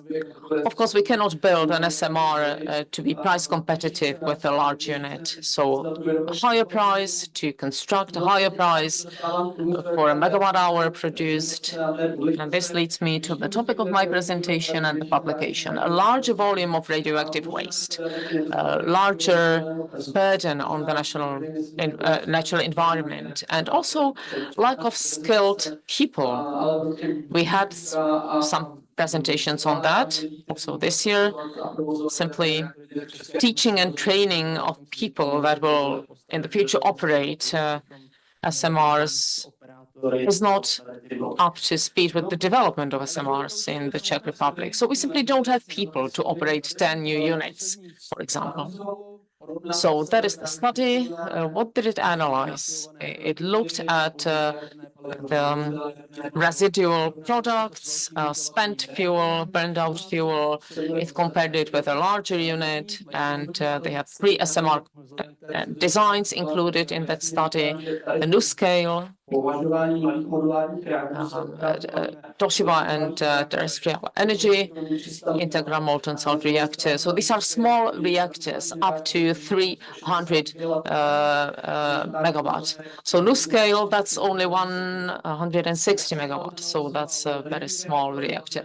Then they looked into a fast reactor, Toshiba 46, and the molten salt reactor. And they looked at the spent fuel per gigawatt per year.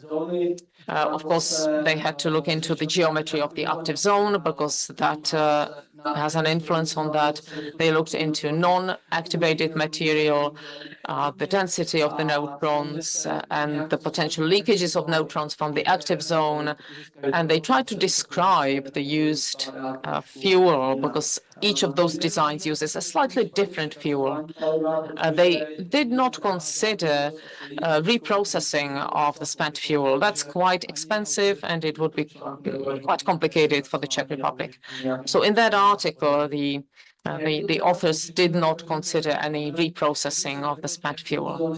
So in the active zones in SMRs, they're smaller. So the level of burnout is smaller as well.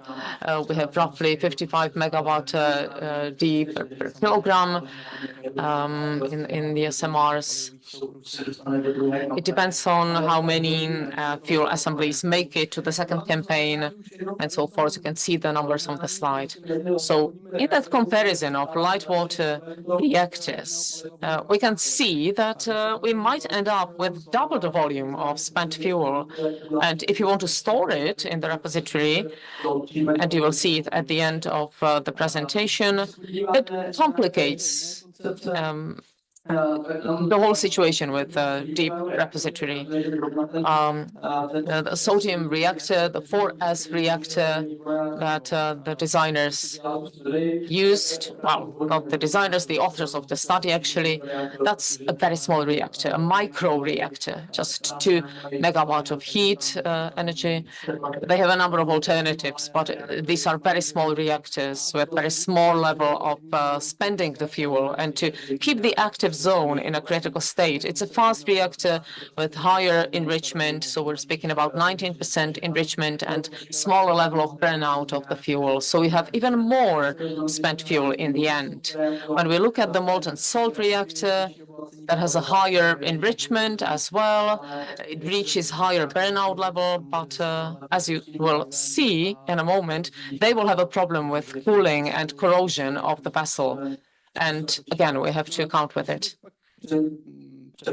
So when you put it in numbers, gigawatt thermal year, the SMRs generate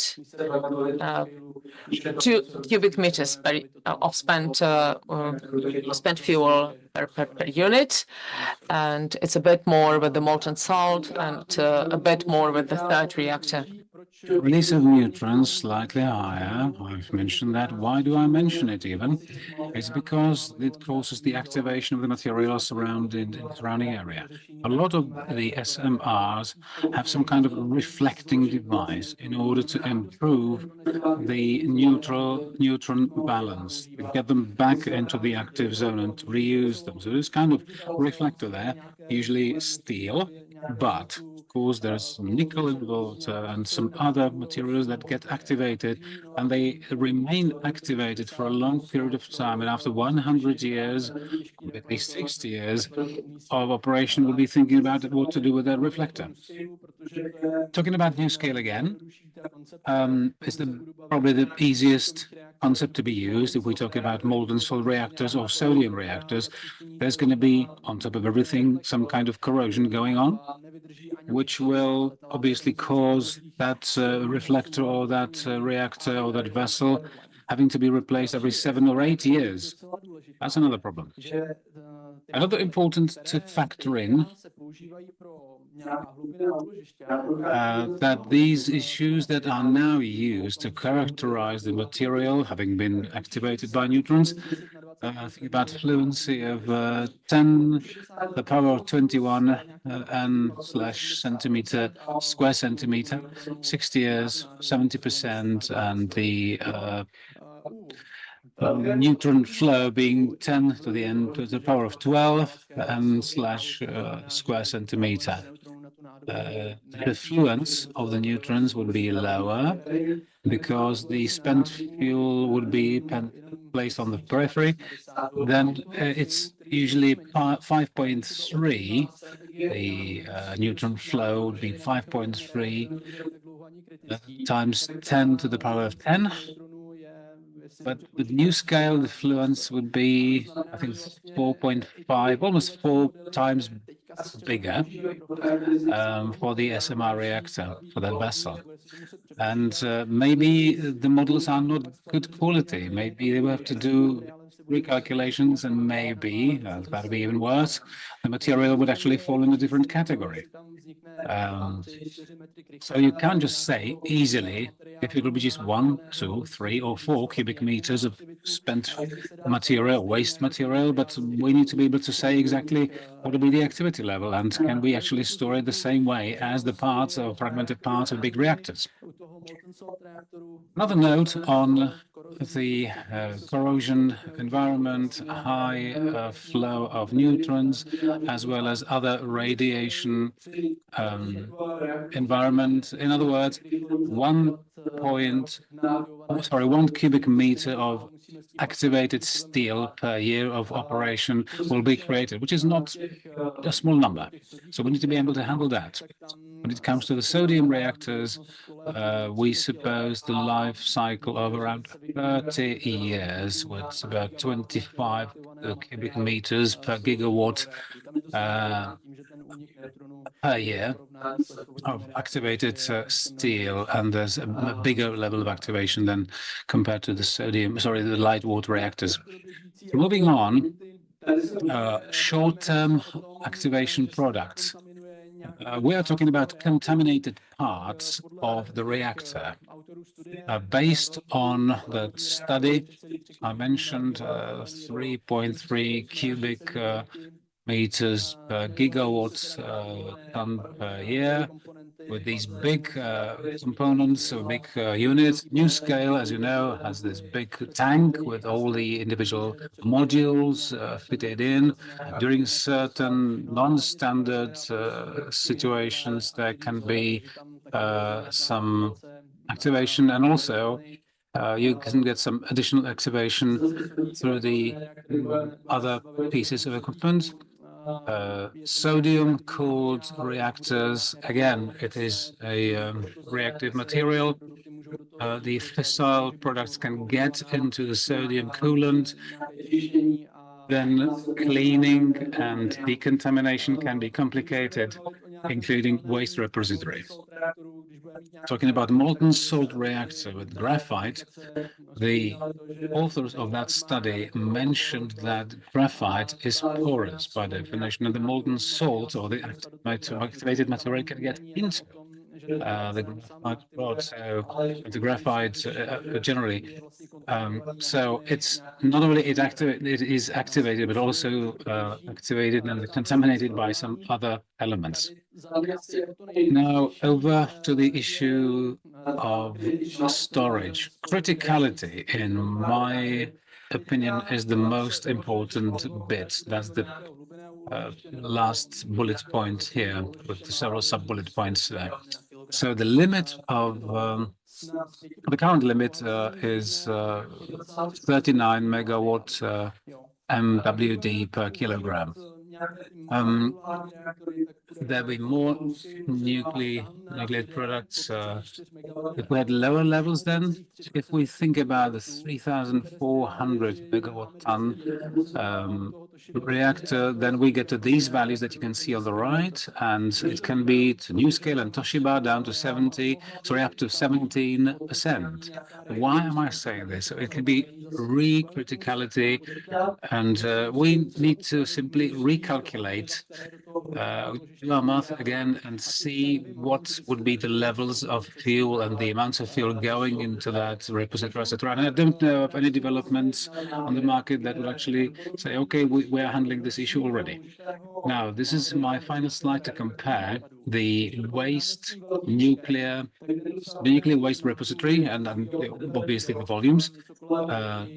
You get to about 5 cubic meters of that first type of reactor of the waste material that is activated on nuclear.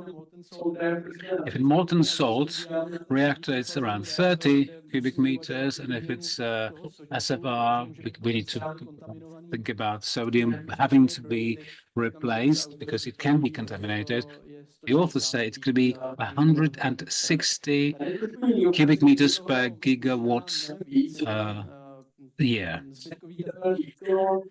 This slide shows the detail, the residual thermal output, the long-term, medium-term, and long-term nuclear waste, some toxicity, and fissile products in the fuel, spent fuel rods, etc., etc.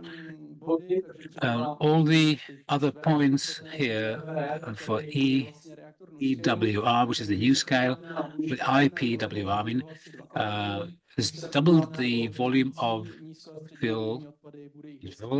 It's 10 times the long-term waste.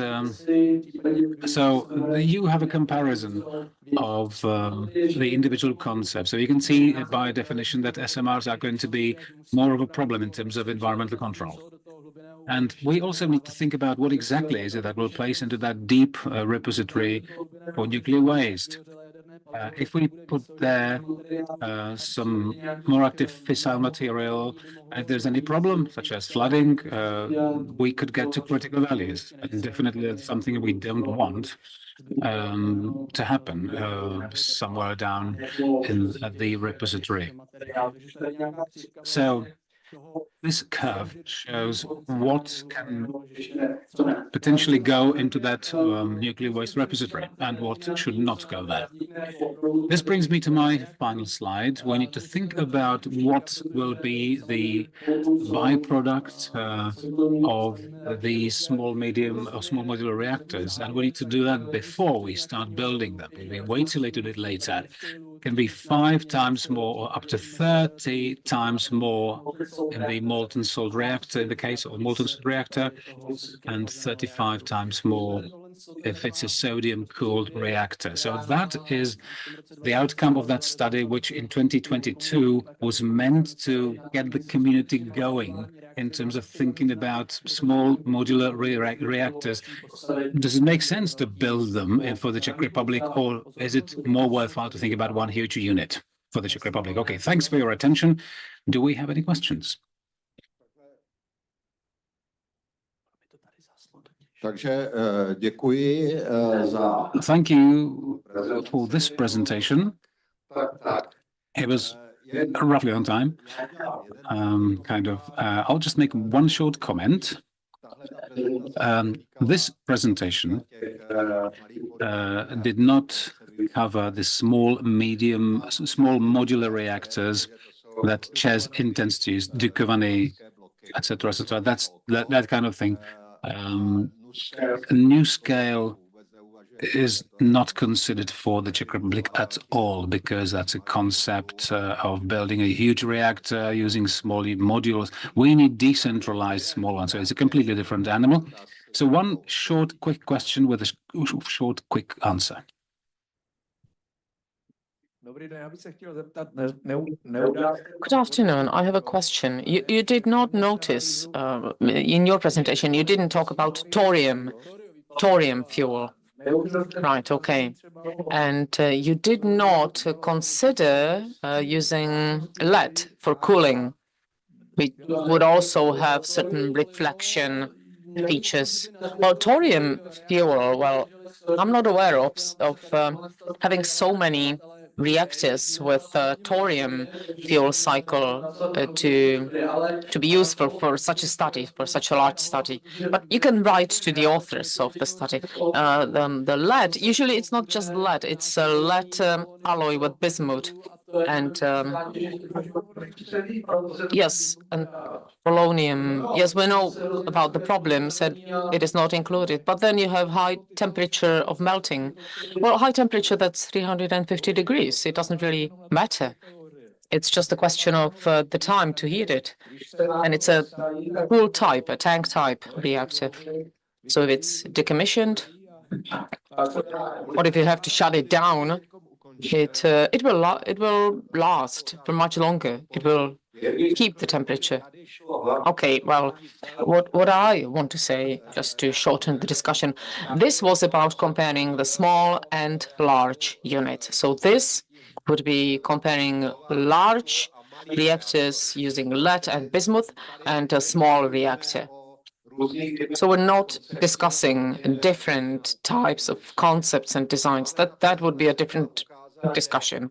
This presentation aimed to show that if you simply make the unit smaller, it doesn't have to have so many advantages. So, okay.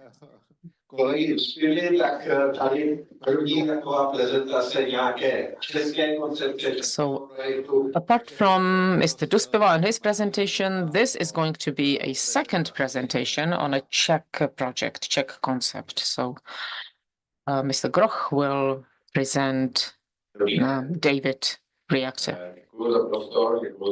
Good afternoon. Thank you for giving me the floor. Thank you for excellent organization of this conference and an interesting program. I just thought about how to go about my presentation, whether I should focus on the technology or the respective future of David. And we just concluded that maybe I'll focus on David in the context of all SMRs. So when we started developing David, our aim was not to develop the best and most interesting concept. We simply wanted to have a feasible solution. So something that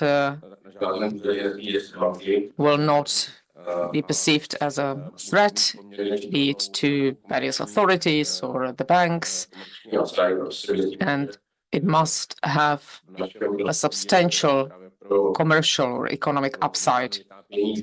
And we believe that in the Czech environment, that economic upside could be represented by distant heating, district heating. And it could also gradually replace the coal resources, because we will have to cover for the coal in the future somehow. So when we started our development, we knew that we have a lot of knowledge in our group, because we supply various nuclear energy technologies and machinery since the beginning, basically, of the nuclear industry. So since the beginning of our development, we tried to put together a team of people that will be comprehensive and will have all the skills. So this is just a list of some of the suppliers and consultants and institutions that we cooperate with. It's not an exhaustive list. We have our production base in Bitkovic in Ostrava, and of course then we cooperate with the Technical University in Ostrava, with the Technical University in Prague and the Academy of Sciences. And we also have been cooperating with various Ukrainian institutes even before it became popular recently. As for the progress of our project,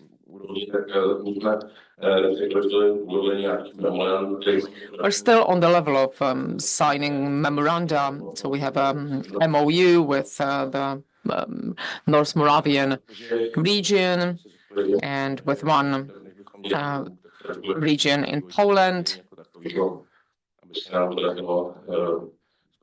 And we're focusing on developing a product that we'll be able to offer in the future. We're a company. We're not a research institute. We're a private company. So the project must have an end, a well-defined, clearly defined end.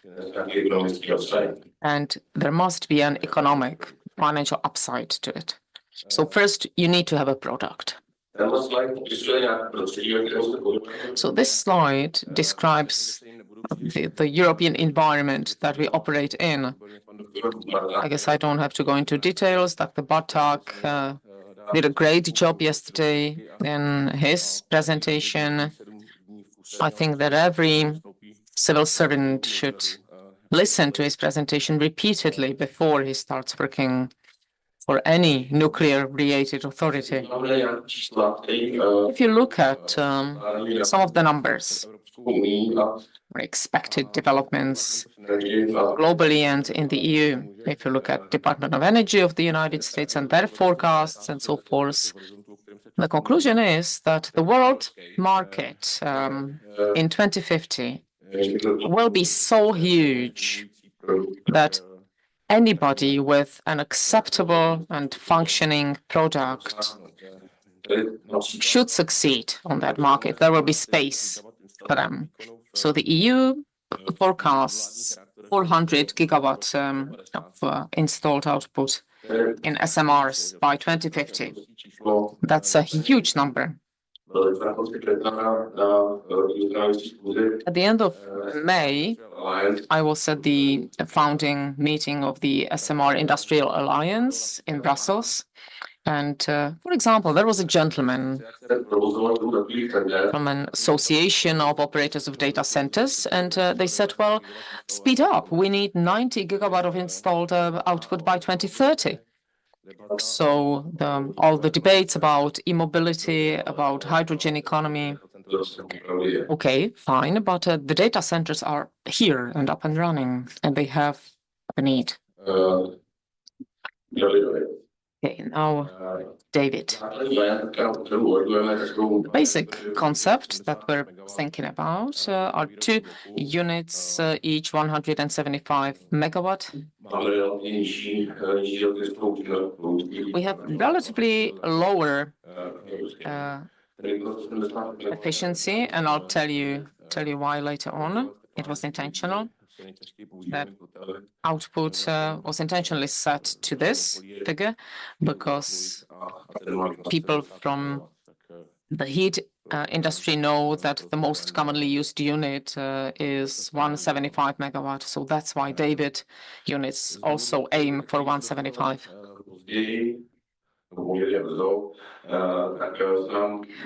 For reasons that I will tell you about later on, we managed to increase the life cycle of the facility. Often we talk about the modular design, about modularity.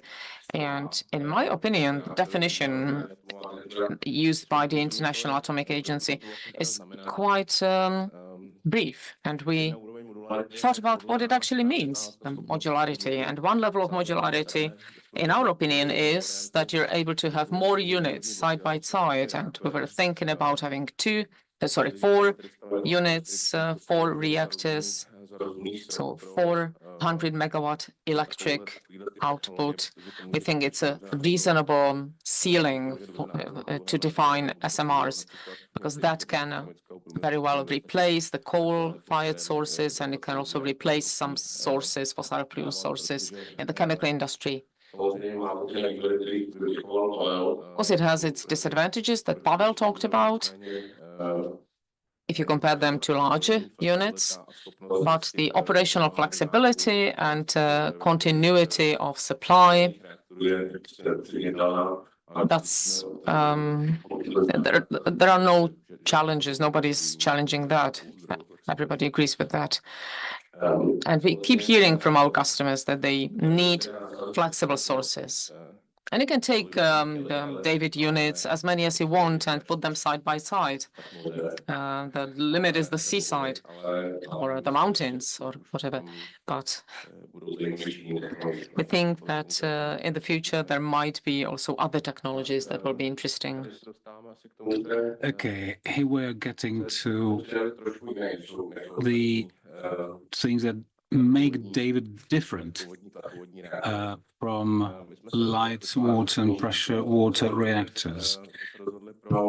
We decided to use what we call an intermediate circuit. So it's a hybrid between the traditional pressure water reactor and the integrated solutions. You have a vessel within a vessel.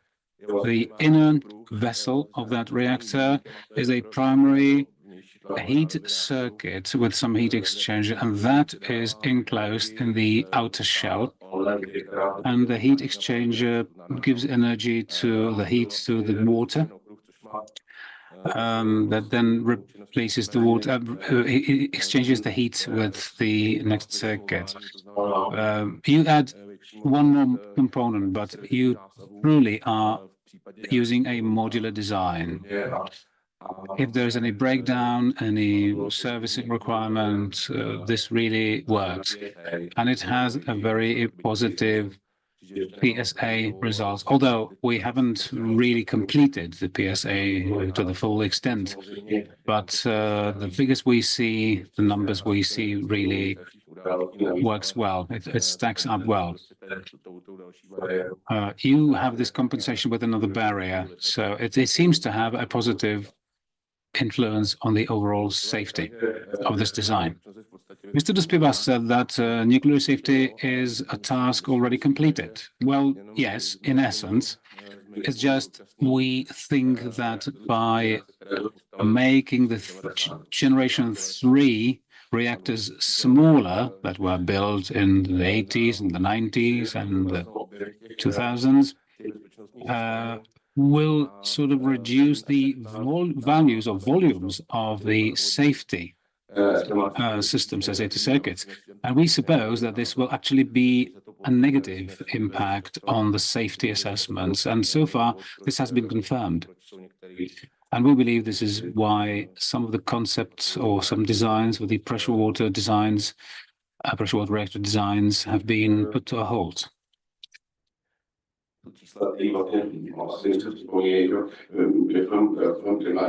Here are some figures that probably will ring the bell with you. These are pretty much the same sets of parameters that we see at the Temelín, and then moving on, we are at the Dukovany parameters, and we have the intermediary circuit there. You see the philosophy of the reactor here, the freedom being sort of ensured, and flexibility being provided by the inner vessel. Also, this means flexibility in terms of the geometry of the fuel rods. The expected lifetime is longer than usual, so being able to respond to the latest developments in the fuel technology will certainly be an advantage.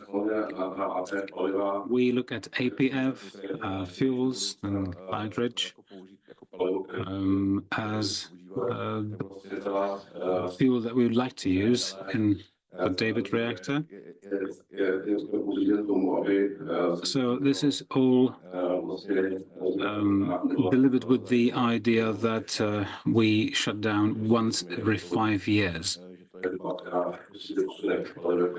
We believe that that should be a period of time that should be sufficient for reflecting on the developments in the fuel technology. Now, as regards the inner vessel of the reactor, it is designed in a way that allows us to replace it if the need be, due to a breakdown or perhaps other servicing requirements.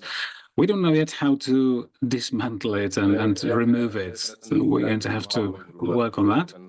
So it's the second level of modularity. So it's really like a set, you know, pieces come together and that's the end of it. So this is the next level. With these small active zones, the release of neutrons is high.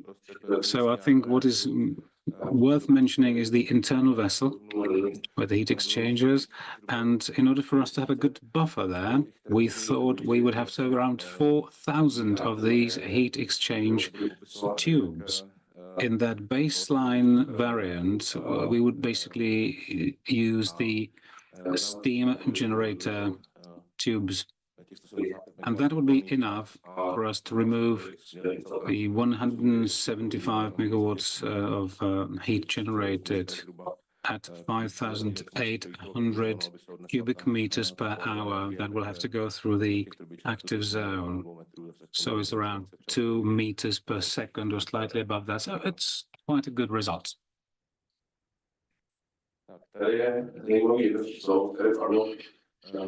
One interesting figure here, the RX 300 unit mentioning the vessel was mentioned to weigh 600 tons. We didn't mention the other vessel type that actually weighs even more. That's 800 tons. At any rate, these are huge units. I mean, you can do it in Arizona. So we're in Arizona, definitely not here in Europe. I don't think it's complicated. Actually, I think it's impossible for the majority of locations. Yes, Temelín is on the cascade of the river. Yes, there's an advantage to it, as opposed to other locations. 200 tons from Vítkovice on a regular basis, being transported on a regular basis, no problem. If it's bigger, we can do it, but it's a non-dramatic event for us. And that's the biggest, the heaviest, I mean, a component of the whole unit.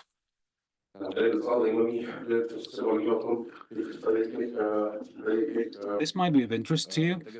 Very often what's mentioned when talking about the interprototypes is that there are various issues concerning leaks.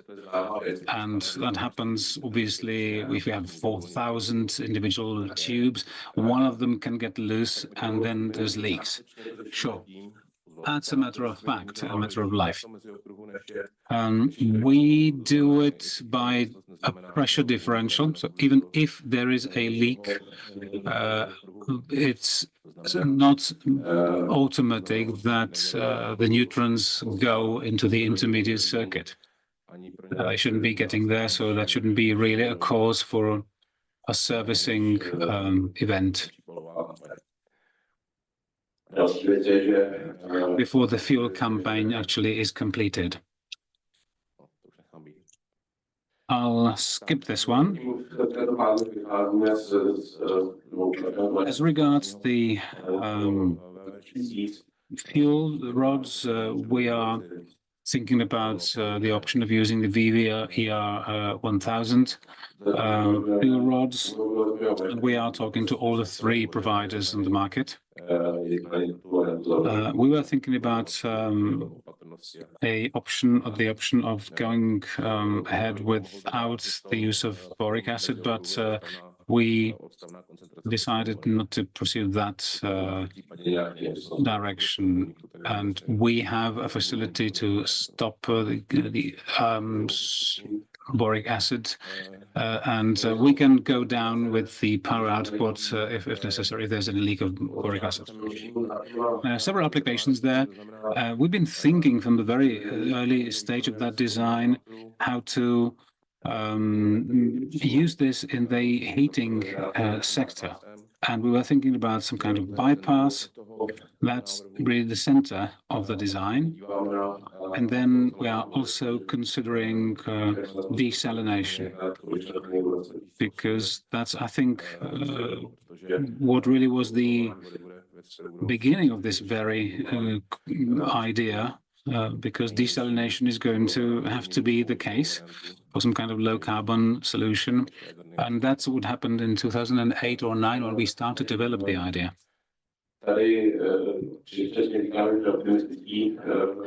So we're saying it looks like this is what the optimistic scenario looks like for the years to come. But so far, so good. We've been running on time for 5 or 6 years, slightly lagging behind. Let's hope we can continue in this method. LCOE €85 per megawatt hour, €85. Everybody puts it there. And we actually made the same calculations and came up with €85 as well. But the world has changed a lot in the past 2 years, and we don't know what will happen in 10 years' time. But we have the model, and it looks like David will have a good economy if you compare it to other light water SMRs. Maybe it will be even better than other light water SMRs in the end. That's it. Thank you. Well, thank you for the presentation. And we have time for one short question and answer.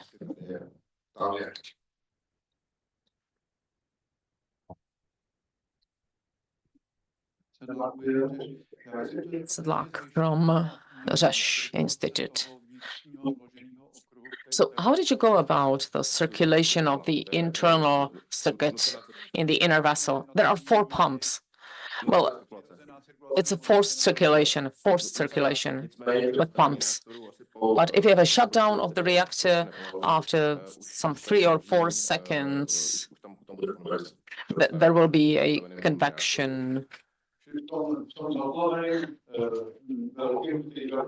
So in the large pressure vessel, wet vessel, there will be some electrical device that will be used for the forced circulation.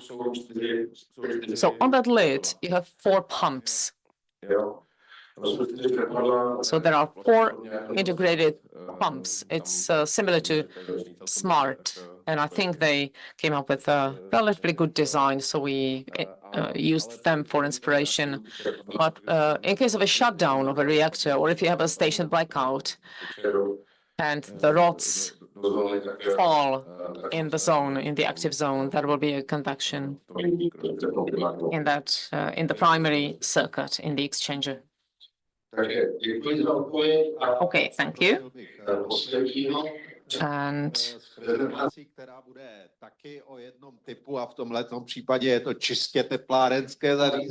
so the last presentation, Tomáš Peltán, that will talk about Teplator.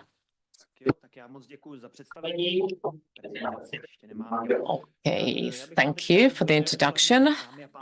So, good afternoon, ladies and gentlemen. I will not be long because organizers are telling me that we're quite late. So, let me present to you the state of development of Teplator, a new heat plant or heat device. I will tell you what Teplator is generally. I don't know whether you all know.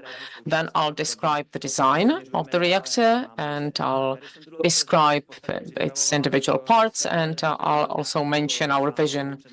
When I was preparing my presentation, I didn't want to talk for really long about what we can do, what we cannot do, and so forth. So I just tried to describe in my presentation the design, what it looks like, and simply present Teplator to you as we would present it to our potential customers. So Teplator is a joint project of the West Bohemia University and the Czech Technical University in Prague. The first idea dates back to 2019, when there was a demand in relation to decarbonization needs of not only the energy sector, but also heat sector.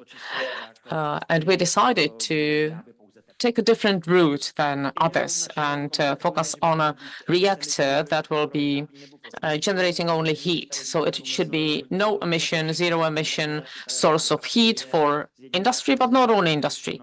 And of course, I don't want to lie to you.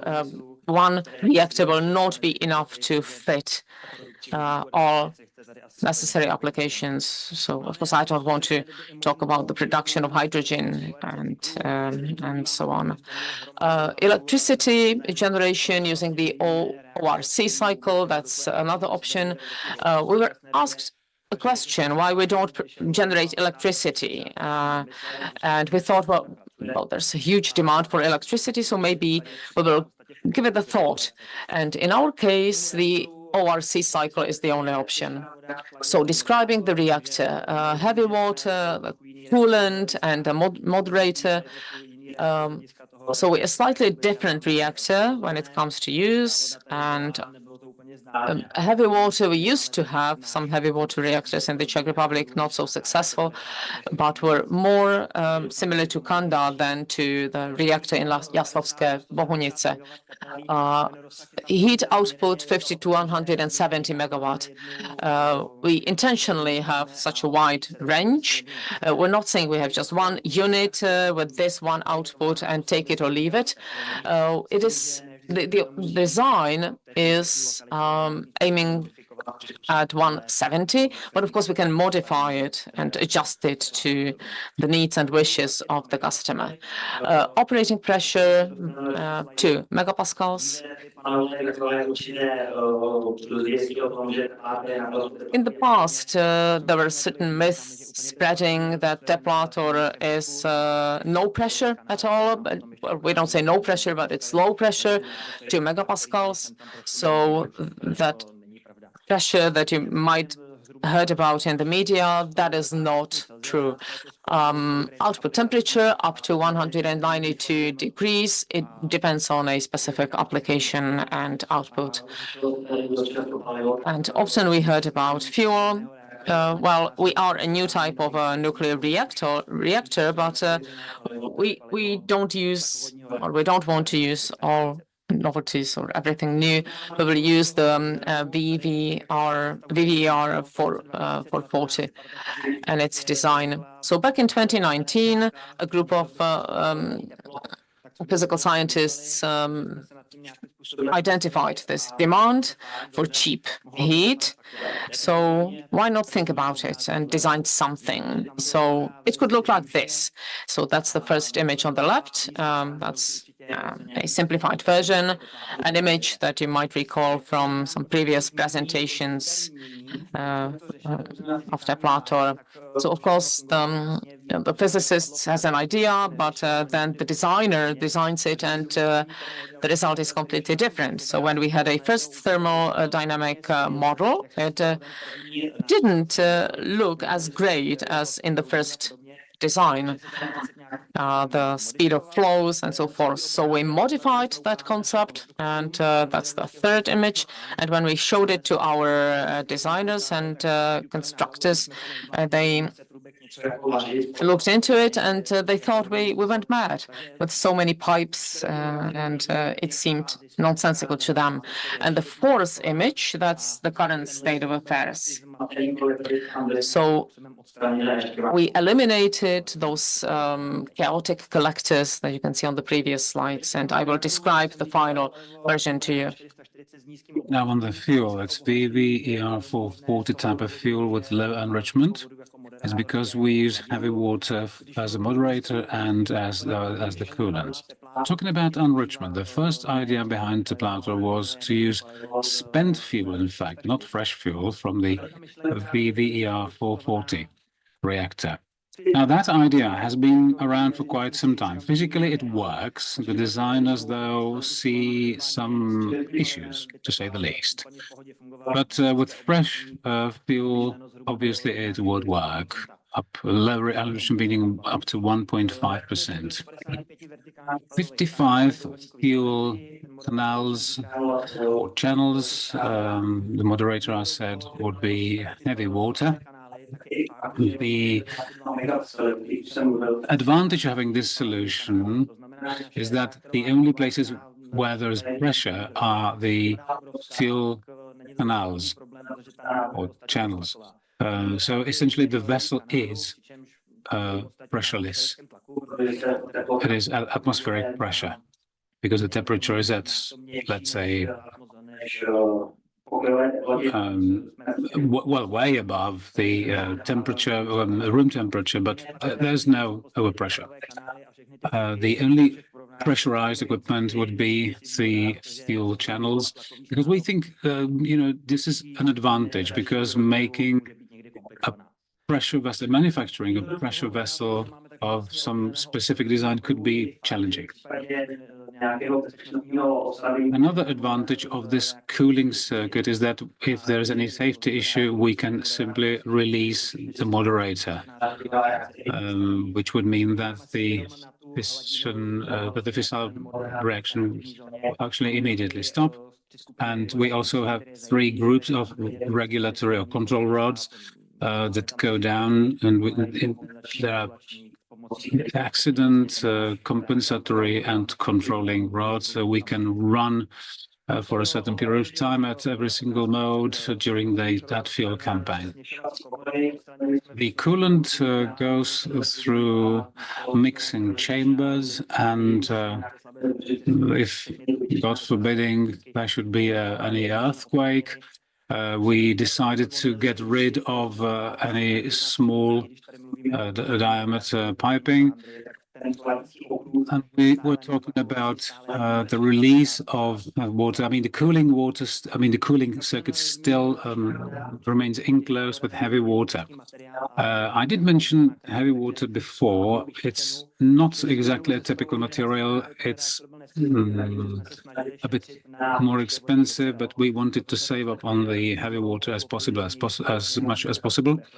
So we used a graphite reflector in the radial direction.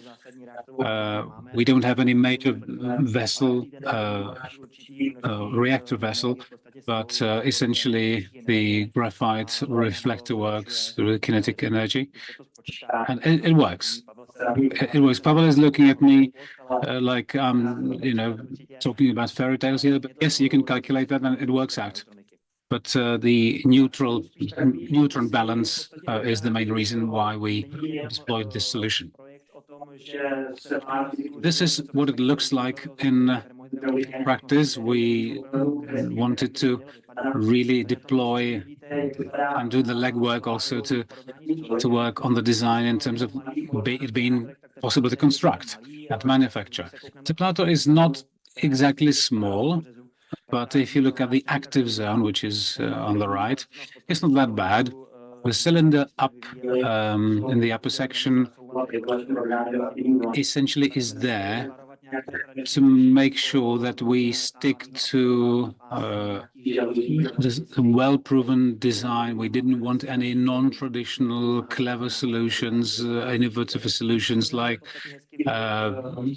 using various tapes going down or coils of material going down. So it is simply a traditional design, pretty conventional. So you have the graphite reflector surrounding the ring of the vessel reactor, the vessel circuit, the reactor circuit.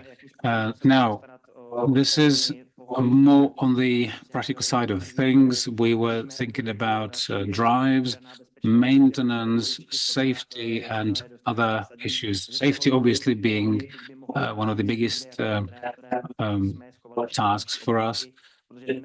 We decided to have another envelope. I don't know if you can see that, but the caps for the fuel channels are located here. We didn't want to run the risk of the fuel contaminated material going straight into the machinery hall. So there's another enclosure, envelope. And essentially what we would do in terms of manufacturing it or assembling it, we would get these fuel channels made somewhere else, and then it will be screwed down into that reactor section. And I need to speed up, I realize that. This is the primary and the intermediary circuit. The heat exchanger is just like that, that you know from regular power plants. Two loops are in place, the temperature being up to 190, 180, that is the incoming or input temperature. The Teplátor would actually not need those temperatures, which is the node down there, because we would actually use lower for the primary, for the applications it would be used for. The fuel will certainly be contaminated by corrosion products and activation products from the heavy water, or if necessary, if the case, as the case may be, by some, God forbidding, leakage. But we were thinking using spent fuel, but that's not going to be the case, and it would not be a direct connection. There would be some intermediary circuits that would separate this further. In addition, we have a heat storage device, a buffer, in fact, which would allow us to balance out the peaks, because, as you know, heat plants don't work the same way as power plants. There are certain peaks and troughs that you need to cover and balance out. So that's why we decided to use the heat buffer, heat storage device, if you like. The primary circuit looks like this, and the subsequently connected circuit looks like this on the right. You can see the safety features and safety facilities moving from the core of the reactor to the outside, and there's a whole lot of components that probably don't need to be mentioned right now. Sometimes the volume compensator, pressurizer was omitted from these graphs, and we were being reproached for that, so it's there. just to make sure that people don't complain. Now, this is the primary circuit and the intermediary circuit. It's becoming quite complex, and I'm not really an expert on thermohydraulics, so I'm not going to spend much time on this. The only thing I want to mention is that we can use that heat storage facility for cooling as well. This is the construction site proper. The architect gave us an idea what this could look like. It's kind of green or greenish, which is a major factor now, because nuclear power plants need to look green. Just be green, but also look green. The reactor and the heat exchangers and the heat storage facility are going to be the major modules. It's not just on paper, so this is physically modeled into that building. Where are we going next? A vendor design review documentation is being prepared for Canadian CNSC, and it can be pretty difficult to handle because they have a different set of regulations and they have a lot of experience with heavy water. Unlike us in the Czech Republic, we'll see how it goes. We try to deliver the basic design and the base design, and let's hope that we'll be able to finalize this. We want to also model and design the related systems, such as the safety systems, the intermediary circuit, etc., etc. This is what the whole heating plant is about. And I hope I'm still roughly on time. And if there are any questions, I'm happy to take.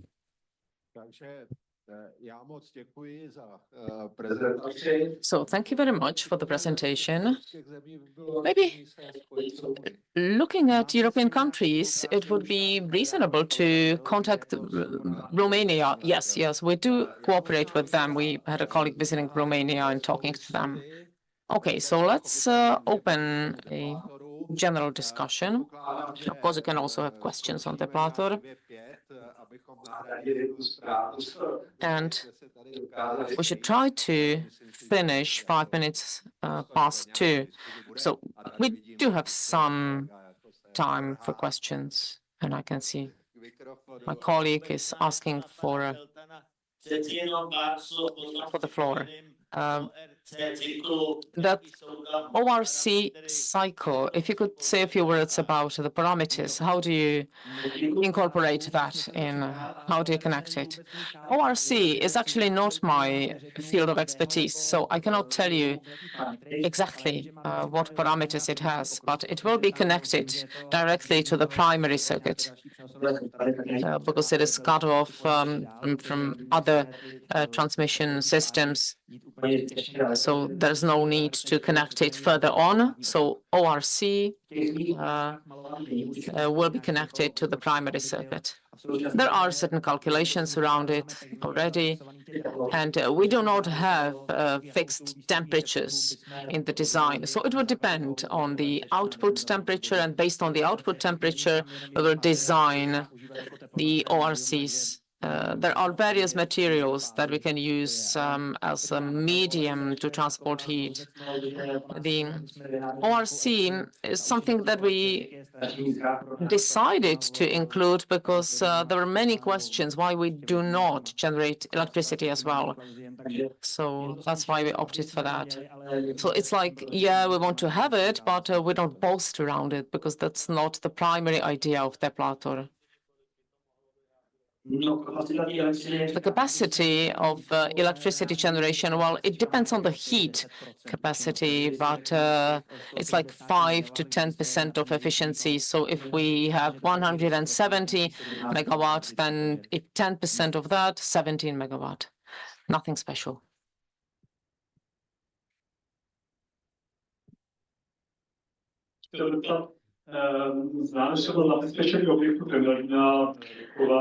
Well, we know the safety of Temelín and Dukovany and the buildings. What about SMRs? Because, of course, safety issues make the projects more expensive. So what about legislation and safety of SMRs?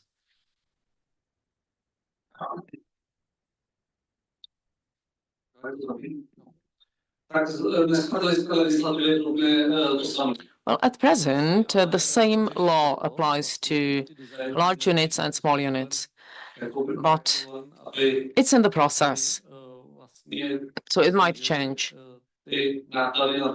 to decrease the cost of physical safety of the small units. But it's still in the phase of discussions, basically. So when it comes to security, it's the same, whether it's an SMR or a large unit.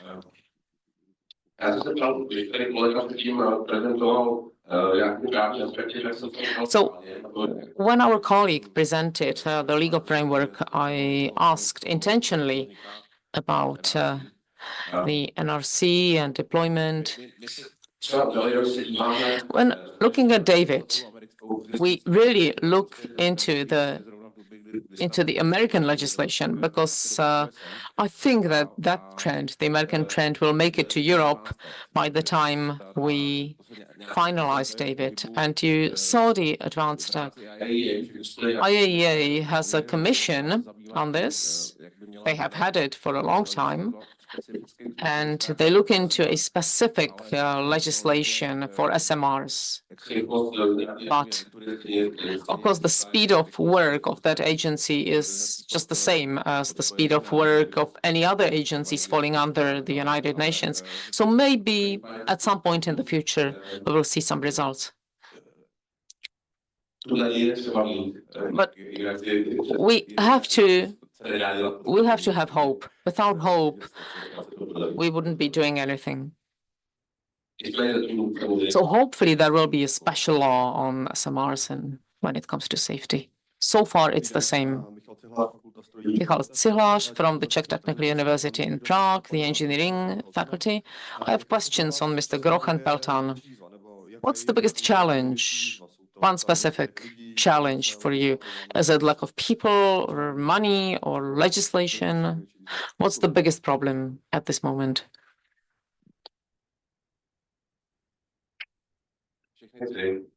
All three of those that you mentioned. Well, we're actually not so afraid of legislation. It is difficult, it is complicated, but it's a function of time and money. But what is problematic is the support from the state, which is only verbal. And that's a huge handicap compared to the projects in the US or the UK. And people, human resources, that is difficult as well. So if we identify a person with adequate skills, then I jump like a quarterback to catch him and drag him onto our project. So all three of those challenges that you've mentioned are problems for us. Well, for us, it's money and legislation. Of course, money is always a problem for such projects, and legislation as well. The Czech legislation is simply not suitable for anything else than standard pressurized water reactors. So if we come with a channel reactor, heavy water, and other new things that you do not have as a standard, the regulator doesn't like to see that. And I'm not surprised because we have a nuclear act and we have to follow that. And that's why we're negotiating with Canada. And we're not a company, so we don't have such a huge pool of people. We're just a group of researchers from the Czech Technical University and West Bohemia University. We have a few external people that we cooperate with at the Technical University in Liberec. And we also have some designers, part-time designers from Škoda, JS. So yes, we have lack of people, but legislation is probably the biggest issue for us in the Czech Republic. Because Teplator cannot be built in the Czech Republic with the current valid legislation. Mě mrzí, že to Well, I am really sorry that in this distinguished and highly expert society, we're still not understanding certain names and titles and terminology in the same way. SMR and what it actually means. It's SMR. That's something that the International Atomic Agency started using in 1964, and since 64, they've been supporting SMRs. And some 10 or 15 years ago, Americans came with their modular reactor, and that started the chaos. So the International Atomic Energy Agency recommends to use small, medium, and modular reactors. So that should be the terminology. And also the modularity itself is not well defined. So David would understand it slightly differently. Chess looks at it differently. So it is not clear yet, but maybe it would be for the Academy, for Mr. Ruspiva to clarify that.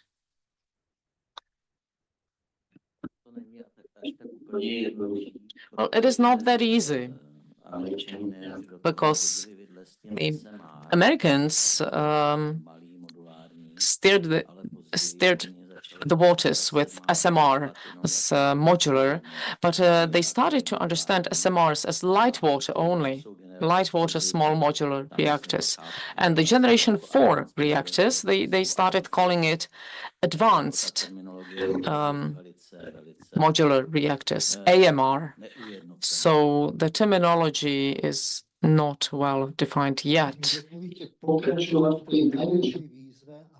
If I can continue in the bigger challenge, which is the definition of modularity. When a modular reactor was being defined, it was with the idea that somewhere in South Carolina, you would make the modules, you would come to the site, then assemble them together, and that'd be it. Many countries, like Estonians, they need it really. But most countries find the biggest challenge in then removing, disassembling those units and removing them.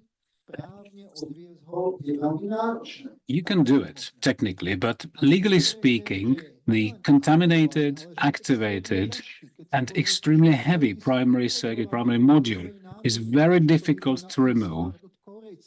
Look at the Korean examples.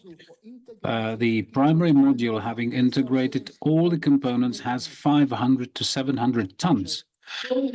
So you can't really move it.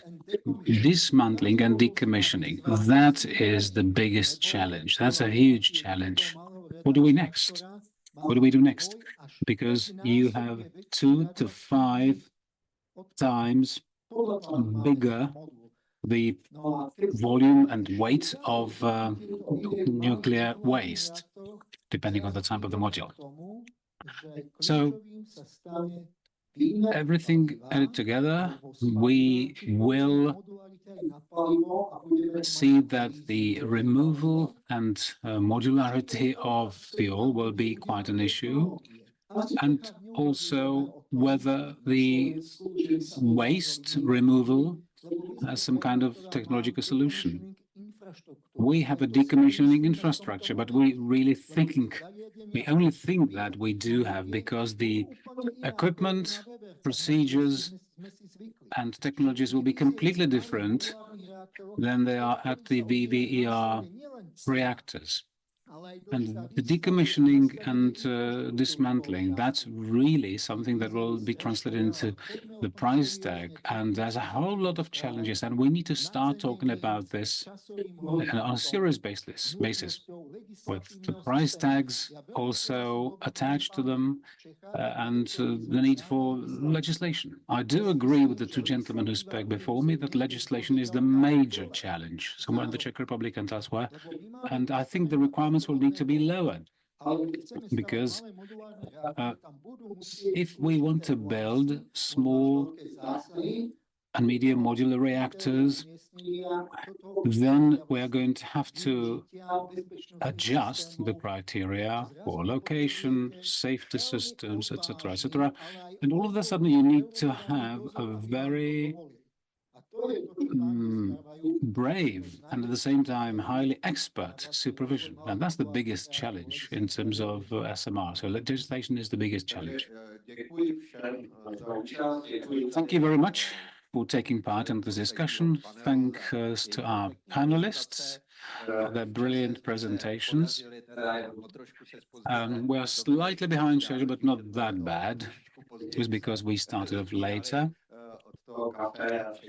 Took us a bit of time to get through the coffee break and all the rest of it. I hope that next year we'll see some major developments, and we are now thinking about how to deal the issues that we're facing now, how to deal with them as soon as possible. But I believe that we'll be also talking about things like decommissioning and all the removal of waste repositories, etc., etc. So I believe that we'll be able to talk about the truly small modular reactors in the next year and the years to come. So this is almost an invitation, I guess, to next year. Thank you for taking part, and also to our students who took part.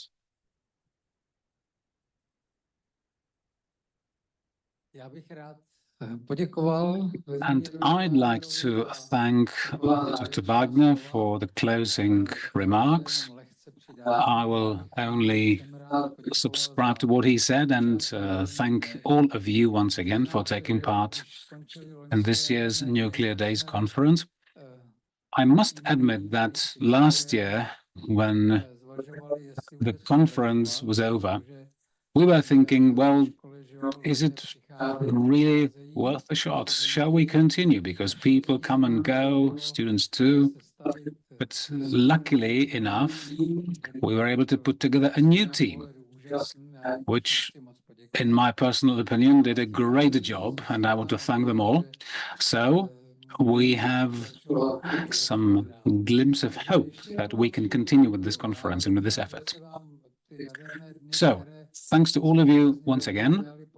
I hope that this year's number 14 edition of Nuclear Days was fruitful and informative to you. I believe today was slightly different than yesterday. And from what we heard about SMRs or SMMRs, not to dwell on terminology for this at this time of the day, but I hope that there are various challenges and issues that should be talked about. They are not talked about that much on a general basis, although experts do talk about them. So the understanding is then different than it should be. So it was worthwhile, I hope, and thank you once again. And because this was the last session of today and of the whole conference, I'd like to mention that probably, quite likely, we'll be doing the Nuclear Days conference next year too. So see you next year. Thank you.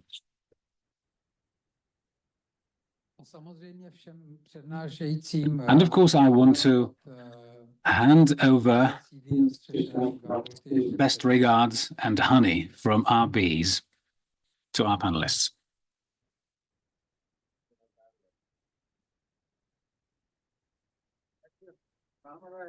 Že můžu dostat druhej. Perfekt, děkuju. Jene, tady máš pozdrav od Medíček, ale děkuji. Je to není to žihadlo. Není to žihadlo, je to pozdrav. Děkuji. Děkujeme.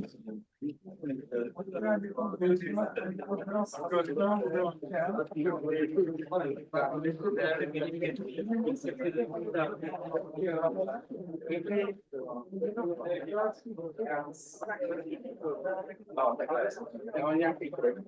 Já jsem tam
No ne, to na mě totiž vždycky strašně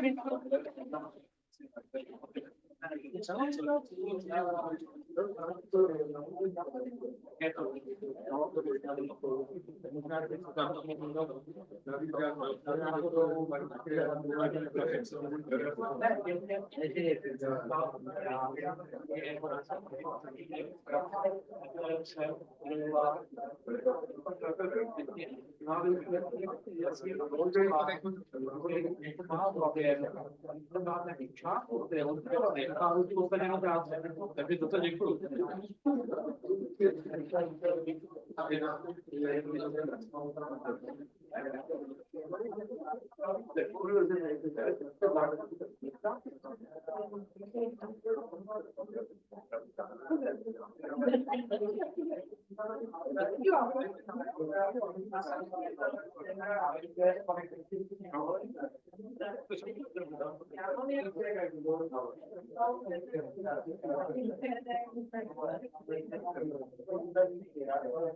Já mám tady oči. No nic, tak jsem přijde to jsem si zase zaváděl.